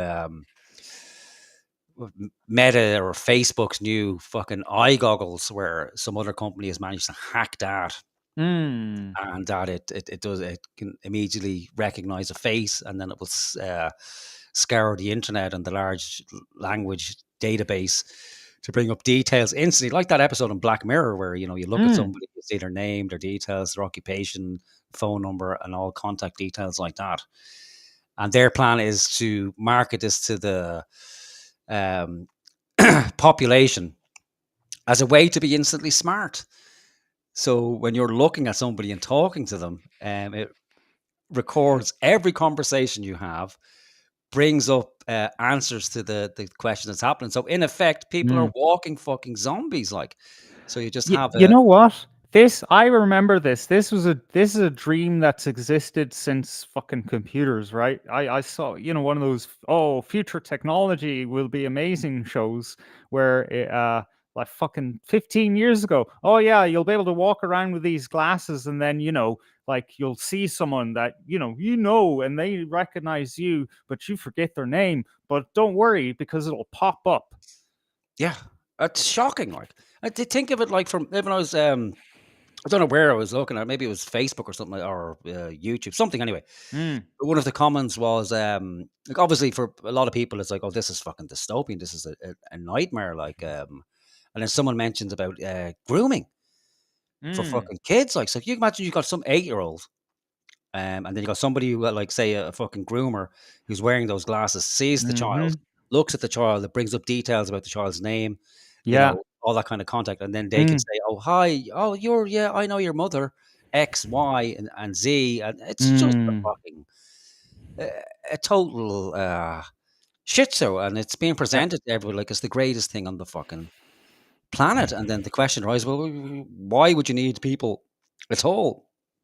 Eventually, like, and that seems to be where we're going as well. That's a big fear for people that somehow the Mm, AI and the robots are going to take over, and something yeah. like the Matrix looks like a documentary more and more every day. I don't think it will ever get to that case where we're replaced by robots and humanity's gone. It's like, well, what's the fucking point in that? Like, it makes no real sense to me. Well, why? Or unless AI becomes sentient, and then what does that do? I'm like, what's the purpose for a sentient AI? And then you get into all weird fucking, well, not weird, but you get into all kind of side topics around, well, what is AI? Are we tapping into some demon or some other fucking Mm, consciousness, or who fucking knows? It all becomes kind of nightmarish stuff, yeah. and Yeah. it really, It even just opening the fucking Pandora's box of, well, maybe we need to start considering these things as sentient and give them rights that parallel human rights. Like we're on the fucking cusp, man. I think. Like, not that, look, AI is never going to be the true Turing test AI, right? It's just a calculator, okay? But you have these people up on the screen. Look, Musk deleted this tweet, by the way. Um, you have fucking Grok has a sensual character that you can interact with if you pay for the premium service called Annie, and she will be your girlfriend. wow. And she's already broken many people's hearts. So seriously, it's sad out there, man. Sad. But yeah, you posted this in our private chat saying, "What the fuck is this shit?" He posted a video of an anime girl dancing, which like that's just inappropriate, on a few levels. Uh, this is where it's going. Yeah. Yeah, so I don't fucking know. Someone mentioned, I was looking at that thread. I didn't know it was deleted, but somebody mentioned that Musk is training incels how to talk to girls or something like that. I'm like, okay, I like, mean, that's gonna work. this Like, is 4D chess thing. Trust the plan, guys. Yeah, Trump is, fucking us over at every turn, but just trust the plan. It's 4D, 5D, 6D chess. Yeah, no. So Musk is a scumbag. yeah, but sorry, Mm. just having a quick look at the chat. Hmm. Big tips, lover. Who's feeding the input AI? That's why I'd ask it nothing. Yeah, it's us, like, so, Mm. we're all fucking doing it, and it is useful. It's a useful tool as long as it's tool. And like Huxley Mm. said in that little clip, that technology is supposed to be made for man and not man for Yep. technology. And I think it was Julian Huxley. He's the guy who popularized the term transhumanism. So Hmm. this plan goes back a long fucking time, and it's a particular class, and that class Mm. still exists. And when we get to the World Economic Forum, that's where it's happening today, and still within the UN and places like that. But we don't hear about it, and it breaks my heart looking back like that. You think it was like fucking back in ancient Greece when you watch a conversation of that compared to what we have now, like the fucking paltry excuse for debate we have on national television. Like that was the BBC. You turn on the BBC today, and it's just it's fucking some dope with her tits out, or someone banging himself in the head with a fucking hammer. Like it's pathetic by comparison. And I don't know, maybe we don't have Huxleys anymore. Like, and again, it's partly because I don't really watch telly at all, really. So I could be talking at my arse. No, I can confirm for you that it is as dull as you say. However, there are nice shows like, these guys, they fix up these pieces of furniture for people, and it's all very, homely and, sentimental. Yeah, but beyond that, it's trash. Yeah, I suppose that's what we have the internet for, isn't it? That's if we want to, if we really want to search out knowledge, we can. But the great thing about the BBC and television like that was that everybody had access to it. So everybody could be informed, the family sits down around the television, and then someone like Huxley comes on. And it's not just Huxley, like they would have had everybody on, all intellectuals, and not just intellectuals, because after a while, just listening to intellectuals talk shit can become incredibly boring. But at least it lets you know, or gives you some inclination of what's happening with the world. And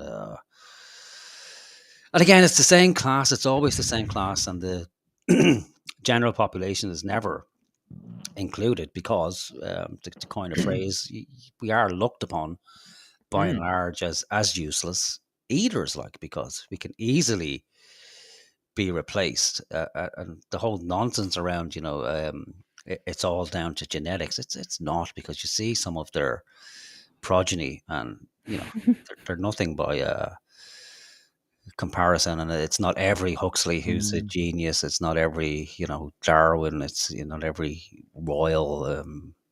But we've been saying it in a couple of different ways, but that class, like, they've all the resources they need, and they are generally more intelligent than the vast majority of the population. But that's not purely just down to, the look of genetics. There's a lot of factors there. And if we were to equal the playing field with it, it might be a bit different. But why would you, if you're in a position where you hold all the power, all the money? Why would anybody in their right mind give it up? Unless, so I don't know. And again, it's just strange, because we're going to talk about the World Economic Forum in a minute, not too deep, but beyond Fink, I can't remember what the guy's name is. Is it Hoffman? Larry Fink.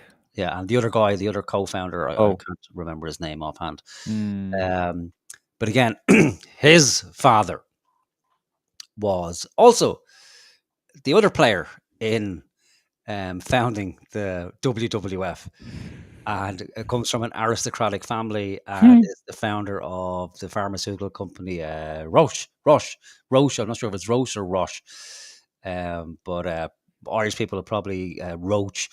Anybody who's illicitly taken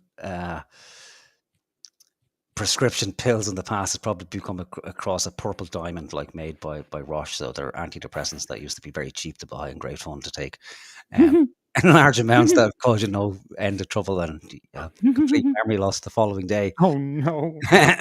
But yeah, that's going to be. And then they were also in a lot of different types of scandals, like price fixing, and they refused to release the patents for AIDS medications to Africa because they wanted to make as much money from it as possible.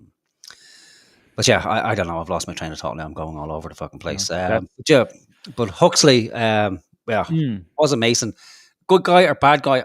I tend, at least from today, I tend to fall on the side of good guy. Tried to warn people about what was coming. Had a change of heart or mind, whatever way you want to look at it. What was that book that he referred to about him just finishing up the opposite of A Brave New World? Was that A Brave Island. New World Revisited? Oh, No, The Island. Ah, Island. yeah, Yeah, right. yeah. Okay. The Island. Yeah, there's a lot of Huxley's books I haven't read, Mm, and I think most people haven't read more of his kind of scientific works either. mm, But yeah, people, if you don't know who Huxley is, you should definitely look into him. And I think in the people always kind of compare Huxley and Orwell and who had the mm. vision. And I tend to, well, it's kind of obvious that it's more on what Huxley saw, like that. Because it's too obvious that kind of brutality that Orwell fucking Yeah. wrote about, that kind of boot on the face. It's more of a kind of boot in the mind, really, Yeah. where we find Well, ourselves. I mean, double speak. I mean, True, yeah. yeah, like it is actually possible to convince people that the dreary, horrific lives that they live are perfectly normal. Mm. I mean, I think there's a kind of an irony in me saying this because, you know, a lot of us do live dreary and miserable lives. Uh, it may, we're surrounded by God's wonders 24/7, but I mean, that's not most people's experiences, and we fucking live with fascism every day. So I don't think Orwell was that far off. I think it's a mix of the two, and you know what? It's really not a fucking race. I think these people who guide us, they read all of these books, including the cyberpunk novels like Snow Crash and whatever, Mm. and think, oh, those are loads of great ideas. Let's make corporations that push them upon the populace. Yeah, absolutely. Yeah. So they mix and match. And what struck me about listening again to that speech, pretty much a speech by Huxley, is about the progress of technology. That like, yeah, you know what, you're kind of resistant to it now, but you'll get used to it. Yeah, Um, eventually give. yeah, Everyone does. yeah. It was back in 2005, maybe earlier. Michael Tsarian, I heard say, like, isn't it weird that like our technological progress seems to be outpacing our spiritual growth as a species, which our spiritual growth is a thing, you can track it through the time, from the very earliest days we can surmise from oral cultures and all that, all the way up to now. There's been an evolution of how man thinks of himself and the world, how he thinks fundamentally. Um, but now you have this lightning speed technological progress, and but fucking 2005, man, and even back then, when Huxley was speaking, what are these technological cages he's talking about? Fucking light bulbs? What is he talking about here? If he could recognize that now, like, how fucking deep are we in it now?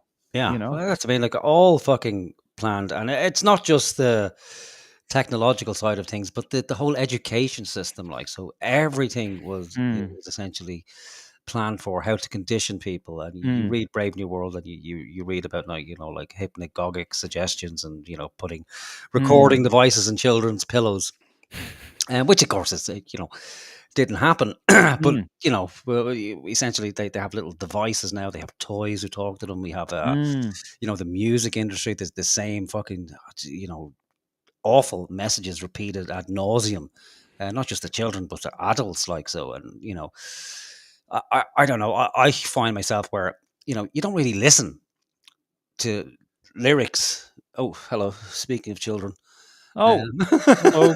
right, back in a moment. Yeah.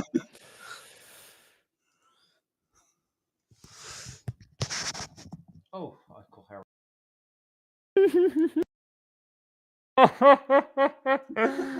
Oh, that's hilarious. Oh man. Uh, behind the moment and a decision. Yeah, just catching up on the chat because we do, get into conversation and it does get away from us.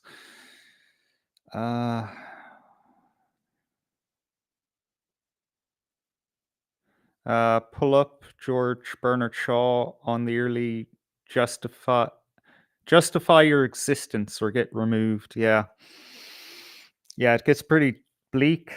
It's really not enough to just brand one person or another as a bad guy and not listen to what they have to say, because like this is real things that they're talking about that exist in the world. They're describing how we are manipulatable as a people, whether their whole thing is to take advantage of those manipulation mechanisms or free us from them. It really doesn't matter at the end of the day. They're describing them, so listen to them, because they it's not all secret backroom fucking conversations. The philosophy and the science of all of this is published in books. It's in scientific journals. It's in universities. This stuff isn't inherently good or bad. It's just a description of consciousness, nature, physics. It's what man does with that knowledge.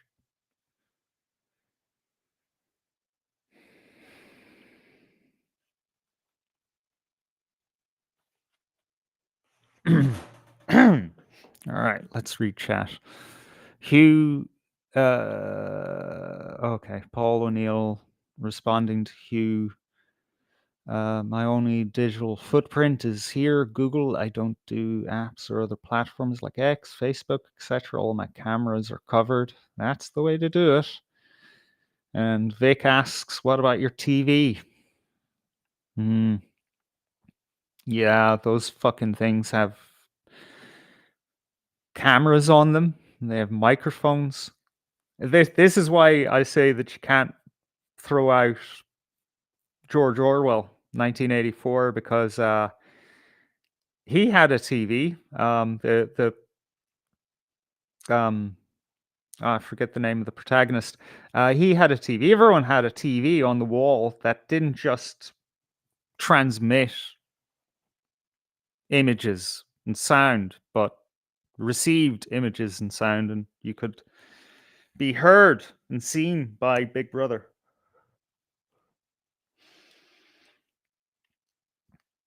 So like that opening scene where he had to hide beside the TV because got to the point, I guess, in that society where okay, here you go, here's a nice TV, but like China, communist China, you must have a TV by law. And then I guess people started covering up the cameras and microphones, and they said, well, look, for your own safety and for law and order, we can't allow you to cover up the microphone and camera of your TV. Will we see that? Winston, good call, Dars. Good memory. Will we see that law come in that you can't cover up the recording devices on your devices? Or, you know what I mean. They're both devices. Devices that make up devices. Everything's a device. Woo. Dr. Crispy Rothschild says, I have a big picture of Michael D. Higgins on my wall. He's always watching me. Oh, man.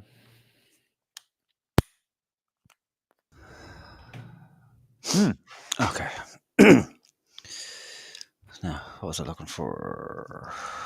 Filter tip. All right. Fuck's sake. Okay. Yeah, so where were we? Children. Mm. Money never appears when I Oh. say money, you know, like but children do for some reason. You know what? I have a conspiracy theory. Oh, It started with Furbies. okay. You remember those things? Yeah. And I think, didn't they like respond to verbal commands? Yeah. Yeah. And it's all like fluffy. Mhm. And it's like, what do you call those things that that the gremlins become? You know, it's kind of like cutesy. Yeah. Mm. Yeah. So like, that's something that's spooky, right? Yeah. Or am I just reading too deep into fucking Well, children's well, a programs? lot of children's toys and children's entertainment has become pretty demonic looking, you know. You mentioned Skibbity Toilet earlier, and then just all sorts of crazy weird shit out there, like where what's the other one? I can't even remember the names of some of them, but like Thomas the Tank Engine has become demonic. It's Skibbity Thomas or something like that. It's all fucked up. Like it's mental. Um, a lot of it to me, it's autism training. Because if you ever like this, you know, with autism, there's a lot of stemming and kind of verbal tics, and that's a lot of the cartoons is essentially that. And you see a lot of kids running around, and they all look autistic, but essentially they're just mimicking what they see on these Wow. cartoons. And I'm not even sure who's making them because there's no kind of control over it. Not that I'm advocating for control, but it could be just some fucking private dude in his house making whatever the fuck he wants, and then because it's YouTube, it can become massively popular overnight. And I think that isn't it like the some of the biggest creators, it's all aimed towards children, like all these massive YouTube accounts. Are making hundreds of millions from children just watching them, and it sickens me. Like we talk about county gains and passing, or people benefiting from fucking stealing other people's shit. But the way these people prey on children, and even I catch it even with their, if you love your mother, press the subscribe button, press the like button. Like they're just fucking scumbag degenerates. Like, Oh God. And for, Elsa Gate. Jesus Christ. what was that? Oh, it describes the discovery of this kind of brand of kind of weird content made for kids. So it'll pop up on the non-interactive videos that are fed to kids channels, kids devices on YouTube. And it's all very fucking bizarre shit where people are dressed up as Disney characters and other things like Spider-Man or whatever. And there's one where Spider-Man is pregnant and Elsa is helping him give birth, and the dude just has a big ball in his costume, and he lies down in the bed, and it's all very fucking bizarre stuff. And it kind of looks like grooming, it's just introducing these weird notions for children as young as fucking God knows how early they watch that shit. Yeah. All right, we may have to go back on what Paul was saying and agree with him All right. wholeheartedly. It's beyond time, Paul. We need to take up the fucking weapons and start fucking executing people on the streets. Right, we better move on. I think we'll have a look at the World Economic Forum, people. We do it kind of briefly. Yeah. I don't want to spend too much time on it. I think people are probably, well versed in what's happening with the Economic Forum anyway. But we do have a change in leadership, so we have to at least acknowledge it or have a quick look at who the fuck we're actually dealing with now.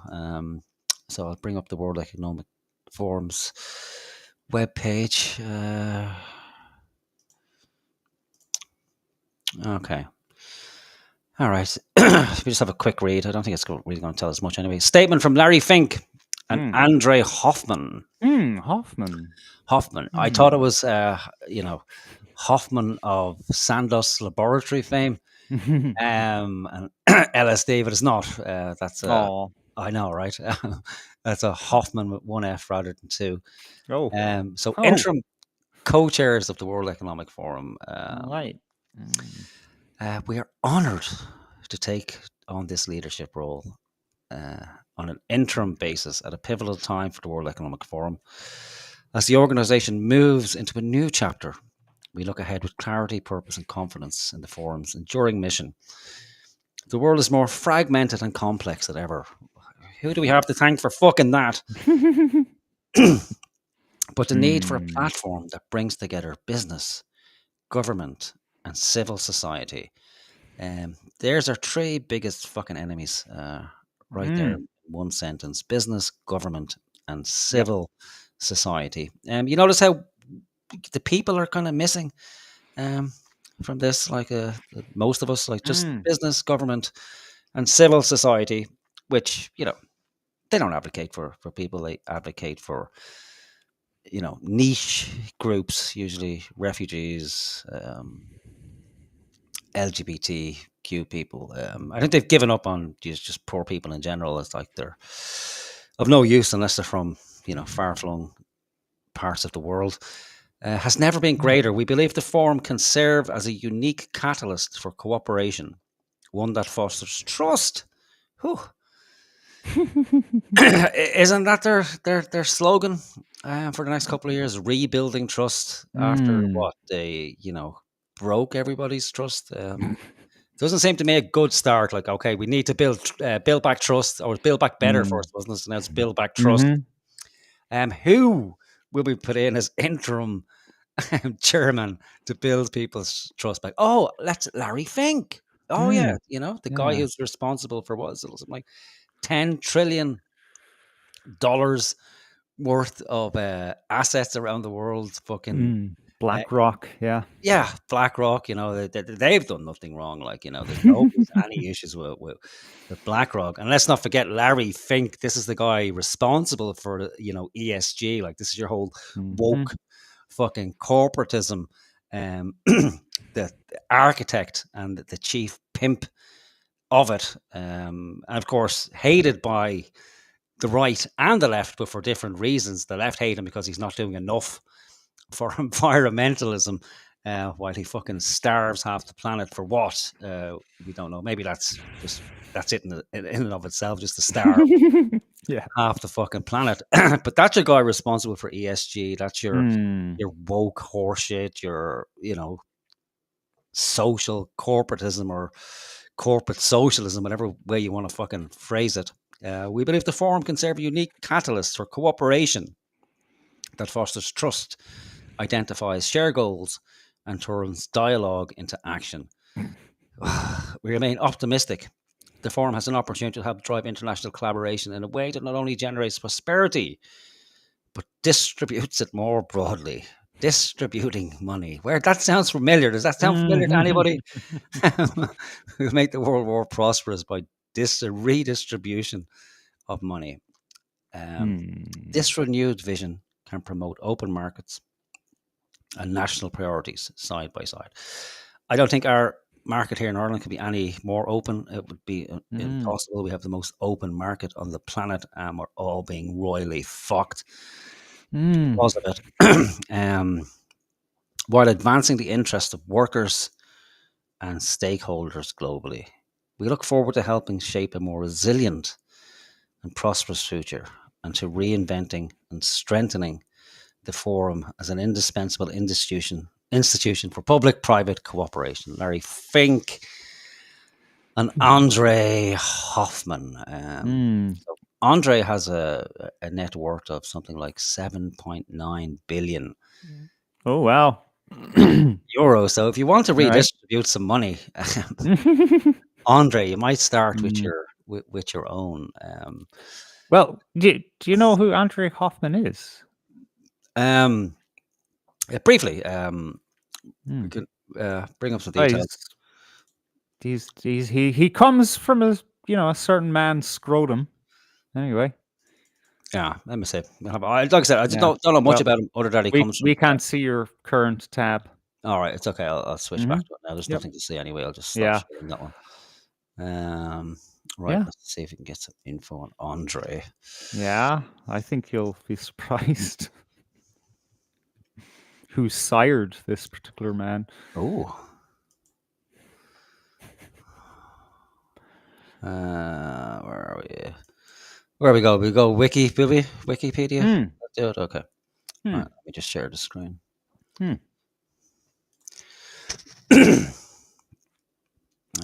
Screen share. Head of Nestle, Crispy Rothschild says. I think so.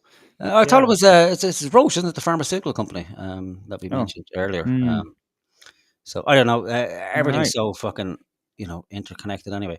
Right. So Hmm. Andre Hoffman, born 31st of May 1958, a Swiss billionaire, businessman, environmentalist, and philanthropist. The great grandson of Fritz Hoffmann La Roche, who founded the drug company Roche Holding in 1896. He currently is the vice chairman of the company. As of November 2020, his estimated net worth is 5.71 billion. Okay, so it's gone up 2 billion in 4 years, 5 years. That's not bad. As a philanthropist, he's been an advocate for sustainability and environmental protection services, international vice president of the World Wildlife Fund for Nature from 2007 to 2017. He's also been on the boards of Wetlands International, the global non-profit organization dedicated to the conservation and restoration of wetland ecosystems. Getting rid of people. If it wasn't for these pesky fucking people ruining the environment with their very existence. Born on the 31st of May in Basel, Switzerland, Andre is the son of Daria Hoffman Razumovsky and Luke. I looked into the Jewishness, not a Jew. All right. Russian aristocrat, but I don't know, maybe like some sort of secret Jew. A conservationist and philanthropist. Studied economics in the University of Galen. All right, here we go. So his career in '91, Hoffman joined Nestle UK, outstanding company, convincing poor Africans to use formula and privatizing all water. Oh yeah. Water isn't a human right, according to Nestle. Yeah. Was that him? Was that Hoffman who said that, or was that someone else? Was that a different chairman? It was the CEO, but I don't think Andre is the CEO, is he? No. 3 years later, he established the family office specialized in wealth management. In '96, he became a member of the board of Roche Holding, the world's second largest pharmaceutical company, established by his grandfather. He owns 1.5% of the company and has been vice chairman since 2006. He is on the board of Genentech, a fully owned subsidiary based in San Francisco, an early investor in the Maryland-based startup Innovation, which manages and analyzes healthcare data. Non-executive director. He's a member of the Club of Rome. Oh, Jesus Christ. Wow. How on the nose can you be? I know, right? It's like, what more could people fucking need? A member of the board of trustees of the World Economic Forum, a member for the Center for the Fourth Industrial Revolution in San Francisco. It's Klaus's little baby. And a member of the board of System IQ, a company that intends to drive positive disruption in economic systems. Well, as long as it's positive, why would you complain? What were you saying there about Orwell? Philanthropy, nature preservation. Hoffman is an environmentalist. Thank goodness. He's got to be a kind and loving person, just by his very nature. Involved in a number of non-profit organizations and initiatives related to sustainability and nature conservation. In '98, he joined the WWF and served as vice president. Since 2010, he's been president of the MAVA Foundation, a major foundation in the field of nature preservation. 2016, became president of Foundation Tour de Valais, a French research institute dedicated to Mediterranean wetland conservation. He also has been on the boards of the Wetlands International, Global Footprint Network, and FIBA. In August 2018, Hoffman and his wife Rosalie made a 40 million commitment to INSED, no idea what that is, establishing the Hoffman Global Institute for Business and Society. He is currently the chairman of its advisory board. In 2024, he made a 3.3 million donation alongside his wife to the University of Exeter to fund research in providing solutions to climate change related problems and mobilizing action to mitigate the effects of it. It's almost like these people have an enormous amount of influence on whatever the fuck it is they choose. Mobilizing action.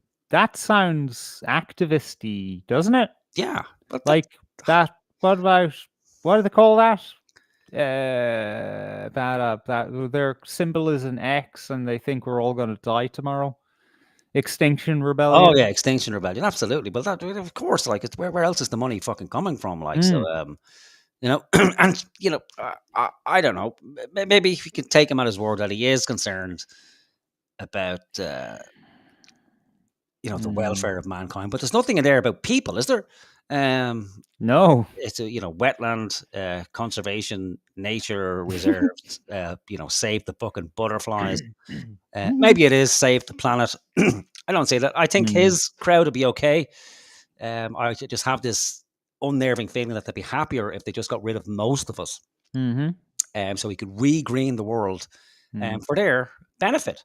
Because it's not like these people had anything to do with fucking the planet up to begin with, is it? No, not at all. Like, so they just came into these positions yesterday.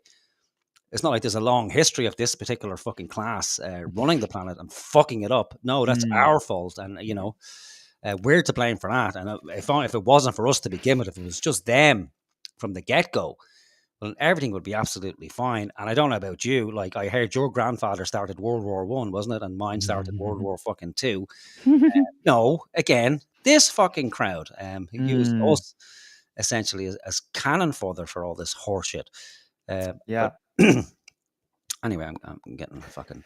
No, you've just, you know, you're speaking the truth, man. You know, it wasn't us that built all those manufactories. You know, we went into the fucking mines and dug out all the coal for them to go into their factories to make more shit that, you know, they funded.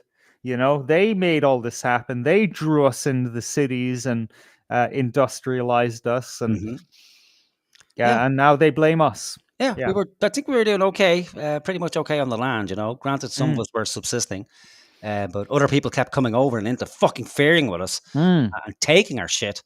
But prior to that, I believe we were doing okay. I'm sure there were problems that there always have been. But yeah, it's not like we really had a choice around it, is it? And especially us who inherited the system, we didn't have much of choice in it. And unfortunately, there's not a lot we can fucking do about it, given that hardly any of us have any real fucking resources or ability to fight back against it in any kind of coordinated fashion. Unless Paul seems to have a good idea. Like, Paul, you're in the fucking lead, man, on solutions to the problem. A member of the Royal Institute of International Affairs and a senior advisor at Chatham House. He's in it all. Yeah. He's a joiner. Yeah, what's he? Chairman of Hell. All right, let's see who his wife is. Hoffman is married to Rosalie Coombe Tennant. He owns several vineyards, of course. In 2017, he purchased the domain Jaur Gills in Burgundy, which became Hoffman de Jaur, with an emphasis on environment and nature preservation. Well, that's what you want in your vineyard, you know. He also owns the main Pierre Latine in Evorn, Switzerland, and Domain Alpamanta in Argentina. In 2022, he and his wife were awarded the Joint Honorary Degree for their contributions and support to conservation research. Okay.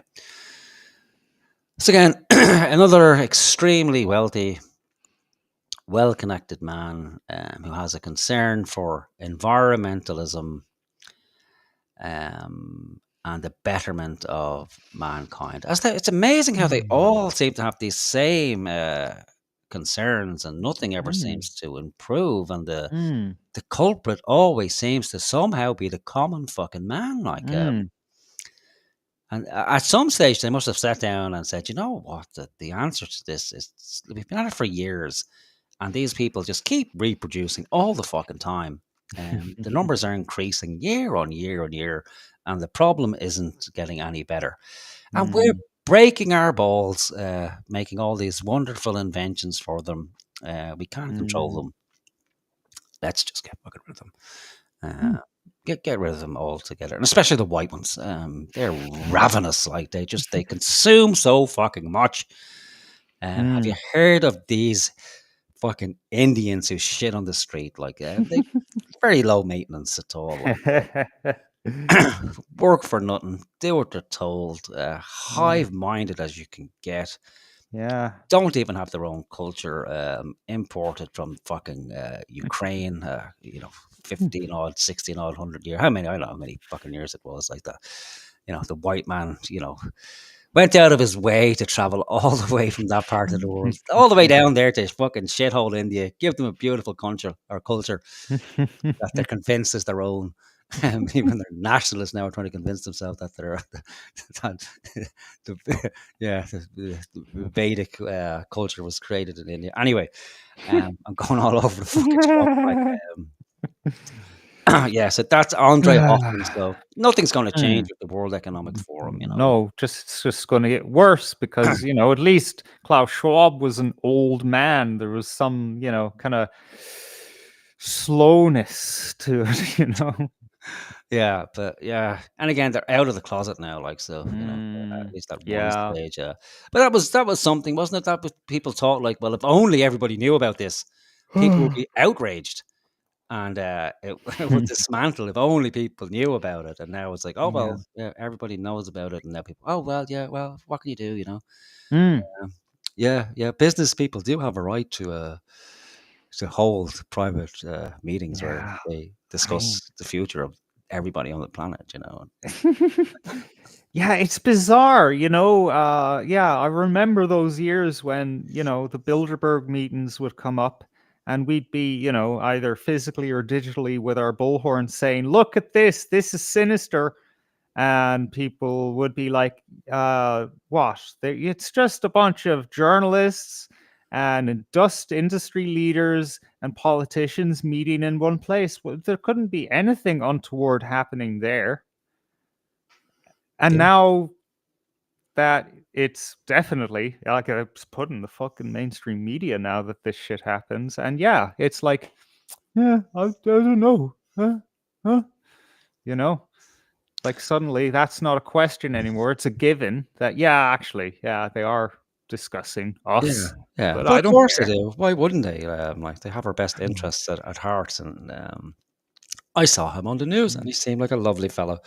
And Klaus Schwab, like for Christ's sake, you couldn't make up a character like that. It's he's like fucking Darth Vader crossed with fucking Hitler. People are still going, well, I don't really see any problem with this, as they sit there openly discussing plans to enslave humanity for fucking ever and ever. Amen, so to speak. But I don't fucking know, man. I really don't. You're probably better off knowing nothing about it. Because it does become all too fucking too much. And that's the stage as it's well. Eventually, disabling. you just accept it. Oh well, that's how it is, I suppose. So not much I can do about it. So I just better go along with the. There has to be a way to reframe this, Okay, so back to this. I forget. It was on the statement, the press release that they put out, right? Private and government. What was it?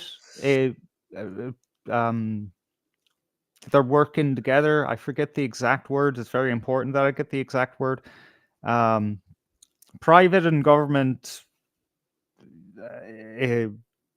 cooperation, maybe? I don't know. Something else. I don't. Yeah, that's fascism, right? That's what Mussolini called fascism.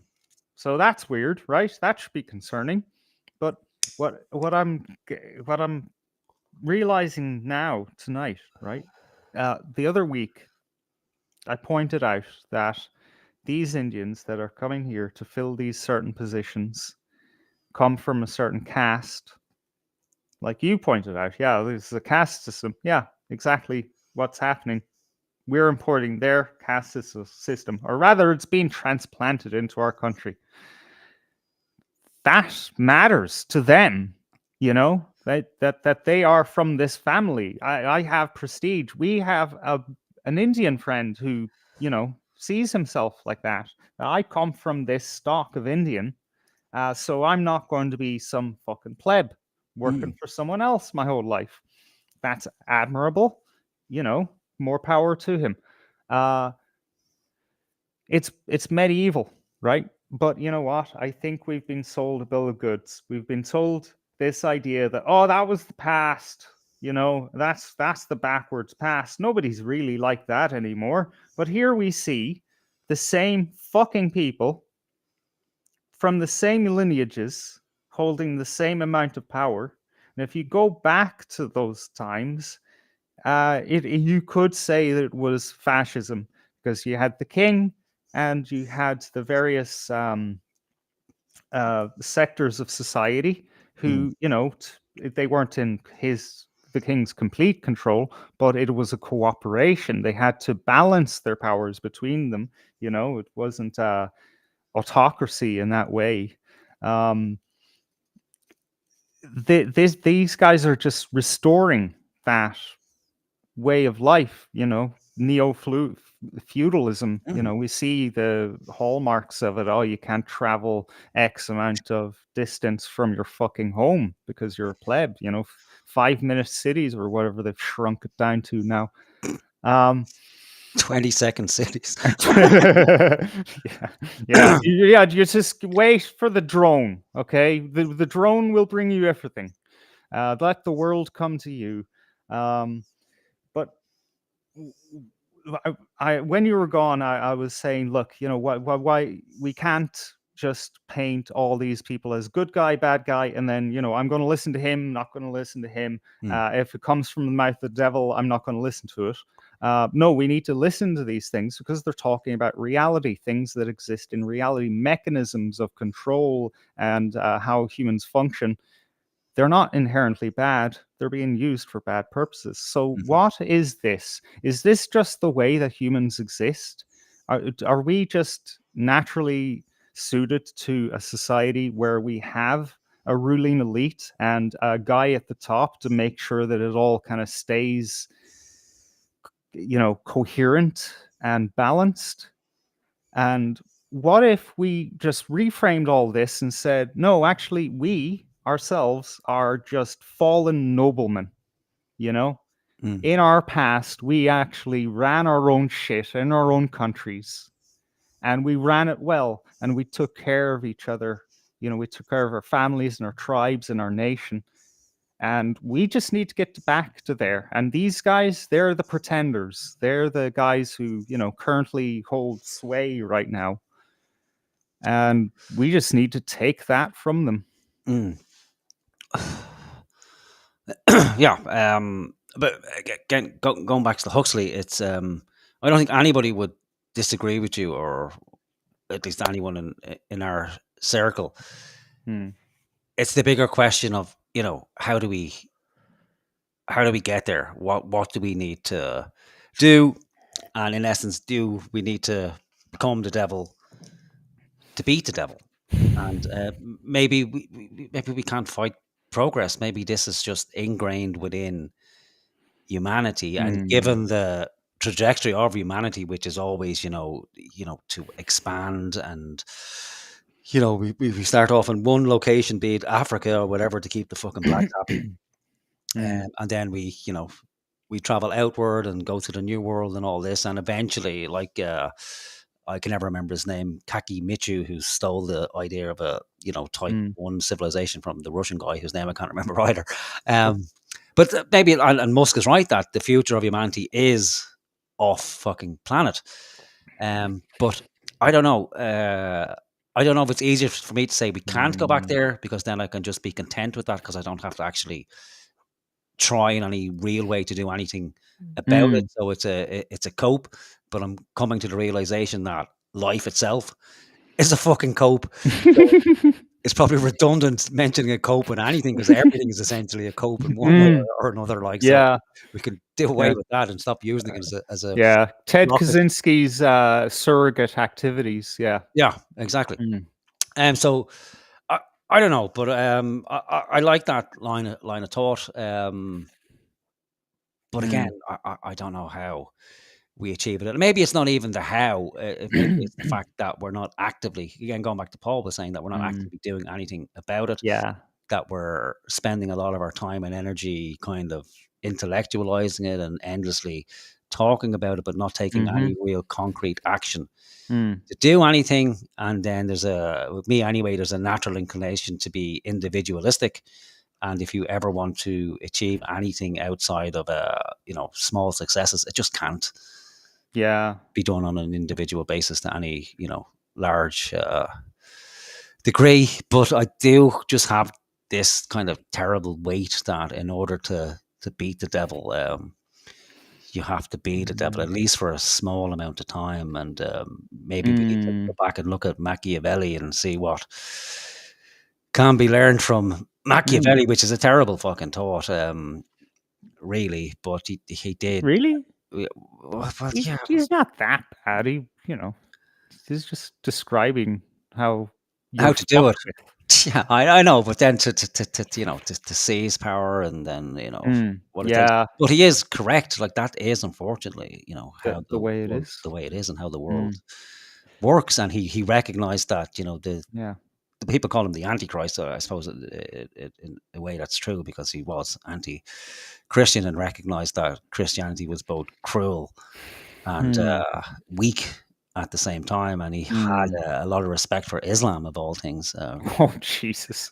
Primarily because of its power at the time, that in comparison to Christianity, it was a much more powerful force, So I don't know, and it's a problem of being a human and having awareness and a mind. We contend with all these fucking things, and probably to the neglect of more important things. But it does show us that there is a luxury in it, that in other times, like, we would have just been essentially stuck in a fucking field with a bunch of our family. And if you were unfortunate enough to not actually get on with your family, or if you were essentially a fucking, what's the saying, a square peg and a whatever. But we do have this luxury of being able to share these ideas, have conversations. And that's what needs to happen, because when we look at the elites, again, it's not like they were in isolation. Like, they had the university, the academies, they had the wealth and the means, and conversations and organizations like the Club of Rome and the Fabian Society. But what they did have was resources. And unfortunately, for anybody who has any kind of morals, and maybe that's a flaw of Christianity, in so much as if you need to get shit done, is that you have that imposed on you. So I don't know if morality, if it is inherent or if it has to be taught. I look at my kids, like, and I know if moral guidelines weren't put on them, they'd be fucking they'd be killing people by the time they're fucking 7 or 8 years of age. So again, it's just complete different conditioning. And then going back to Huxley, the way alphas are conditioned, and betas and gammas and deltas and all the way down. And again, I'm always that it's, we're at a particular moment in time, and there's always that kind of urge for everything to happen fucking now. And like you mentioned earlier on, that people are anxious for the fight and anxious to kill people, for something, anything to happen that signifies some sort of fucking change, But I don't know. It feels like a fucking shitty sermon now. But such is the world and the way of life. And I, I, I think really it's all down to framing, and by reframing, I mean like that. This is the way it has always been, like these guys are running it on the feudal system. We just don't see their king anywhere. He's probably there. There's probably a king or maybe even a queen, knowing how fucked up these people are. Um, uh, it's nothing's different. We don't need to change anything except for how we run our lives. Like we don't need to be amoral or immoral. We need to be more moral, really, because if they have all the assets, resources, you know, then it becomes meaningless. Their money is meaningless. I think you also watched that fucking messed up uh, sermon that dude gave, the guy who talking about sigils and shit, and he was saying, look, these people have all this money. That doesn't mean anything to them. And to the poor people, money means nothing either because they don't have any money. It's only the people in the middle who care about money and getting money. The real money is honor and reputation, respect. Other people are the real currency. If you have an honor system where people are beholden to you because you have seniority or you have done great feats and accomplished things, then isn't that the best currency that you can have? Because people do things fueled by nothing but the food they eat and the homes that they live in and the warmth or the coolness that needs to be made to keep them alive. Wealth can be generated. Yeah, but It only if doesn't you have to be value theirs. only if you value honor, though. Well, you have to. I mean, you talk about your children. If you don't, you're not born with this shit. You need to be taught it. Yeah, I know, and that's what I'm saying. Like, if that what we're taught is, complete odds to what elites are taught, and we go all the way back to fucking, Plato and the Republic, and it was pretty clearly stated that the plan for society that, the likes of us would know nothing of anything. We would be kept in the dark and given the big lie to keep us, happy and content, and our betters would know how the system actually worked. They're tending the fucking fire in the cave, and we're very deep within it. But yeah, I don't know. Sorry, I'm getting distracted by the chat as well. Bartering will be back. Spiritual warfare. Money is a weapon. Yeah. I don't know. The great, put that on my fucking gravestone, would you? I don't know. I don't know. I don't know. A friend of mine, on a slightly different subject, but I think it works here, is maybe it's time to know. Maybe it's at least time to know something so that there's some kind of progress being made, and then things can be corrected later. Like let's move towards something, like imposing some kind of alternative system of value between people, and compel people to do things for you out of honor. Build your own hierarchy. How about that? Yeah. Again, I don't have any issue with the ideal.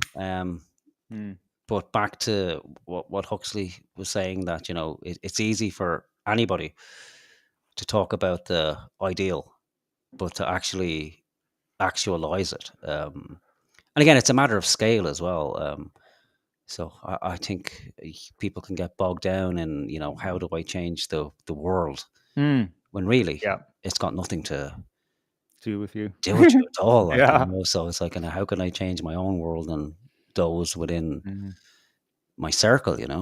Mm. And then, like you said, if we can manage to create something on a small level, well, then people will hopefully gravitate towards it or learn from it. And there's also this thing to get bogged down in the negative. Again, you touched on it earlier, like that. We have this tendency to always, focus on the negative. What's wrong with the world? What's wrong with the world? So you'd think there was nothing right in the fucking world, like that. There was nothing good that ever happens anywhere at any time at all, and it's just not interesting for people. I don't think, because if it's good, it's good. You just tend to leave it at what it is, or I don't know. Or you take it for granted, like, yeah, I deserve that to happen to me. Well, maybe you don't. Yeah, there's no Maybe it's something recognition of it. special. Yeah, there's no real recognition of what's good in life. I can't remember ever having a crisis family meeting. Okay, listen, we need to sit down and talk about what's good in our lives today. It's always okay, but what do we need? What's missing? What's coming next? What about this? What about that? It's just problem after problem, and then when there isn't a problem, you just tend to, it's not a problem, so you just tend to fucking to be. And the biggest problems for people today, it's becoming harder and harder for people to just simply survive, between heating a house, feeding fucking people, and that's becoming a bigger problem for people. And to think in this day and age, when we have these guys talking about these fucking utopian societies where, like you said, we'll have everything delivered by drone. Like, granted, it'll all be rented, like that retard from the World Economic Forum and her childish essay, that forks will be delivered by drone, and then back and take them away, and like that's who we're dealing with as well. Like, so, and I think that's a problem. Like, we've been conditioned to look at these people as if they're some sort of extraterrestrial beings. Like, they're just hyper fucking focused and productive people, and that has to be acknowledged as well, that to pull this shit off, there has to be that level of hyper focus, pure dedication, to the detriment of everything fucking else to a certain point. And I can't speak for everyone else, but I know for me, I'm just not that dedicated. I'm just fucking I'm not that driven to be. It's the four burners theory. Have you heard of this? No, what's it? Okay, so there's four segments of your life where it's like your business, your physical health, your family, and don't know what the fourth is, but you get the general idea of, like, you have a certain amount of gas in the canister, and you can burn the different four hobs at different intensities, or you can just burn the shit out of one of them.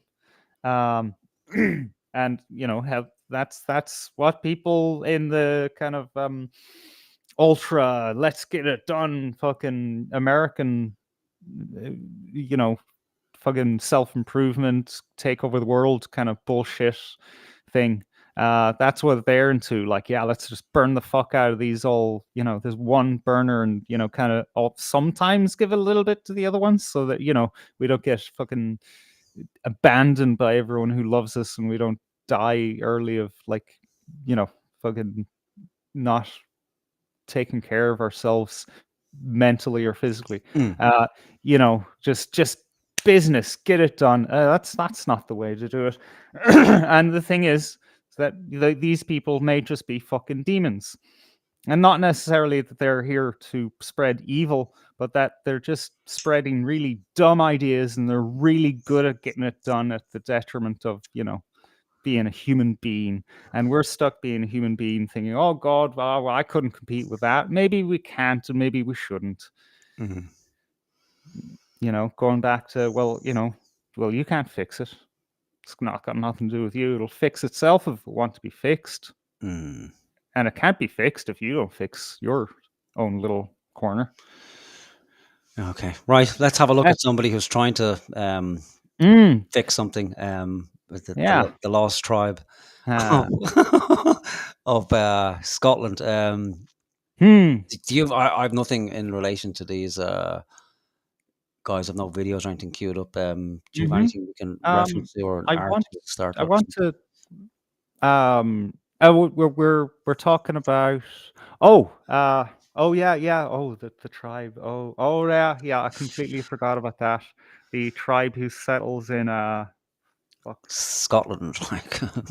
Yeah, an African tribe has, well, I mean, two Africans. Two Africans. We've got three. We've White. got three. So we have, I think, Oh. there's the king, the queen, and that they have a handmaiden as well. Oh, So okay. growing, So like, you know. we we have three Africans. Let me just. Three Africans walk into a Scottish bar. LARPing as an African tribes people, and they decide to settle in a Scottish forest. Yeah, so I did look up a little bit about it. So they were originally living in northern. Look at the fucking state of that. They were originally living in. Oh, sorry. No, go on. Yeah, they were originally living in a council house, northern England, Newcastle or somewhere on the border there, maybe Northumberland, somewhere like that. They got evicted, and then so they went to further north. The king in the north, right there. Look at him. And claimed ownership of this patch of forest that they've already destroyed. Like there's from what I saw, there's like shit everywhere. There's rubbish everywhere. They're living in a tent. This guy, the king, All right, is I think he's Nigerian or something like that. But apparently he was a former opera singer of all fucking things. His handmaid there, who's bowing down to him. She's a missing person. She's American, so she's been missing for years. Like, she's turned up. One of the newspapers interviewed her and said, "Look, I'm not a missing person. I'm a fucking adult. So the definition that she's not missing is just that she fucked off, left her family, and somehow got hooked up with this guy. I've no idea who his queen is. But it's mental. What do they call it? The tribe of Kabbalah or something like that? Is it Kubala? Kubala? All right, it was Kabbalah. So apparently he's it's Christ and Savior or something, is he? I've seen videos of them wandering around the streets in Scotland, preaching. It looks like they're just terrifying people on the fucking street. But there seems to be a lot of this. We have people like this roaming around Dublin as well. I don't know if anyone's seen videos of that crazy woman. She looks like some sort of witch doctor or some African fucking priestess who's going around banging her staff on the ground and screaming some sort of nonsense at people. But I don't know. Maybe we're looking at it wrong. Maybe this is the way forward. Just fuck everything. Like, claim part of you. Probably need to be black as well. It doesn't help if you're white.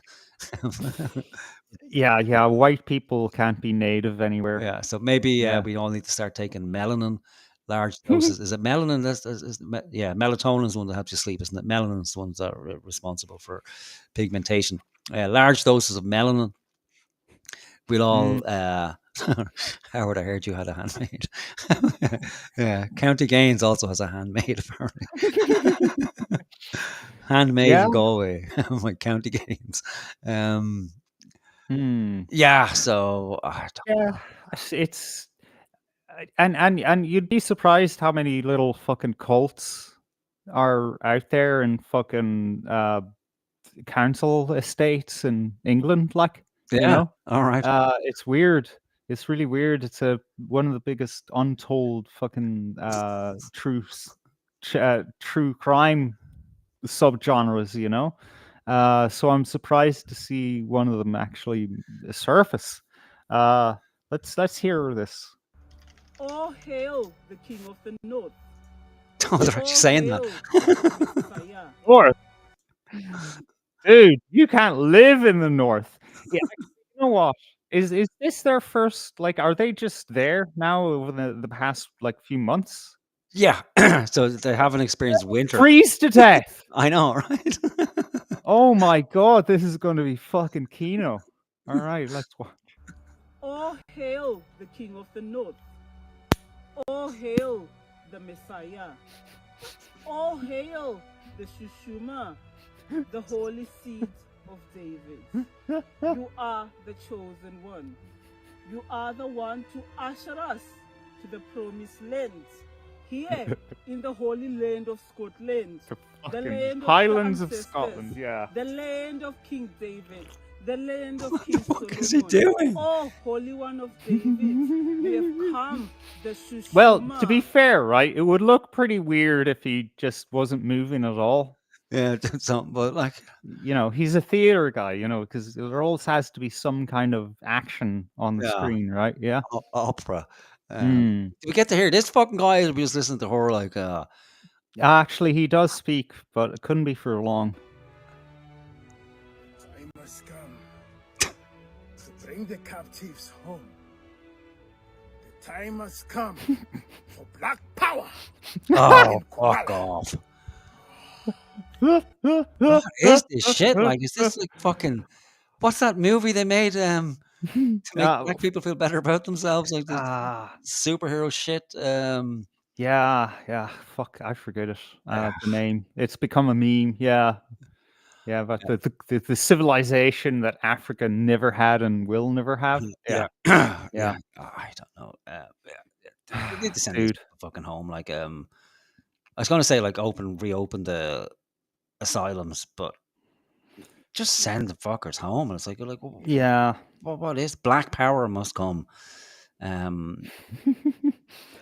gonna die in the Highlands of Scotland, mate. Like, Yeah, I mean, you're gonna have to, like, I don't know, find a few sheep and shear them and make yourself some fucking jumpers, man. what's Dar saying? Roots, yeah. Frozen roots. There was somewhere, I want to say New York, the state. There was a kind of a cult of black people who made a kind of a compound or something, and they were all about black power and we can do it all ourselves, and it just became a fucking drug den and fell apart. And that's not a racist thing, okay? That's just, you know, what happens with people who are obsessed with their fucking identity all the time, you know? Yeah, well, there's a whole country, isn't it? Liberia, like where all the African slaves went to found their country, and it collapsed because they don't have the fucking capability to do it. Well, you know, in their defense, it's not like a bunch of black people got this great idea to make a country called Liberia. They were basically just kicked out of America and said, "Fuck off, make your own fucking country." So, and you know, it was against their own will. So of course they're fucking all fucked up and killing each other. Yeah, I don't know. I don't know much about Liberia, to be honest, other than it's a nice way to shit on Africans. But we've been forced into shitting on Africans because we've had this horseshit shoved down our throat that somehow, you know, we're supposed to owe Africans something for some unknown fucking reason, and that we have to give up our land for what? I don't really know, and it makes no sense in an Irish context outside of what's been pushed lately. So we've moved past this, you know, strange guilt that because we went to other places, therefore we have to welcome everybody, to now this kind of colonial narrative that's been used against populations in the UK and other colonial powers, that we were somehow intermingled because, you know, Irish soldiers would have been part of the British Empire and Irish people would have been part of the empire. But that works every fucking where. You can't just apply that to Ireland, because everywhere that the colonial power was, there were people who capitulated to it. And the same with Indians, and the same with Africans, and it's almost like it's a fucking human thing. But yeah, Africa for Africans. But I don't know. Like we said the other week, there's been so much money pumped into Africa, like, you know, trillions over the last God knows how long. So I don't know what we need to do. Maybe we need to just have a moratorium when we say, listen, all the European elites and North American elites, go to Africa. Focus on Africa. That's where the problem is. Take all your fucking shit, bring it over to Africa for, I don't know, maybe a couple 100 years. Bring them up to scratch. See how Europe's doing. If we die in our arse, fine, we'll die in our arse. maybe do it that way. But I Hmm. don't see that happening. I just have this kind of unnerving feeling that Africa is going to be hollowed out, and we're going to have to deal with the influx of their extra population. I don't know what the number is at this stage, but from what we're told, like there's, they seem to be multiplying by the day. There's just 100 millions more Africans every single day, and then we have to face the question: well, do we just let them starve to death, or die of their own accord, or do we welcome them into the country?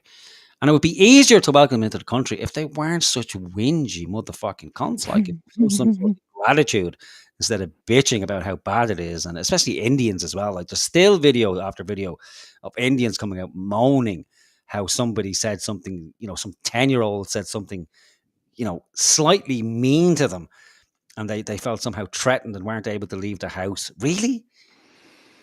You really need to go back fucking home. Like, if you're that fragile that you can't handle a 10-year-old child saying something, look at this fucking dude. Like, all right, give us a listen to this. What's he doing? Right. Fuck you, YouTube. Fucking muted. He's got a suitcase too. Nice.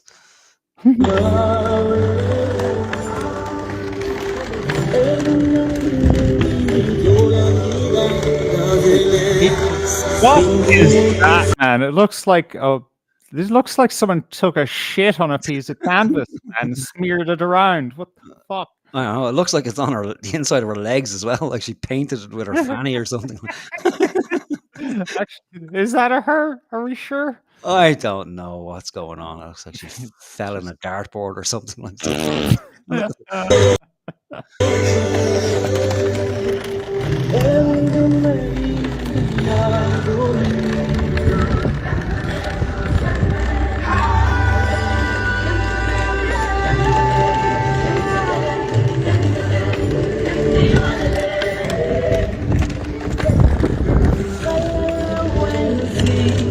All right, that's boring. What's going on? Do they do anything, or do they just walk through town? Let's just walk through town. Okay, yeah, that's so inspiring. Oh my god, they're going to dance. Oh, that's too fucking art house for me. Fuck that shit, man. Jesus fucking Christ. This isn't working. People aren't like the only people this shit works on are people who are equally full of themselves and think, oh yeah, and being into this, makes me seem like so deep, man. People want excitement and fucking meaning and something that grabs us, Yeah, I don't know. Let's try that YouTube link. See if, yeah, I haven't looked at it, but what's this? They're coming on pilgrimage to Ireland. I wouldn't be surprised. Like, oh Jesus, it's the next president of Ireland, right there, King Kabbalah. I would definitely vote for him for the jokes. Kubala, Kubala. Elizwe Fiona is here. Blessed be the King of the North. Blessed be the Holy One of David. A group claiming What the fuck are we looking at? He's all out of his tits on crack or something. Like what? Is there something in his mouth, like a cigar or? Yeah, a twig or fucking. He's smoking it. It looks like a blunt or something like. Yeah. What the fuck, man? to be an African tribe with its own king and queen have set up in a wood in the borders with a vow to expand over Scotland. The Kingdom of Kabbalah claims they have settled here to reclaim land stolen from their ancestors in the Highland 400 years ago.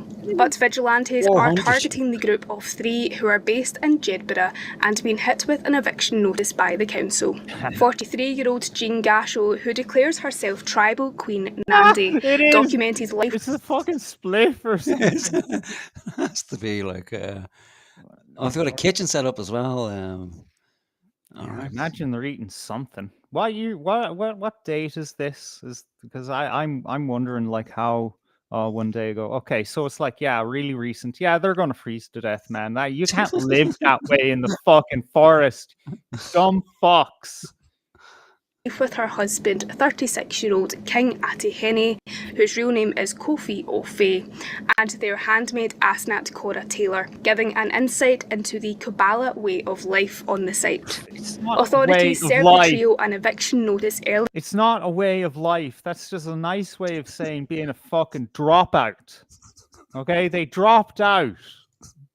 If white people did that, you'd be like, oh, those smelly fucking hippies, move them on.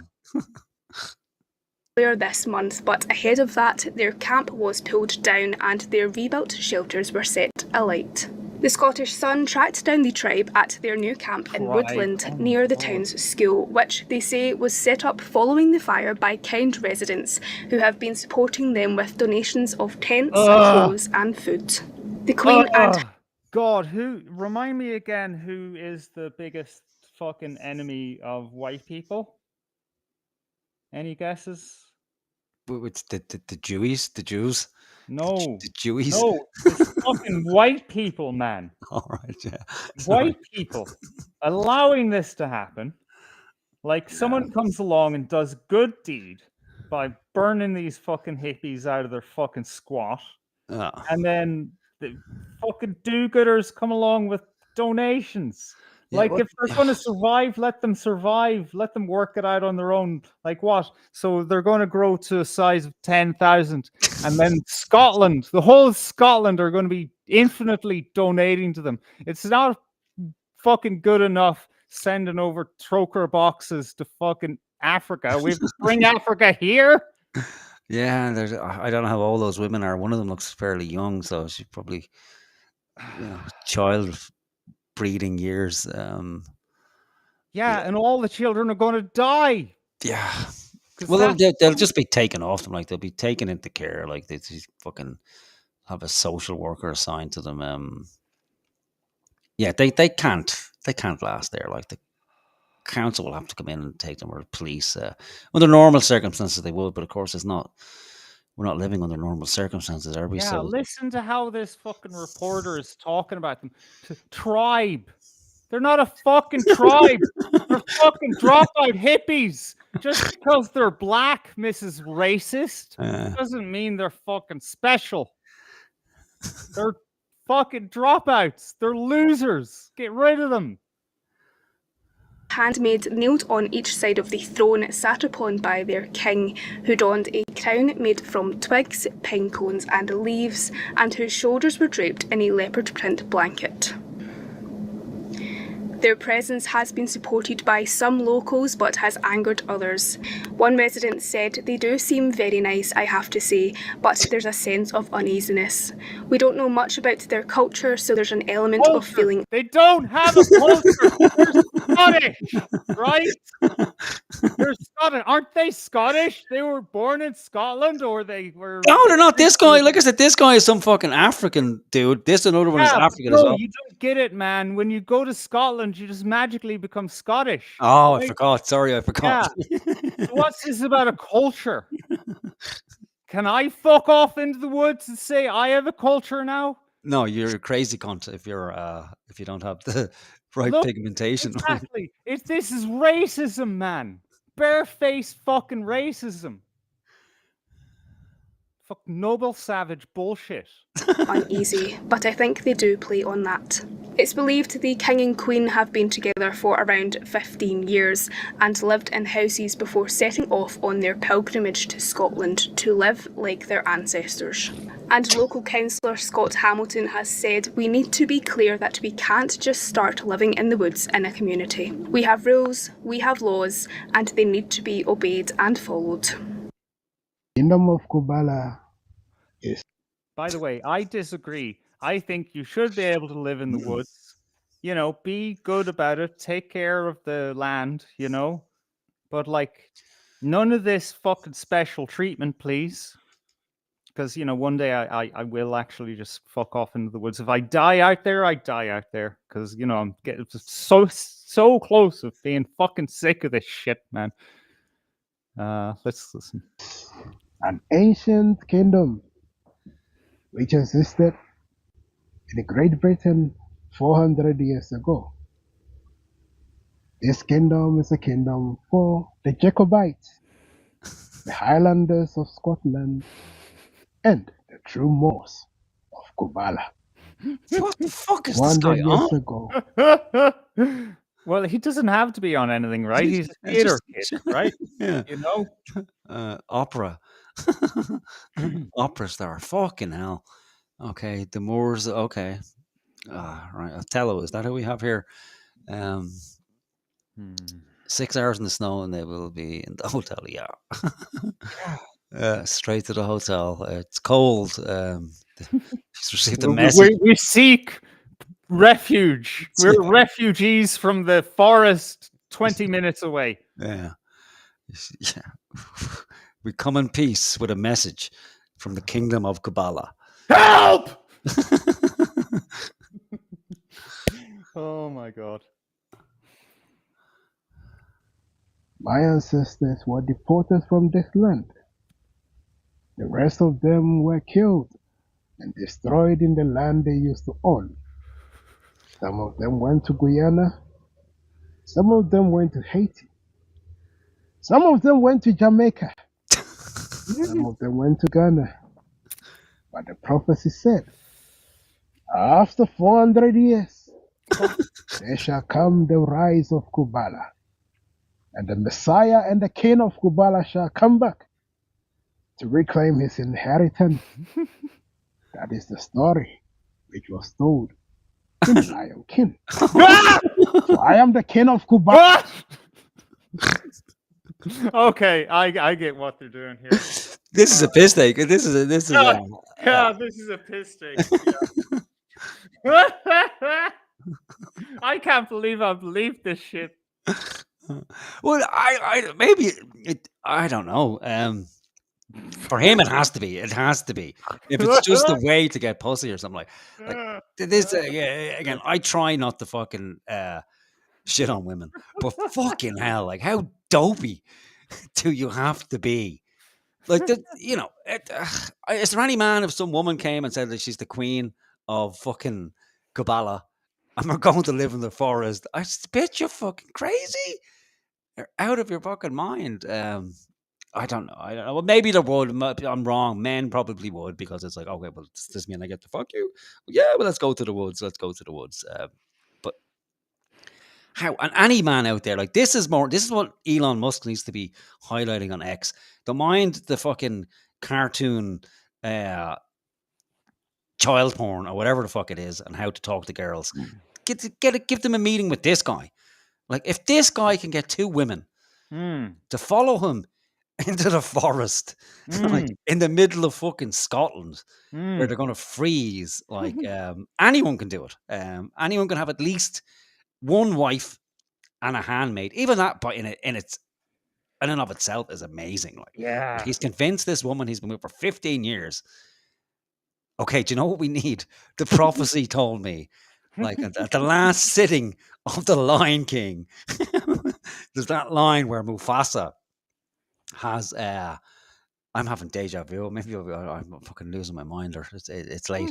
How could you have deja vu about fucking Mufasa, the Lion King?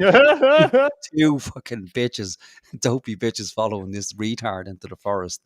That somehow he's managed to convince his partner of 15 years that it's okay to have a handmaid, and I doubt she's just doing chores around the forest. I can imagine that. Some stage, it's like she's coming into the tent. How many tents had we got there? Was it just the one tent, or did we see more than one tent? Has the handmaid got a separate tent? There were three though, so three tents was there? From my recollection, yeah. All right, more than one, definitely. So yeah. But look, okay, to further your point, I mean, there's only so much firewood that needs to be collected and so much food that needs to be made, right? That's a very short work day, man, and these guys aren't. You're just jealous, Morgan. Look, if these people aren't making their own clothes or anything, I mean, they're probably going down to the supermarket and buying shit, or no, actually they get food brought to them by local fucking morons. Yeah, she's wearing a curtain. That's look at those tassels. They only fucking appear on curtains. Like, and her headdress as well. It's a curtain. It's all part of a curtain. It's one giant fucking curtain. You know, this is a piss take. This is it to expose the racism of white people. Of like, will they actually believe this? Like, it looks vaguely like it's supposed to be African stuff. Yeah, I don't know. They'd probably be given land, like you know, be given like 2 acres in the forest or something like that to call their own. Sub-Sahara Scotland. Yeah, like I don't know what happened to us, man. Come on, Jesus fucking Christ, ridiculous. You're right. Like someone should just go up to the forest, grab him by the fucking seat of his curtain, whatever the fuck it is, and dump him out in his arse or stick him in the back of a van and fucking drive him right up to the furthest part of northern Scotland and just leave him there. Madness, absolute madness. He's wearing part of the curtain on his hand as well. Look at fucking. He's got tassels. He's got curtain tassels on his staff as well. Fuck.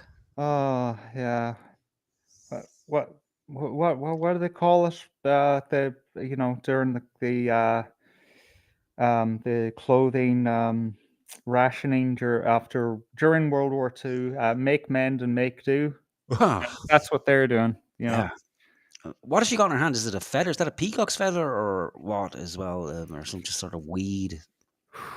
Yeah, that's yeah. I don't know. Weird. Oh. Yeah, no, this is a piss take. Yeah, I can't believe I've believed this. But you know, at the same time, what? It still proves my point from earlier, though. You know, you've got to go out there and fake it till you make it, and make your own, hierarchy and make your own tribe. You know, that's the way to do it. Yeah, we got to find a fucking a country that's a soft fucking touch, or start taking that melanin, because you're right. No white man can get away with this shit. It's like you're off to the loony bin, or the fucking public order unit showing up, and you're being taken to a cell and beaten. You can only do this shit if you're black in a European country. No other ethnicity could do this, and no other ethnicity would.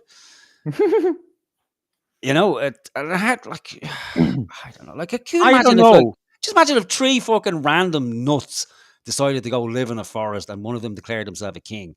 People would just, walk by and go, oh yeah, he's off his fucking trolley, like he's nuts. Right. There'd be no fucking, the sun wouldn't be going out there. There'd be no news stories. It wouldn't be, on X or any social media, unless one of them stabbed somebody or there was some kind of fatal incident in the forest. They'd just be left to their own devices. Yeah. Or taken away. It's only because it's like, oh, look at the fucking African tribe.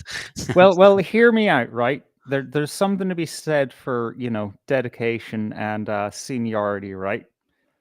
Let's say I got a few Irish people and said, look, I'm going to go off to my the land that my ancestor once ruled, and we're going to live in the forest. If you come along with me, we'll live in the forest and we'll build a fucking longhouse, and I'll be the chieftain, and we'll live like our ancestors did in this. Of course we need fields as well, but go along with the fantasy, right?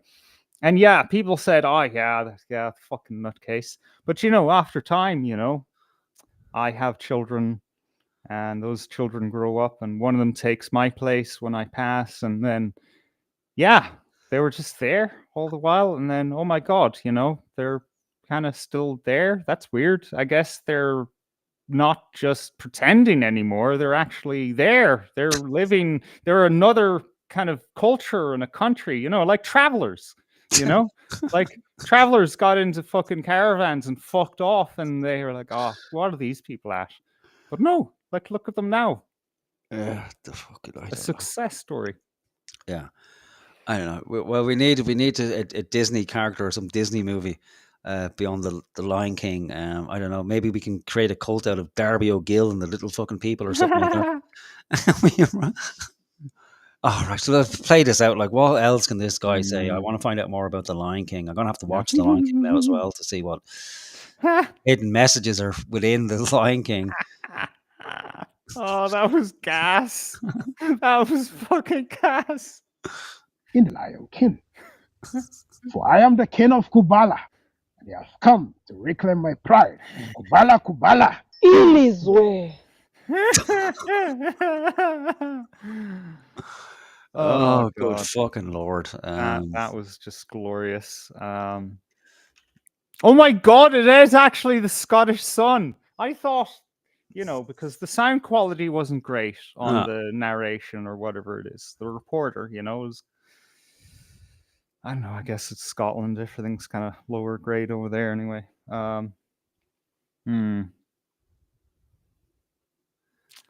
Oh, they're every fucking where, like it's. Huh? I'm sorry. I'm sorry. I'm lost myself. I'm just looking at videos. The amount of videos about these people. We got one more, or is that the same video? Oh, that's 20 minutes long. We're not watching that. That's the Sun. Oh, somebody's giving me daily record. All right, we'll try this one and then we'll can move on. Oh, stop it! You can't. Yeah, I'll send you the link. It'll probably be easier. Okay. Yeah.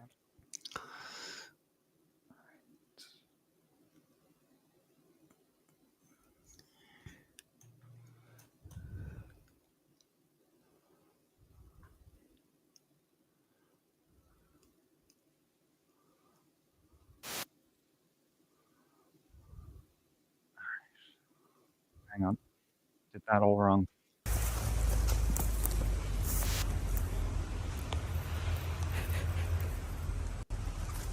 Kubala, Kubala. What is that? Eating twigs or? Kubala, Kubala. What is going on with the twigs? Like she's just twig in her mouth. Are they smoking twigs? Is it like that when you were fucking 10? You used to get those kind of reeds that grew in the wild. Yeah. Or maybe they're what do you call those Ceylon sticks? The cinnamon. Maybe they're chewing on cinnamon. Or Yeah. African cat, is it? Is that the thing they chew on like that gives them a high? Oh. It's probably just twigs. Kubala, Kubala. Ilizwe. Kubala, Kubala. Ilizwe. Kubala, Kubala. Ilizwe Siona is here. Blessed be the King That's of the same the video, North. is it? Just without Blessed be sun the on it? Holy One Maybe. of David. You are the Shushuma. You are the Messiah. To lead all the chosen people, the Hebrews, to the promised land. May your excellence abound, O great one. The kingdom of Kubala is an ancient kingdom which existed in Great Britain 400 years ago. This kingdom is a kingdom for the Jacobites, the Highlanders of Scotland, and the true Moors of Kubala. 400 years ago. The pacing, pregnant pauses, and he knows what he's doing. It's great acting. It really is. Wakanda. That's the name of the fucking kingdom. Wakanda. There you go. Yeah. The kingdom of Wakanda. Oh God. My ancestors were deported from this land. Deported. Yeah. Well, deported. Finally, somebody's being deported fucking somewhere. Deported.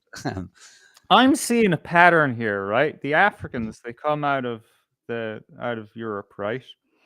And then they're kicked back to Africa. And now they're back in Europe and they're going to be kicked out again. Yeah. Maybe that's where you fucking belong. Maybe. Yeah, maybe that's nature's way of telling you something. Yeah, but it's fucking Africa, like, so I don't know. Maybe that's what we need to do. The Highlands are pretty much uninhabited, aren't they? So maybe that's what we do. Send them all to the Highlands, like with tents, and then build a massive wall. We come back next spring, see how you get on. Like, well, no, in Ireland there'd probably be fucking twice as many of them. Somehow they'd adapted really quickly. Oh, jeez. Were killed and destroyed in the land they used to own. Some of them went to Guyana. Some of them went to Haiti. Some of them went to Jamaica. Some of them went to Ghana. But the prophecy said, after 400 years, there shall come the rise of Kubala. And the Messiah and the King of Kubala shall come back to reclaim his inheritance. That is the story which was told in The Lion King. How did this get on the Sun? I don't. I know they, they produce any old shit, but Yeah. like, how did they take it seriously? You can't. You couldn't. Again, like maybe, out of just fucking morbid curiosity, like. But then but look at that state of. But as soon as you mentioned the Lion King, it's like, okay, we're done. The guy, he's a retard, or he's the mental age of a 10-year-old fucking chimp. But these two women, they I don't think they're acting. I think that they're buying it hook, line, and fucking sinker.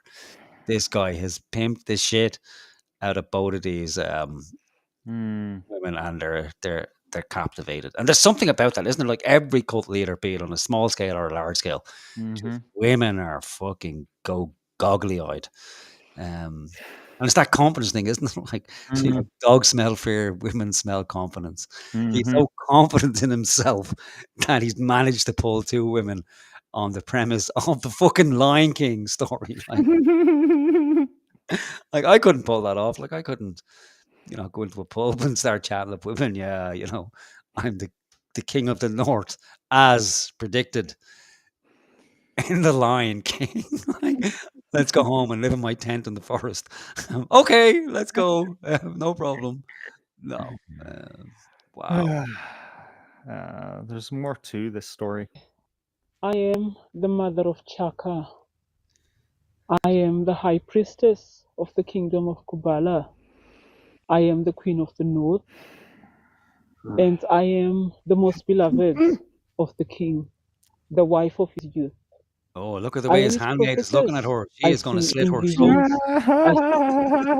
You think you're the most beloved? I don't fucking think so, girlfriend. We haven't heard the handmaid speak yet either, have we? No. She's not allowed to speak. No, I guess not. See in dreams to help the king as his helpmate to build this kingdom. I am the handmaid of Queen Nandi. I am the inferior mistress, and I also play as a surrogate for the queen. I'm also the bondwoman of the king, which means I do not have the formal title of a wife, but he is my husband, and we are a tribe. The kingdom of Kubala. You are a harem. Yeah. That's what you are. You are a bitch. Not, I'm not disparaging you, but you are a bitch or hoe if you prefer, and he is your pimp. Yep. Wake up. Yeah. Has been on a pilgrimage for our lost heritage, following the roots of our ancestors back to the land where Jacob, our forefather, laid his stone. The stone of scone. The stone of what? It with the oil. Back there, the stone of the cone? What the fuck? Where Jacob, our forefather, laid his stone. The stone of scone. Yeah. Oh, the stone of scone. Yeah, okay. I forget what that is. What is that? Was that not the Inish Fall? Is it not? Or is that not the one they stole from Ireland? Ireland's the stone of scone? Maybe, I don't know. I'll have a quick search. Stone, or maybe someone in the chat will know. Stone of scone.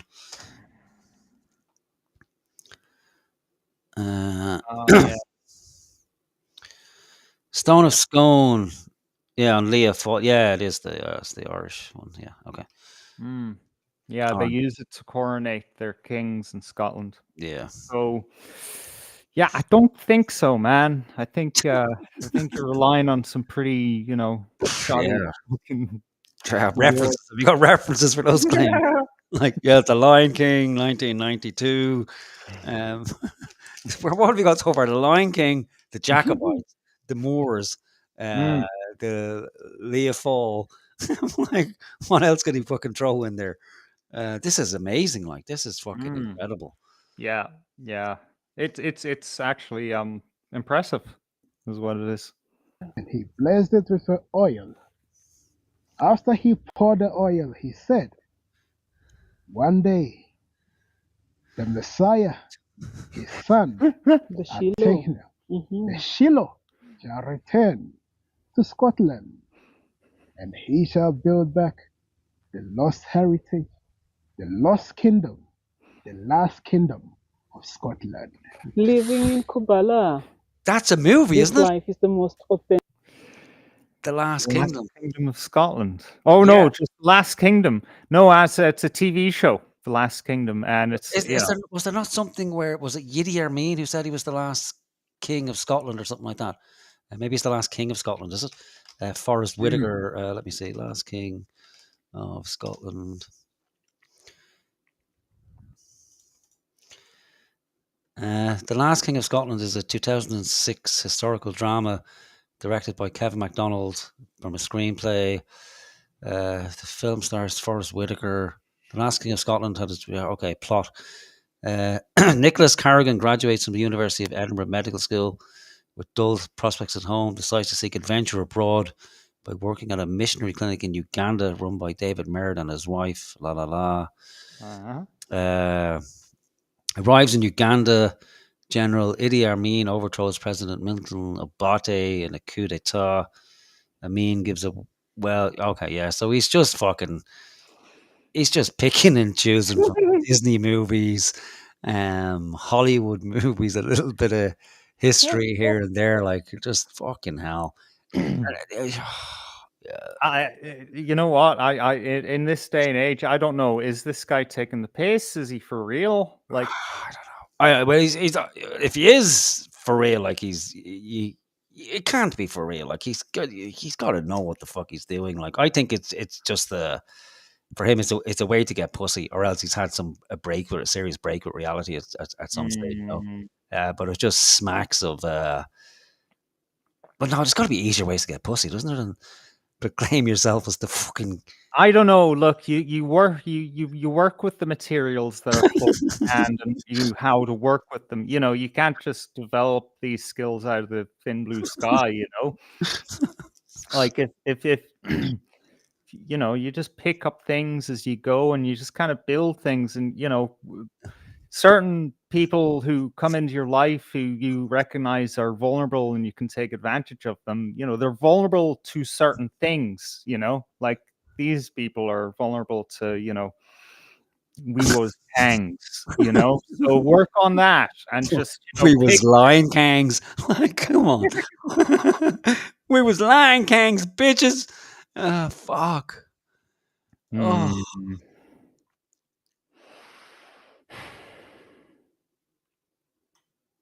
Authentic, beautiful life. It's a life of depending solely on our Creator. It's a life of reconnecting to nature. Nature looks after us, and It doesn't. we do not Alex toil. look after you. Always. Nature looks after us. The local community who feels sorry for you looks after you. The food bank, like the charity shop, obviously. Like that's a camping chair you're sitting in, by the way. It's the camping chair plant. It's rooting season. Yeah, and that's a fucking normal armchair, you know, that he has, you know. Just a leopard print thing that you get for like $5.99 in Asda or something, you know. We do is work for our gods, and it gives us so much joy. As you said before, you had laughter. We wake up in the morning, whether it's raining, whether it's cold, we embrace the cold because we are northerners. It's a shame that my children are not here. They were taken from me because of my beliefs, our faith. There you When go. we embraced with Yahweh, the God of Kubala, all our children were taken by the government. But they love this life, my little ones. Chaka loves this. Charo loves this. Wherever they are, they dream to be here. And we have faith that I will be a joyful mother again in the kingdom of Kubala. And no one will make me afraid. is fire in Kubala. Fire, fire. There is fire in Kubala, oh yeah. Fire, fire. Mune moto mukubala. Fire, fire. Mune moto mukubala, oh yeah. Fire, fire. We have all... This isn't how these people live. They're putting it on for the cameras. You know. I think there's some serious drug issues. Mm. And like just like her kids have been taken from her, and just like nothing, you know. Yeah, well, you know, that's just how it is. You ain't getting them back living in the fucking forest. No, King Kabbalah over there, and get your shit together. Ah. Get your fucking kids back, man. Wow. And if there's any fucked up, you know, crazy feminist women listening, this is why you need fucking white men. I'm sorry, but like, you know, I don't fucking know. I really don't. God help the poor cunts. That's all I can say. To let I don't know. It's just it's like, yeah, it was funny until her kids are gone. Yeah, the human element. I just thought this was some kind of art piece going on, because you know that YouTube video that I pulled up earlier, the title does say, "In the kingdom of Kubala, we are a walking piece of art. Those who shall see the kingdom of God shall witness history, as this is the rebirth of Jacob. Jacob, this is Kubala." Blah blah blah. Okay, no. Oh, look, the fucking crocs. The croc tree is ripe, and 2 crocs have fallen off the fucking tree there.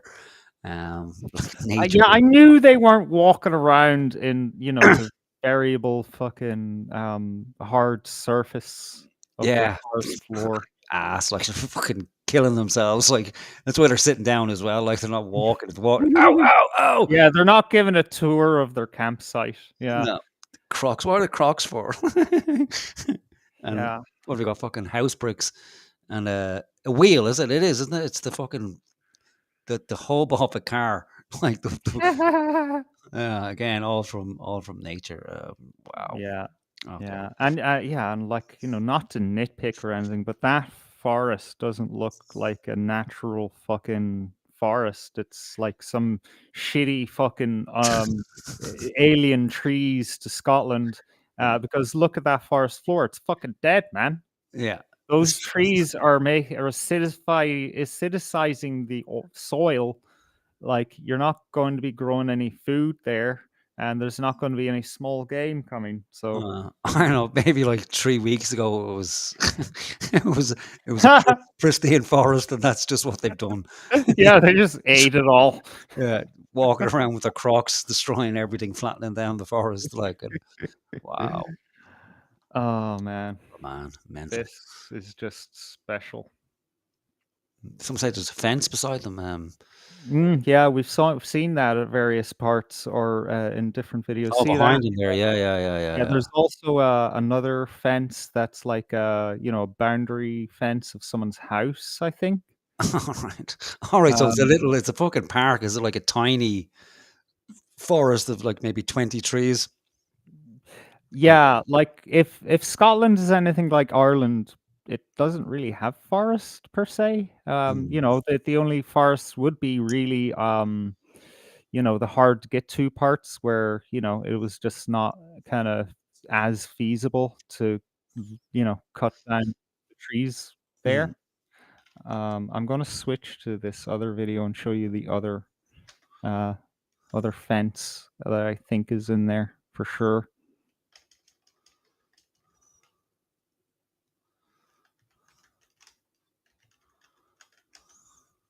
Yeah, another property fence. Yeah, see there? That's a property fence right there. Yeah, okay. Yeah, okay. Let's see. Scotland, 18.5% forest. All right, that's more than wow. We should steal some of theirs. Yeah, we. What are we at now? Like 1.2%, you think, or 3%? Yeah, maybe. Oh, 11.6%. Oh, we're doing okay. All right. I mean, not great, but okay. The highest forest coverage in over 350 years. All right. We're doing something well. Yeah. If you could just I fucking... mean, well, actually, does Colcha forests count there? Because that's not real forest. Yeah, I That's imagine it would all count like so. Stica spruce. Sorry. Yeah. Fucking Yeah, bastard I don't trees. know. We just need to keep the fucking African tribe of Kabbalah out of Yeah. for snakes, like so. And don't let our refugees who are living in the fucking woods see this start that they're ancient lost tribes of the Tuatha De Danann are back. They went to Africa, apparently, and now they're back to claim their ancient homeland. We've already had that guy from Northern Ireland who's claiming that we are indeed descended from Africans as Ugh. something like that. But anyway, More of this shit. yeah. You know what? I think I'm going to move to wherever they are in Scotland and start up my own tribe and say that I'm like 1/8th Scottish or something, smaller maybe. I'm just going to say, look, I have my tribe, and then after maybe 10 years, we develop weaponry, and then we declare a tribal war on Kubala, and we just slaughter them all. And then if anyone says anything about it, it's like, well, they were a competing tribe. What were we going to do? It's it's the old ways. All right. Did I have TVs in the tents? They must do. Oh, God. How do you power TVs in the forest? They probably got car batteries at the fucking behind the tent or something like that. Yeah. Wow.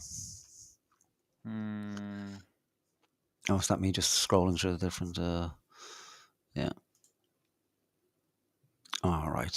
God bless them, and the poor fucking. Well, maybe it's better for their children, or maybe no, it couldn't be. Like state care can't be better than living with your mental fucking parents who just decide to fuck. Well, it's probably better for them. I don't trust King Kabbalah, to be honest. I wouldn't trust them with kids, No. even if they are his own. And we don't know if they are like this. Well, they'd have to be pretty young, wouldn't they, for the state to take them? Yeah. Aye. All right. I'm going to make a cup of tea. Okay. I'll throw on that other video since I have it there anyway. Where are we going? Too many windows open.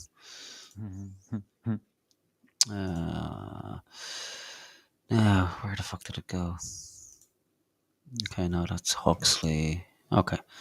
Yeah, a little blast from the past from the 70s, a little bit of American television. Nice. So we got 8.5 minutes, so it should give us plenty of time. Reach for the sun. Hello, sunshine. Reach for the sun. Hello, sunshine. Hello, Mountain Dew. Nothing else tastes or feels quite like Mountain Dew, or goes down as smooth like a soft breeze on a lazy afternoon. Reach for the sun. Reach for Mountain Dew.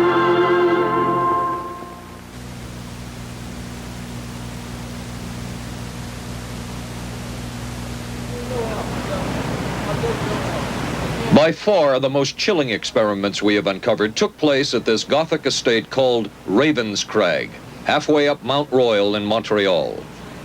It houses the Allen Memorial Institute of Psychiatry of McGill University. It was here that the CIA funded a series of experiments, severe experiments. The work was done by the Institute's then director, Dr. Ewan Cameron. It is the closest experimentation to brainwashing yet disclosed. His work, unprecedented in psychiatry, consisted of 3 areas which he called sleep therapy, psychic driving, and the ultimate depatterning. Dr. Maurice Dongier, current head of the Allen Memorial Institute. In his psychic driving, so-called type of therapy, he would give the patient intensive electric treatment in order to make the patient regress deeply, become forgetful, and then he would attempt to implant new ideas in the mind of the patient. Now, To a layman, it would appear that Dr. Cameron was trying to take the slate and wipe it clean, the slate being the mind. In other words, brainwashing. Exactly, that's a very good comparison. Brainwashing. Yes, if you like. Val Orlico of Winnipeg, Canada, the wife of a member of the Canadian Parliament, was a patient of Dr. Cameron's. She entered the Allen Memorial Institute because of severe depression. She describes for the first time publicly the LSD therapy and psychic driving treatment that she was given by Dr. Cameron. And then the drug began to take hold very rapidly because it was an IV injection. And things became very furry and very frightening, and had a lot of sensations that it's very difficult to recall. Nobody explained it to me. Nobody ever asked me if I was willing to do it or anything. He had this feeling that he would be able to get through the resistance of illness and to reach deep changes very quickly. Did he? I don't think that when you look at that in retrospect, the hopes that he had have been in any way fulfilled. But Cameron would plunge on. The next step was what he called psychic driving. This involved almost endless tape-recorded messages and more drugs for the patient. Cameron wrote that this was the way to make direct controlled changes in personality. I thought this was the coldest and most impersonal treatment that anybody could give to anybody in the world. And I became more and more despondent and more angry. I just became so despondent that I thought I can't live like this any longer. And I thought I would just go out and throw myself underneath the cars on McGregor. I stood on the curb of that street and I stood there and I thought, okay, go. And then I thought, what if you're not killed? What if you're just maimed? What if you don't die and you live and you can't even talk anymore? And I couldn't do it. The most severe technique Cameron used was de-patterning. He described it as breaking up the existing patterns of behavior by means of intensive electroshock therapy with prolonged periods of sleep. He carried out these experiments in something he called the sleep rooms. People in there were like babies. They cried and they were very disoriented.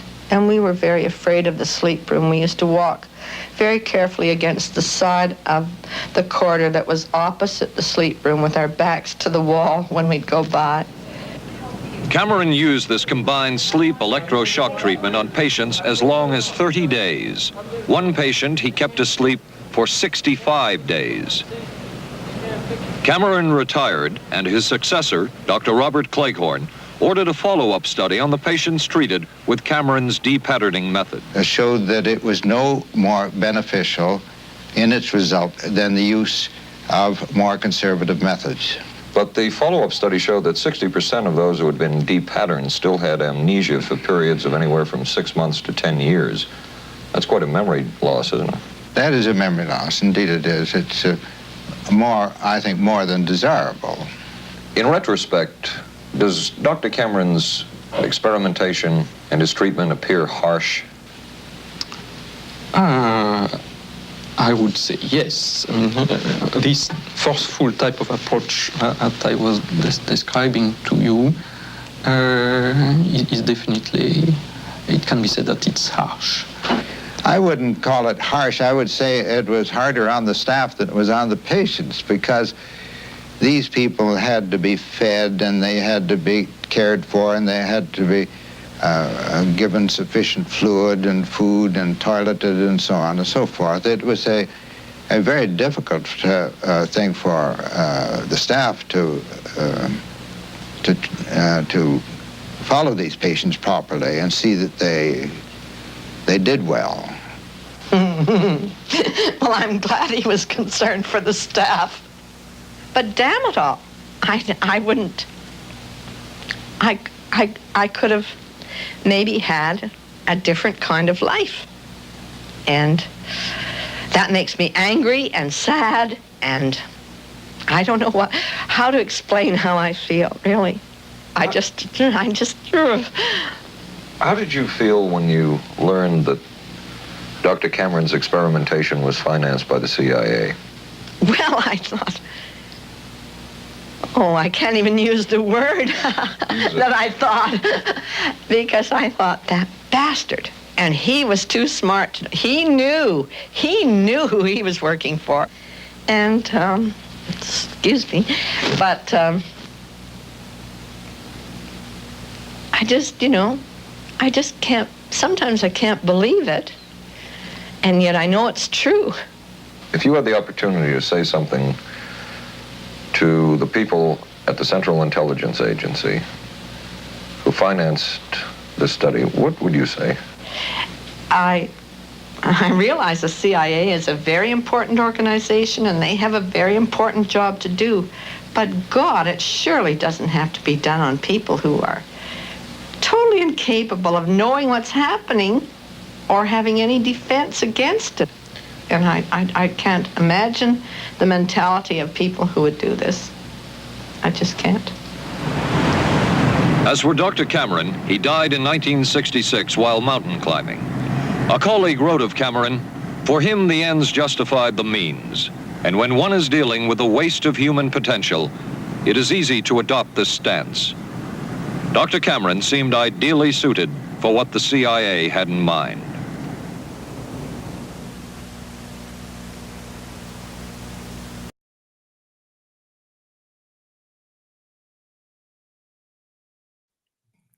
Grim stuff. Yeah, what a wonderful bunch of people. I don't know why I never went to see a psychologist. I know. Yeah. Yeah. Wow. You gotta love government and science, huh? It's a beautiful, beautiful mix of people. Yeah, I wasn't aware that was exposed in the 70s. I didn't think that information came out till much later. I thought it was the kind of early 2000s where the whole MK Ultra thing came to fruition. There was no mention of MK Ultra there, was there? Just the fact that it was No. the CIA No connections program. like Yeah. that made. No, it was just a lone crazy man who somehow got the authority to fuck with people on the most fundamental level possible without any oversight or punishments or anything like that. Yeah. That's completely normal. And again, another example of what investigative journalism used to look like.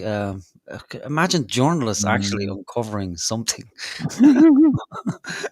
that's of benefit to people, so they know what their government is up to. That's why Commissioner Mon has, undertaken a new project to, make sure that the right journalists receive the funding in order to, report on the council meetings of fucking counties that Irish people often forget the name of. Yeah, what wonderful stories have they broken recently? I don't know how much. What's the fund? 6 million? Is it 3 million? 6 million Commission them on have been given to fluff pieces for local papers to keep them afloat. Yeah. Yeah. What was that one? Because I want to show that it's such a glorious example of self-indulgent trash that our state is now sponsoring. Scrolling through the Discord chat is a nightmare. But scrolling through anything these days is a nightmare. I really don't know why things fucking work like shit. Actually, I do. Paul, the school actually did hook me up with a psychologist at one stage. Now that you mention it, yeah, same. I stole a knife in first year from the home economics room, and I cut the strap on some random dude's bag going home, and that morphed into a story that I tried to stab him.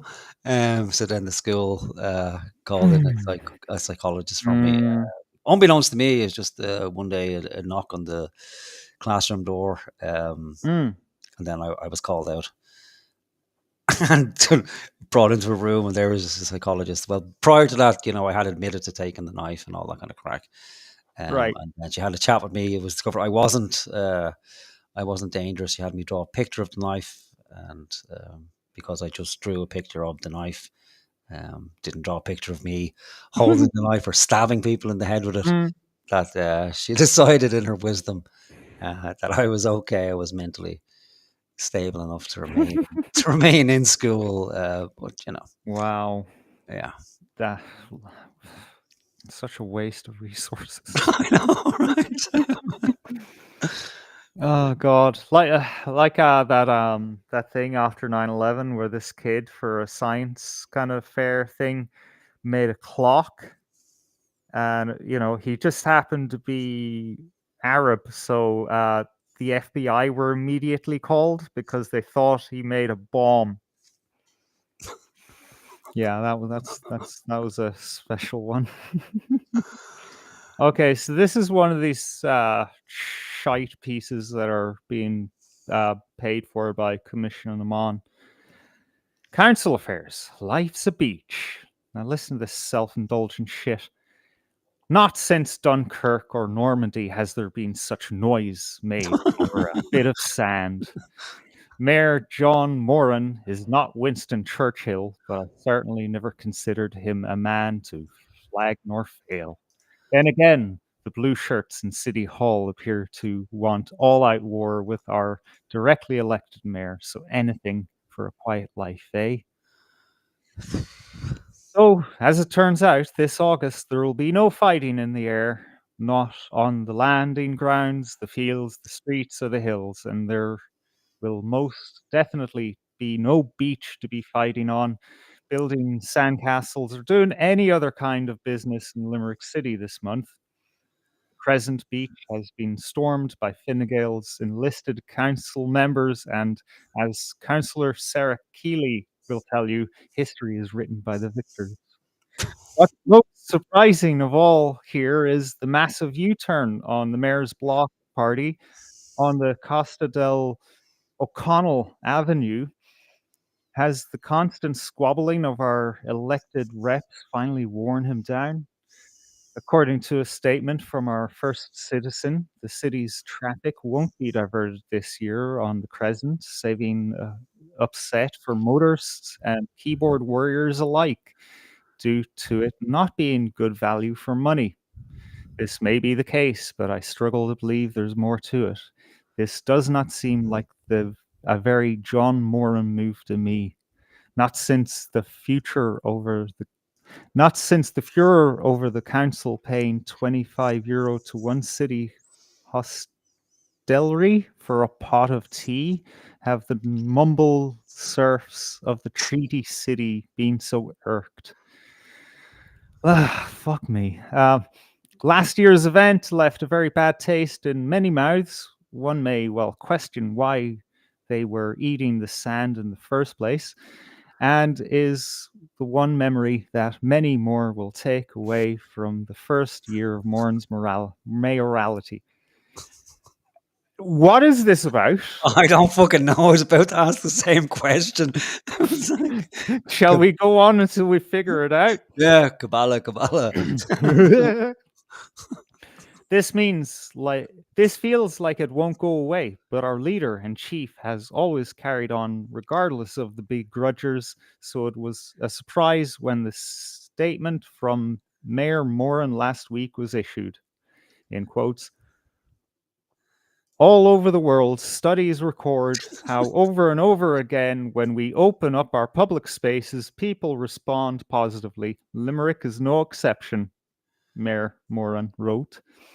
However, in early in July, after careful consideration of our team's plans, it became clear to me that delivering the program I hope to deliver this year, even with the much increased budget, on a value for money basis compared to last year, was not feasible.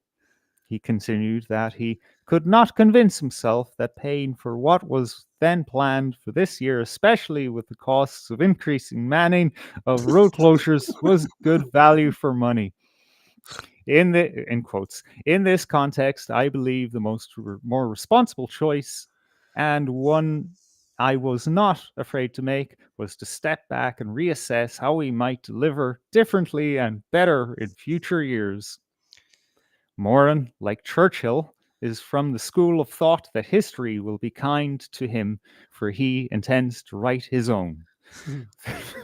What the fuck is that? The statement released last year, however, did not seem very John Moran at all. So you would have to ask whether a proverbial sand gun was put to his head. Oh.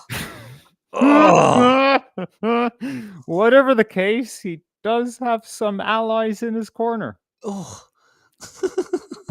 Limerick's Fianna Fáil Minister of State, Niall Collins, took to the airwaves last week in an attempt to rally the troops in City Hall. In quotes, I think there's no doubt that the president incumbent, John Moran, is very, very committed to the job. I think he deserves the active support of all of our local authority members, Collins told Limerick Live 95. The views of many last year were that road closures in and around the Crescent for a fake beach is an absurd disgrace. Of course, you can't please everyone, and many residents in the area did appear to be having a whale of a time. Oh. You know what they say in the land of the ostriches: the blind are king. When politicians bury their heads in the sand, ignorance rules the country. Funded by the local democracy report.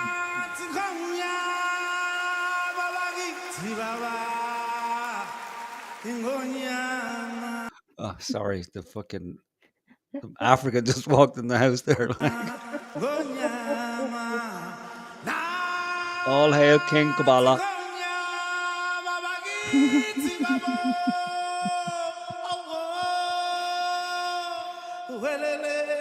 Oh, for fuck's sake.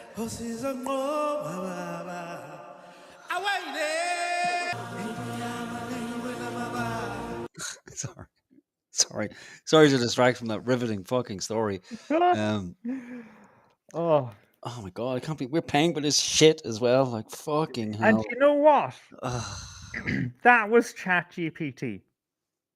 It had to be. Well, I wouldn't even put it on ChatGTP. Surely ChatGTP could do something better than that. Can we run it through a test to see if it is? Oh yeah, AI checker. Mm. Yeah, you know what? I have my doubts as to the veracity of those things, All right. but I will try. AI checker 0 GPT. Okay, I remember that name, so I think it's legit. Okay, enter text to test, check for AI and chat GPT plagiarism. Okay, let's go. Detect text. Oh dear. Oh dearie me. Well, that's not good at all. Huh. Oh, there's a more interesting question. Can Grok remember how to make LSD? Yeah, because all the ones who can actually make it are kind of dead, or they have fucking Alzheimer's or something. It's a shame. It's really a shame. Yeah, what a terrible thing to do! Like to just inject somebody with fucking massive amounts of LSD, unbeknownst to them. And that wasn't even the worst of it. But then they did like they just chose random people in brothels and dosed them up. And one guy jumped out the window of his apartment. That must be where the whole people jumping out of windows stick came from. Like no mention of the fact that oh by the way, it was the CIA. Yeah, and we spiked the fucking dude. Like, Yeah. So, and his family found out like 15, 20 years later, and just numerous cases where they did the same fucking thing. And I'll put the link in the description tip so people can watch that if they're not aware of it already. Like, just fucking awful. None of them, not one of them from the CIA thought there was anything wrong with it. One of the guys who was responsible for it on his resignation wrote a letter to his department head thanking them so much for such a career, saying, you know, where else in the world could a red-blooded American get away with so much and, you know, get paid handsomely for it. Just fucking disgusting. And Wow. that was then, so we can only imagine. They don't even need drugs anymore. Like, let's be honest. It's just it's technology these days, really, that does it. But Yeah, and the microplastics. yeah, it doesn't bear fucking thinking about, really. Yeah. And I was reading another thing as well that the CIA panicked. They were willing to pay Sandoz Laboratory, I think, like millions upon millions of dollars at the time to buy up all the doses.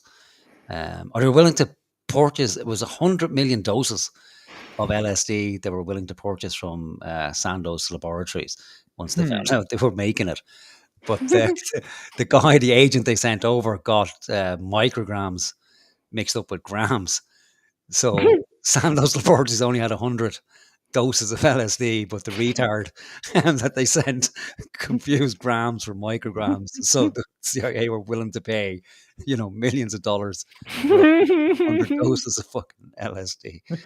Oh man, what a heyday that must have been, man. Yeah, fucking hell. Yeah, and all that shit kicked off. I don't know if it kicked off the 60s, but it certainly fucking helped. Yeah. Oh yeah, yeah. You can't argue that that was instrumental and you know defining, really. Yeah. Yeah, and it led us to where we are today. Thank you, LSD. Thank you, Albert. Oh Jesus Christ.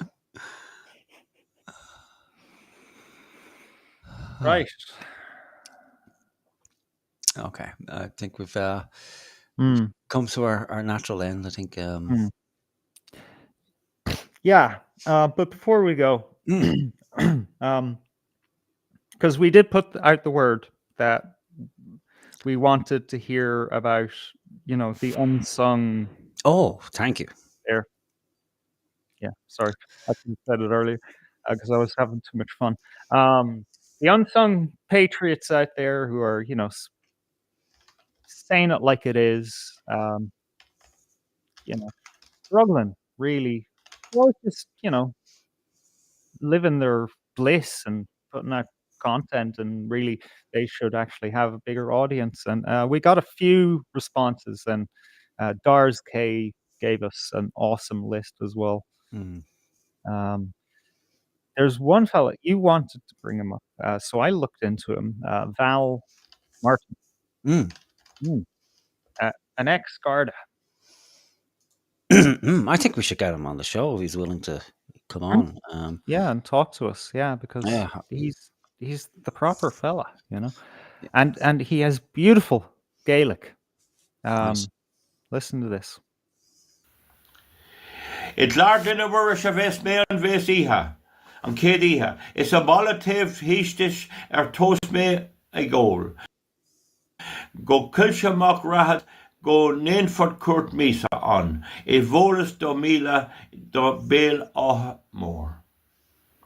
Fegan li hookte go Ninton mo krishe mar a inrun a gui no more scoping anko.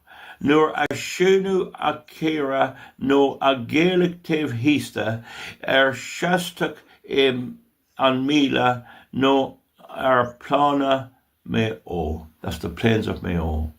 Kiledan an valya avis gok li on ta shimmer eg su quiv on emes gok sort. Is memsha oma. He's doing a good job, man. Doing a better job than I would. And he's finding his flow, you know? Okay. Do you not find this beautiful? I've heard better. It's maybe because he's kind of stumbling over a bit, and he's the Yeah. next copper. So you know, Okay. it could be fucking the next coming of Christ. Then it's like, oh, I used to work for the guards, and I was like, oh well, you know, I'll pass. I'm like, it's a hard one to get past. Eternal I'm sorry. damnation. Yeah. Yeah. Okay. Yeah. I don't know. Shasu, I léirteach dul míntu, do mólas ar ístum I mé I béin eras óg. I béin eras óg. Bhín cuairteamach a crí foscóra I linan fégal I gcíhan ar an plúr agus feol. Lug déanú putín gan lísins ó dólan mór óla na tíra an I mór is ag ól. Atá cuar agus taobhú I lísa gan éileacht. I umracht sin an níon nó leabhar mé go fóil. Téan anna I miúlta ag obair gan scrí an déanamh caint ag pícant cúise an dada do shore. See, he found his flow.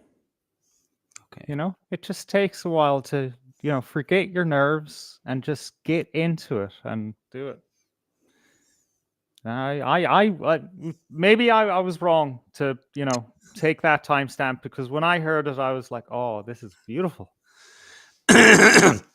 All right, we need to. All right, we'll come back to him in a second. Let me just get a video. All right. Hello, Leonor. Give me. It's probably going to take a couple of seconds because I need to find one. Aaron says, I only know Dublin Irishy, speaking Mayo Irish.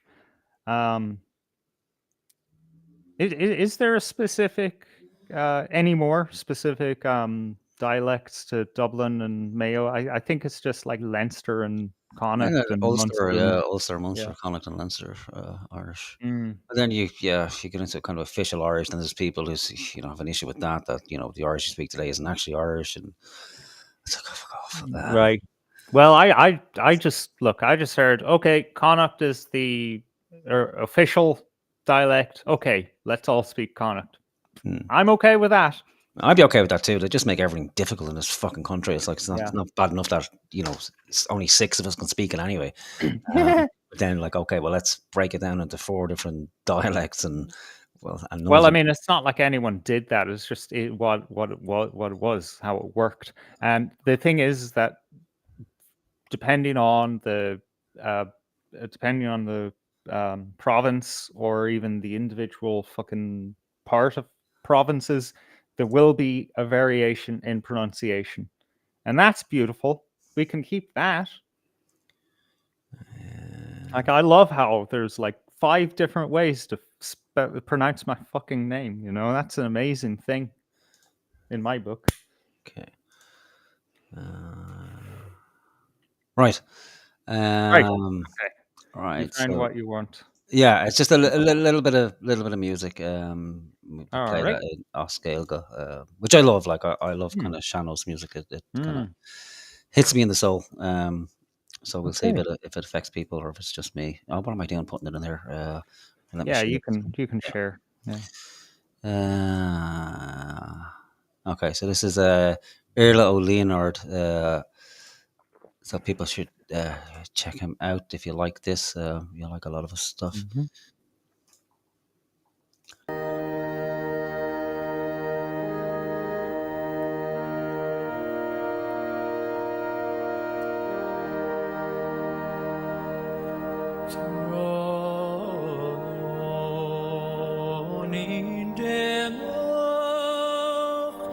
Igen kushlasum tam shim khallo snadushter me shadya koslem hief unspeer van vashul Time shim khallah snadushter me Bovakadch perlach o dream ruch barachas a cardinal grave Ler valchre si kav no sayat trim hief du chalgre tam shim khallah snadu ishterme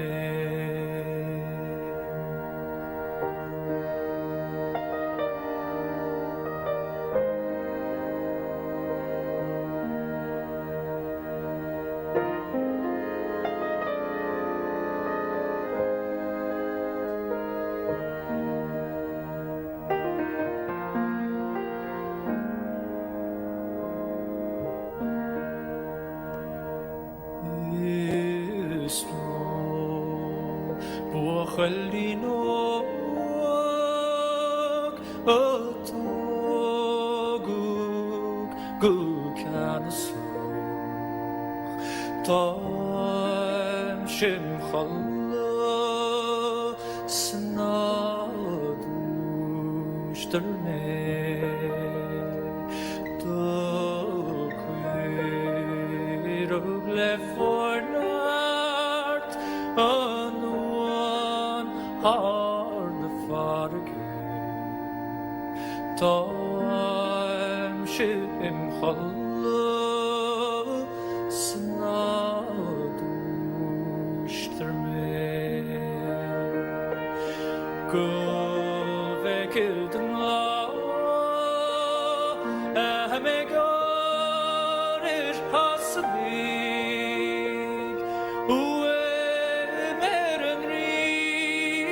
See the trower is a brother doing God me shiveawad Murdenam Hud Madam Time Shim Khallah Snaduishter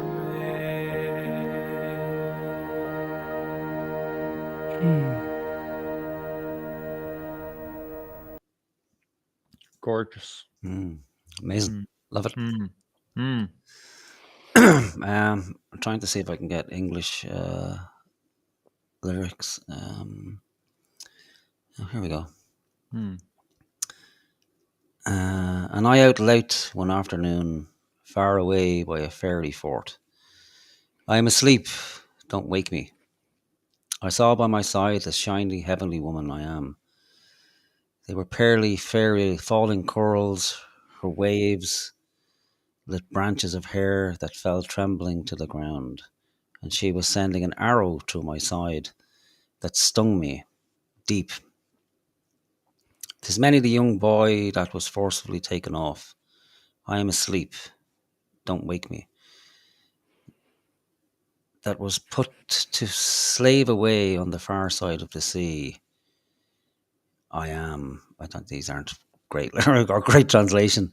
What that I see today when the English Saxons were bent over and they ploughing and tilling for us. Without me there, unless I would be offering them the plough, I'm asleep and don't wake me now, so I may hear the message well and understand it. So in Ashling, back from the times, imagine this now, back from the times when people weren't permitted to talk about certain things, so they had to come up with ingenious ways to get messages across to large amounts of people. What did they do? How did they get on? I don't know. So the Saxons back, It's just Irish, so it would seem. Sorry, we go back to Val. Yeah, Val. Interesting name for a proper Irish fella. What's it? Valentine, is it, or Valerie? Is Valerie a male and female name?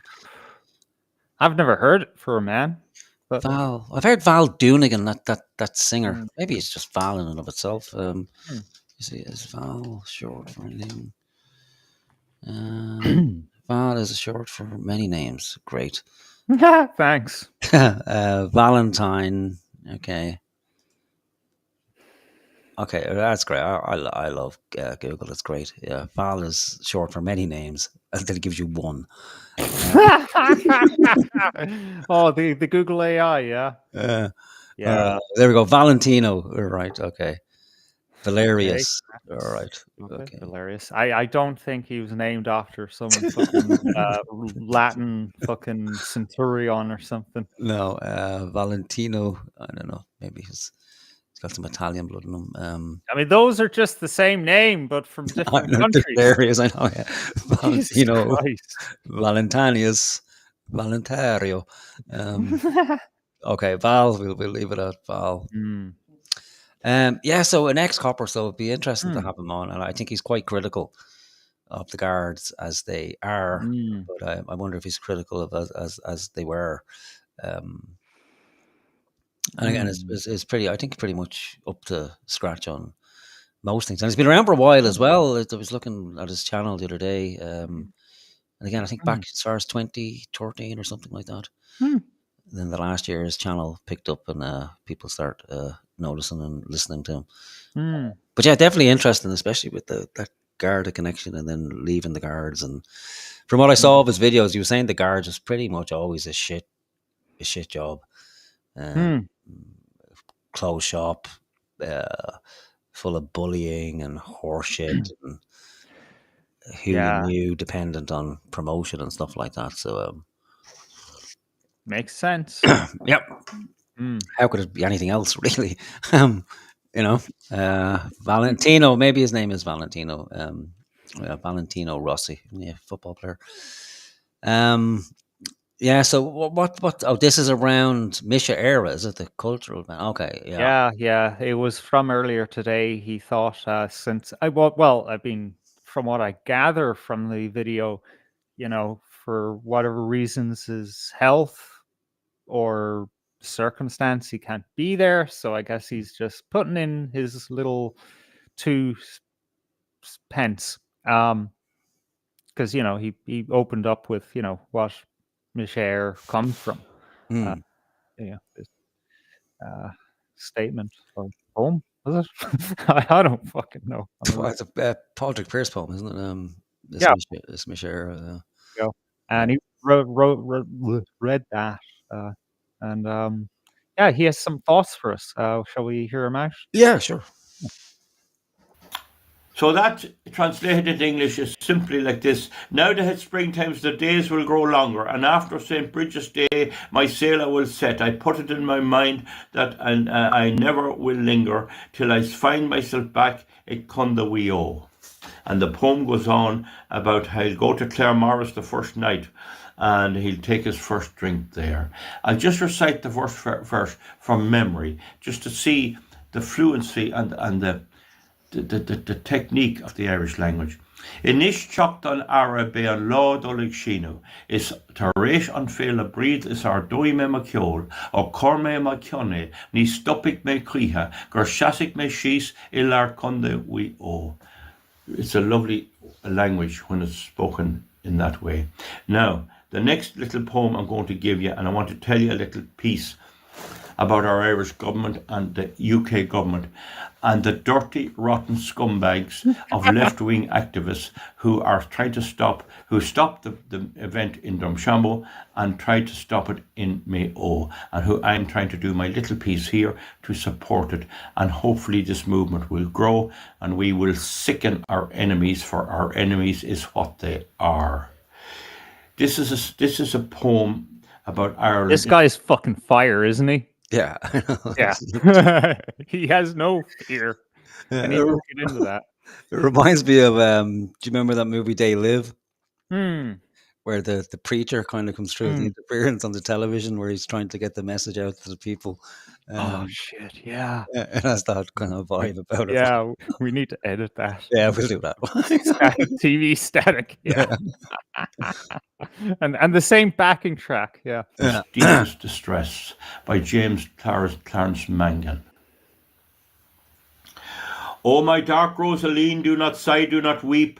The priests are on the ocean green, they march along the deep. There's wines from the royal pope upon the ocean's green, and Spanish ale shall give you hope, O my dark Rosaline. Shall glad your heart, shall give you hope, shall give you health and help and hope, my dark Rosaline. Over hills and through dales have I roamed for your sake. All yesterday I'd sailed with sails on river and on lake. The Earn at its highest flood I've dashed across unseen, for there was lightning in my blood, my dark Rosaline. Oh my dark Rosaline. Oh, there was lightning in my blood, my dark Rosaline. All day long in unrest, to and fro do I move. The very soul within my breast I wasted for you, love. The heart in my bosom faints to think of you, my queen. My life of life, my saint of saints, my dark Rosaline, my own Rosaline. To hear your sweet and sad complaints, my life, my love, my saint of saints, my dark Rosaline. Woe and pain, pain and woe are my lot, night and noon. To see your bright face clouded so, like to the mournful moon.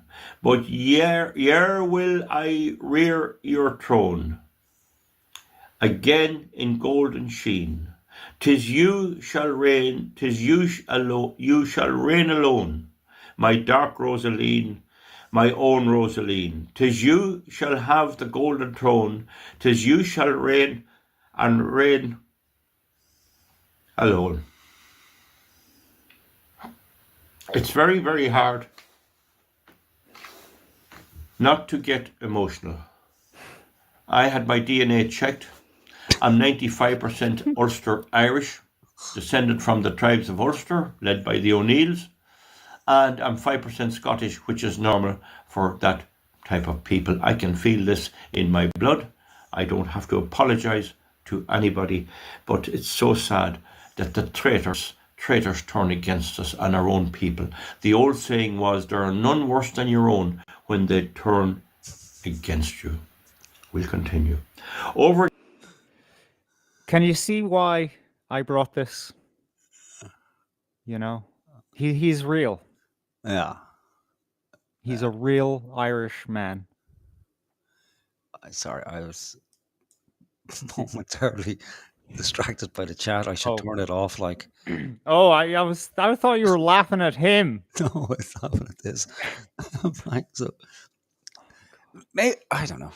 I had an Irish teacher in secondary, gorgeous, like, and we used to drop our pens and pencils on the ground as she walked by, trying to get a look up her skirt.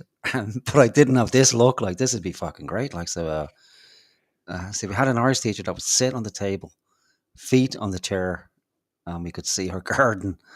That was the first forest I ever saw.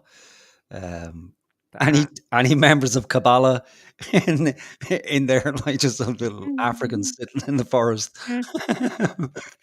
Fuck me. Oh, dude, that's that's fucking 15 years worth of wank material right there. Yeah, Wow. Yeah. There must have been some fucking cute to get into that school. Like, yeah, man, like that's amazing. Whew, God, How Jesus, could you I learn feel anything like? I feel hard done by now. My youth was like subpar. Yeah.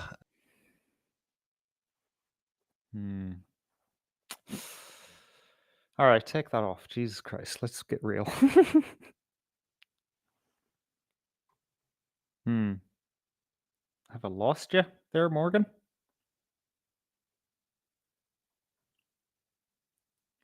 Or I have been lost. Shit.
Hello? Howdy. Not sure what happened there. Was that your end or my end, or did I? It has to be my end. My fucking Wi-Fi is doing weird shit, man. All right. I don't know. I swear to God, County Gaines' boyfriend hacked me because I only started to get serious. Like my computer started stroking out that night. He fucking threatened me. And then the video comes down. Like these aren't fucking coincidences, man. You can't fucking gaslight me here. You're being fucked with, like you're being gang stalked by County Gaines. Yeah, who does County Gaines work for, really? I mean, really? From America? Like, what's he doing here? CIA. Yeah. If we all start, tripping out on acid, or we go missing for 3 months, or end up going to sleep for 60 days. 60 fucking days. Imagine being like asleep for 60 days. Like, well, actually, it mightn't sound that bad. Sounds, like a nice rest, but fuck me, like. I mean, if I sleep more than like fucking 8 hours, I wake up starving and like weak. And more tired than when I fucking went to sleep. I mean, yeah, that woman lost 10 years of her memory. Like fucking right. Unbelievable. Yeah, you gotta love people, huh? Yeah, but thankfully, I hope it's only a small amount of people that can do that. And let's face it, the CIA, they only hire a particular type of person. So they're not looking for a deeply kind people. They're looking for the type of person that. By the way, could you administer a high dose of LSD unbeknownst to the victim, with the possibility of them jumping out the fucking window and killing themselves and leaving a family and children behind? Like, could you? Yeah. Oh, you're in. Well done. Come on in. Come on in. No wonder they don't tell people that they're members of the organization. You might want to fucking run away as fast as you can. Yeah. All right. All right. Should we read out our list of honor? All right. Let me see. I'll grab it up here. What post it was on the? Would you want me to directly link you to our post thingy? It'll take me like fucking 3 minutes, and it shouldn't. Okay. Take more than 10 seconds. Yeah, it's really weird. You can't interact with the community tab or posts tab. For some reason, there's a difference. You can upgrade to community tab, but you have to be in the mobile to do that. Fucking Alphabet, Google, fucking wankers. So yeah, you can't interact with it through the studio. You have to go to your own channel, and then I have to listen to that fucking trailer play for the 50th fucking time, and then click on the posts tab. All right, so there you go. There's the page in the private chat. Oh, I hate fucking trailers. Can we get rid of it, please? Does it have to be there? Well, now that you told me I hate it, it has to stay there. It's not that I hate it. It's just, I hate having to hear it. All right. Again and again. All right. So here's their list of unrecognized people in no particular order. Most of these I have to say I wasn't aware of. So Critical Eye MMA, RPM MA. I had a look. I think Critical Eye MMA. I think he's been banned. A couple of these people have been banned. They're gone off YouTube because of the content they were talking about. Stephen Kerr and Suzanne Delaney, and all at the Irish Inquiry. Another great channel, Count Richard von Cloudenhove Clergy. Okay, he named his channel to bring attention to the Mr. Clergy and his plan. Paul Nolan, Derek Mousey, Wright, and Tinker. Garth doesn't know the name of Tinker's channel, but it might be Tinker. Paul O'Neill. Paul's in the chat there. I didn't know you had a channel, Paul. You might link us if you're still listening. Yeah. Oh no, Paul O'Neill and Suzanne have the channel. Sorry, I beg your pardon. Lady of Air too. Oh, all right, okay, cool. I've heard some great chats on their channel. Real opinions from real people. Okay, good stuff. Yeah, I've listened a few times myself. Haven't gone on live yet, but we will at some stage if you want us. I know Lady of Air invited us, so we will take up that offer, either collectively or individually. The channel, No Risk, No Reward.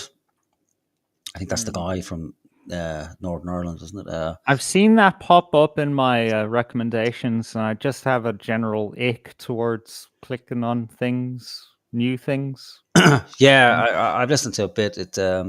It's okay in part. It reminds of I think it's the accent. I think maybe it's a Donegal accent or something like that. It's very close to Scottish and George Galloway. And the style's pretty similar as well. So it's kind of that throws me. But the content is pretty decent. Okay, good to know. The presentation style is pretty good. But yeah, it's one of those channels where it's like, as something happens, it's like within 20 minutes, it's like boom, on it straight away, which is good because anyone can do that really. You just, fire up the camera and away you go. Peter Dooley's channel, Peter Dooley Dublin, more on the political side, but his videos can be viewed impartially for analysis and observations. And then there's some weird channel too that has some very good analysis and observations. A couple of very strange Irish dudes. One does be sitting in the dark in his kitchen, and the other dude's sitting in the dark in his bedroom. Bedroom? Drinking, spilling Red Bull. I don't know. I didn't think you were in your bedroom. Was it? Well, I mean, I suppose, Not a basement, no? No. People think I live it at home. I know, people say that about both of us like that. We're fucking basement dwellers, apparently. If you just come out of your basement, I'll beat the shit out of you. We live in our mother's basements. Fucking hell. I mean, Jesus. Who else have we got? New Ada, Peter Dooley, Val Martin, who we just had a quick look at. Nuada, like the mythological Nuada, yeah? Newada. That's from Space Ghettos. It also has the option to translate to English, which translates as new inside. Oh, fucking no. Ali Mac Forever does mad deep research on government and financial institutions, law, and much more. Guts Over Fear, the podcast. That sounds familiar. I don't know why. Maybe it's close to something else that I remember from the past. A small following that would like to see grow. Okay, we'll have a look at these in more detail as shows go on. Satirical Soldier, Is based as fuck. Familiar with that name? Did you mention it to me before or something? Or Sorry, which one? Satirical Soldier? Oh yeah, he's yeah, I think he has a connection to the O'Mahaneys because they were pushing his videos. I don't know if that's out of like, just general support, but yeah, All right. he made some pretty big videos back a while ago. There was one where he made a video about a politician or something, right? And at the end of all of his videos, because he's a soldier, right? He ends with a shot soundtrack, the sound clip.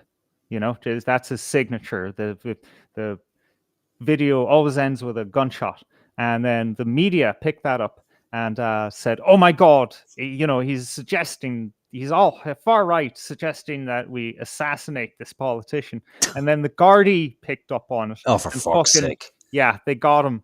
Well, I didn't, they didn't get him. I didn't hear anything like he got into trouble or over anything. I guess he just got cautioned by them.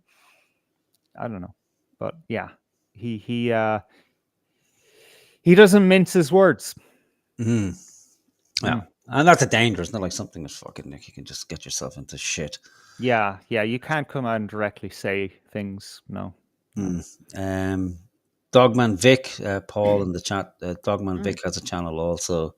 Oh, yeah. He said he was streaming earlier. Yeah. Okay, now I make the connection. All right. Darcy, he goes out with Tracy O'Mahony, so Satirical Soldier must be Tracy's partner or something. Oh, that's the connection. Oh, yeah. Okay. Yeah. No, I've never had the privilege of meeting him. That's great. Okay. Yeah. Well, that's it. And then we had that video that someone posted of that African girl. Actually, we might play it. It's only it's a short, so we'll play it and see what it is. Okay, I guess. Do you want to skip it? I don't mind. I like it. Do you want to get into a big discussion about fucking what it means to be white and how we should reject it as Irish people?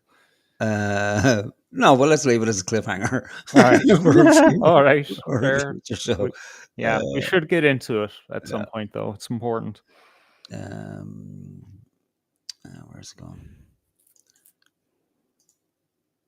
Yeah, Paul, Tracy O'Mahony is just as based as a Satirical Soldier. She is a soldier. Okay. Fucking African, right. How the Irish became white, and it actually tells the story of the history behind the... Oh, fuck off. There's actually a fantastic book called How the Irish Became White, and it actually tells the story of the history behind the relationships between African Americans, aka the descendants of those who were slaves during the transatlantic slave movement, and Irish Americans who came during the famine. Stop chewing gum on the fucking... I know, right? And then her whole cadence. I know. Yeah, just look past it. I know it's really hard, and you want to flush her down the toilet like a turd, but and who were indentured servants. And let's not forget that all of these things that we discuss as race and the concept of blackness, whiteness, all of that, those are all socially created. It is racism in itself is a system of power. And during this time, like the African Americans, and this is where you see no blacks, no Irish, no dogs, like the African Americans, the Irish were subjugated, they were oppressed. And of course, if you're in that position, you can come out of that position. So the powers that be at that time, they were basically seeing that, okay, all the subjugated people, aka the Irish, the Native Americans, the African Americans, they were kind of coming together. They were kicking. They were coming together. And they didn't want that to happen. Strangle this. So the powers that be at that time, they went on a campaign. One, letting the Irish people know that they were white, aka superior to the other races, namely those who are African American. And because when you're in that subjugated position, when you're in that oppressed position, and there's a lack of understanding as to the further outcomes of other subjugated groups. And we're still doing it to this day. It's a really interesting social, psychological phenomenon. So when your group is in that position, you want to get out. You want to dip. So in this case, what the Irish people did was that they clinged onto the power. Again, when the powers that be give you the sense of power, they wanted to cling onto that power to get out of the subjugated position, aka clinging onto this idea and concept of whiteness, which has transcended throughout different centuries, and something that we're still talking to this day. And in the current reality of Ireland today, it has transcended into the way Irish people see themselves, the way other groups see Irish people. No, I can't focus on what she's saying. I know. Look at She this. fucking picked her nose, man. I know, right? Surprised you got her finger fucking back. Like, you'd fill a whole hand up that nostril. Like, Jesus Christ. And so on. And I just finished my PhD in the area on how these fixed categories. Oh, I'm sure you fucking did. Dude, yeah, like that's what we need. Another fucking retard with a PhD in fucking racism. Shite. Yeah. Well, like, look, she's half right. It's just, it's just like waved off of like, oh yeah, one day the Irish decide to be racist. No, we fucking didn't. And I could get into the fucking white question, but I don't look. It's fucking half fucking four. Yeah, we'll do it another time, because I'd like to talk about that book as well, and its author in particular. And it reminded me when, like, many years ago, when what's his name was on the fucking show, Professor Daryl Amamoto, was it? That Hamamoto, yeah. So that was his original plan with you, was to talk about that book. Oh, but then at the last moment he changed everything, didn't he? And just fucking you kind of had to jump into a just sort of, I don't know, you know what it was? Conversation. You know what it was? It was like he fucking made this arrangement with me, didn't keep the arrangement, so I was like, okay, what do I do? I'm waiting 2 hours now. Okay, you know what? I'll fucking phone him up. I'll use my Skype credit to call him. And the cunt was having lunch. And it's like, no, we can have a chat. And it's like, okay. And then I was fucking lambasted in the comments. Oh, you wasted the professor's precious time. No, he was like, yeah, I'm having lunch. I can have a chat about whatever. So what, did he fucking forget, like, or? Yeah, I guess he just, nice. He had things going on, right? More things going on than, to fucking care about a little tiny channel. Well, the dickhead shouldn't have agreed to come on there, should he? After we went to the trouble of fucking getting them on. Yeah, anyways, that's a kind of, that book is always mentioned, isn't it? And yeah, nobody mentions, well, who was the author? Like, what were his affiliations? Did he have an agenda by any chance? Maybe. I don't know. And the bigger question is, like, what the fuck is going on with her right eye? How is that Oh, man. Even her eye doesn't want to be near her. Yeah, even her eye is disgusted by seeing her pick her nose. Is this I've noticed this a lot recently, that people's eyes move independently of each other. Mine don't. Are you seeing that more often? I'm seeing it more often, yeah. So that's not good, man. I don't know. Like, that's not a good sign. Are there reptilians? Are these people actually fucking? Is there actually reptilians where they can move their eyes independently, like fucking iguanas and shit like that? That's mad, isn't that? That's mental. Like, there couldn't be much more wrong with her, really. Okay, we'll leave it there, yeah, because all right, we'll get banned for. Oh shit! Yeah, talking about people's. This is a no crack zone. Inherent. Intrinsic features. Intrinsic features. Yeah. Yeah, that's not intrinsic. That's that's a medical condition that I'm sure you can fix. Yeah. Yeah. Googly eyism, I think it's called. Like, you shake her head and her eyes just bobble about. Oh, could you Gar- imagine fucking that, like, and her eyes rolling around her head, Oh, like, oh. and the other one's just staying still, perfectly still, and that one's rolling around like a marble in a fucking jam jar.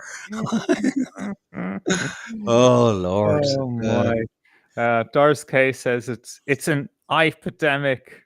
Oh, yeah. Island. There we go. She's in Ireland. Welcome to Ireland. I don't know why she's Jamaican all of a sudden. I have to work on my accents. They're fucking terrible. Oh, worst Oh, God. accents ever. Right. Yeah, I'm sick of these people. I'm fucking sick of them. And Yeah. they're making me racist now because I'm, Oh, no, I've become absolutely racist. I was driving through Loughrea a few weeks ago. After this whole Indian stuff yeah. happened, just driving down the road, and then on my left hand side, walking up the street in my direction, my car's direction, is an Indian woman, and without thinking about it, I just look at her. I give her the fucking death stare, like, what the fuck are you doing here? And she saw me do it as well, and I was like, what the fuck? I didn't recognize that I did that. A few days ago, I get a phone call from PayPal. I had this fucking snafu. I have a business account, so I have to move funds into the business account to pay for bills because our business makes no money. So there was a fucking thing. If I didn't put the funds in early enough, I thought, oh, the account's in negative. I'll put the money in there, and there was this whole fucking back and forward, blah blah blah. So this Indian calls me up from PayPal.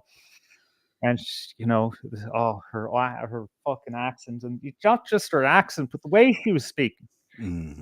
And I said, look, I'm going to just give me a minute. I'm going to log into my fucking banking app here, and I'm going to take a look. And I said, look, there's 2 transactions here, right? And one of them actually went through and the other one didn't. So no, I don't owe you that money. Can you, if you have a problem with this, you're going to have to check with my bank, because all of my money that I put in there is gone and I can't contact your bank. Well, you charged my bank, you didn't charge me. And then she just started to go on to repeat herself. And I just said, yeah, and then hung up on her.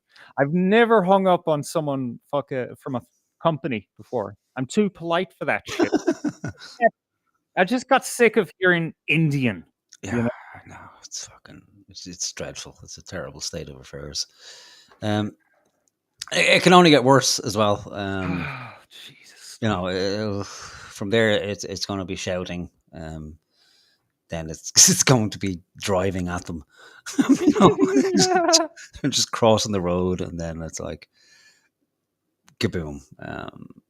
But it doesn't help when you just won't shut the fuck up about it. Like, you can understand if you've been here for like 15 generations or something like that. But you're just off the fucking boat or the plane or whatever the fuck it is. And they're different already because the accent, what's the accent? It's a mix of, is it American / fucking London? They're already separated themselves by, being something other than Irish. And so to my mind, if you're, African Irish or Indian Irish or something Irish, whatever the prefix is, you're not Irish. Like, just get the fuck away from me. You've no business talking any about, or you're just somebody who lives here. Yeah. I mean, the same time if someone's, why I'm Italian Irish, like, shut the fuck up. Like, I don't want anything to do. You don't get to talk about Ireland if you're Italian. If that's it, if it's Italian Irish, then fuck off back to Italy, or shut the fuck up about the national conversation, because join it when you're Irish. Or if you want to talk about Italian issues in Ireland while you're staying as a guest, well then fine. Or the same with African and Nigerian. Just shut the fuck up. Like, and the age of politeness. That's a problem for all of Ireland, but we're far too polite. We used to be known for our politeness. Now we're trying to be, is it like we're becoming known for our racism? Well, you ain't seen anything yet. If you think this is racism, we'll see what racism actually looks like. And these cunts wouldn't know it if it slapped them in the fucking face what racism was. Look at this cunt. Like finishing your PhD. Is this an Irish person, by the way? Yeah. Must be. There's a twang of Irish in there in the accent, wasn't there? Yeah. Yeah. No, you can definitely tell an African that lives in Ireland. Yeah. Yeah. So you're doing your PhD in what? In some grievance study. Fuck off. Like the only job you can get is either to stay in the college and inflict some other poor fucking kids with your horseshit, or move into some government department. So no, we're done. We shouldn't have watched it, because now I'm just fucking. I'm gonna go to bed annoyed, and we won't do this shit justice. But we'll be coming back to this and her fucking wonky eye. So we'll have a proper look at her channel. It is there, isn't it? It says it on the TikTok. It has her TikTok name underneath, I think. Yeah. So we'll thank Mark for that. For bringing her to our attention. And who was who mentioned it to us? We give him a mention. Oh, I can't remember. Oh, there we go. Fantastic book. Jason Wolf, was it? Yeah. Yeah. That's the one. Was he taking the piss, or does he genuinely believe? I think he was taking the piss. He doesn't genuinely think it's a Okay. great video. Okay. Well, he's the guy who you can't mention Critical Eye MMA and RPM MMA and then post that and say it's good. Yeah, he was just taking the piss, knowing that what it was and how it would go down. Yeah, that's the way to get on the Enter broadcast. All right. Yeah. Okay. We'll just have a quick look at the comments before we go. So, last couple of comments. Paul, there's nothing wrong wanting to keep what you grew up with. Indeed, I grew up in an area that was 95% white and pure. Wanted to protect land and Indigenous people isn't racist. Dars, they're so dumb, they don't realise how annoying they are. The Brazilians are hella annoying too. I don't know any Brazilians. There's not any of them down this neck of the woods anyway. So what couldn't we say? Paul, replacement migration includes those coming here legally by visa systems and illegal migration. None of it is positive. Irish businesses being incentivized by government with tax breaks to hire migrants. Yeah, we got an immigrant and a migrant problem. There's no doubt about it. Yeah, Paddy did not apply. They tell us it's KO. They tell us what they think our past is. Tell us how we know before they were here, and tell us they get over it. And they brought race and caste here and threatened us with it. Yeah, we just need to tell them to fuck off. Really, I don't run into them personally. I suppose I don't live in Dublin. I imagine it's fucking hard not to in Dublin, or one of the larger cities. But I'm sure it gets worse as the day goes on. Like more and more of it happens. Aaron, Howard and Morgan, you two are so funny. Thanks for great. Thank you, Aaron.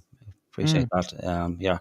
Come back. We're here most Fridays. I don't know if. Well, I know Howard won't be here next Friday. Wedding. If I do, I don't know if I do a solo show. I'm not really. Give it a go. Yeah, I could do. I did it with the other channel. I don't know. I'll see how I feel. If not, we'll put something up there anyway, so people come along and have a chat if they wish.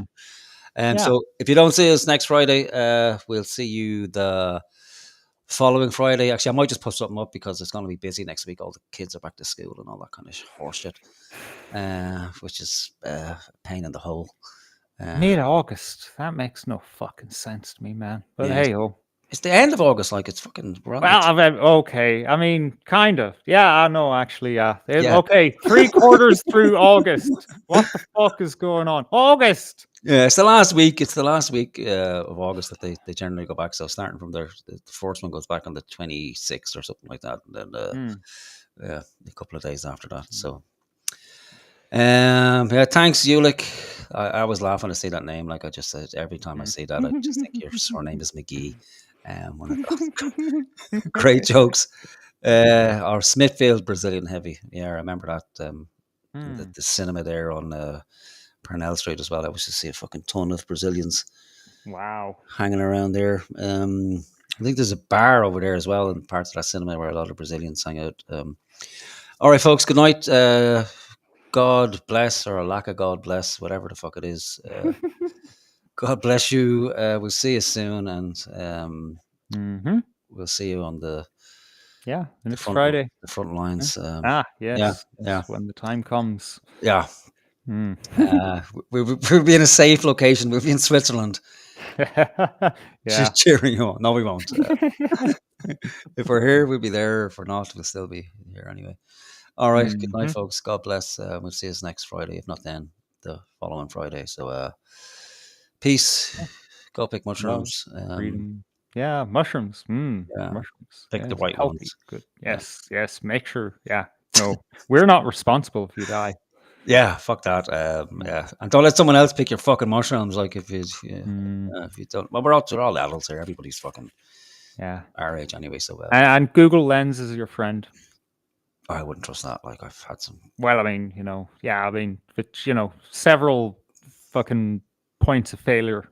Make sure that you get many input until you learn for sure.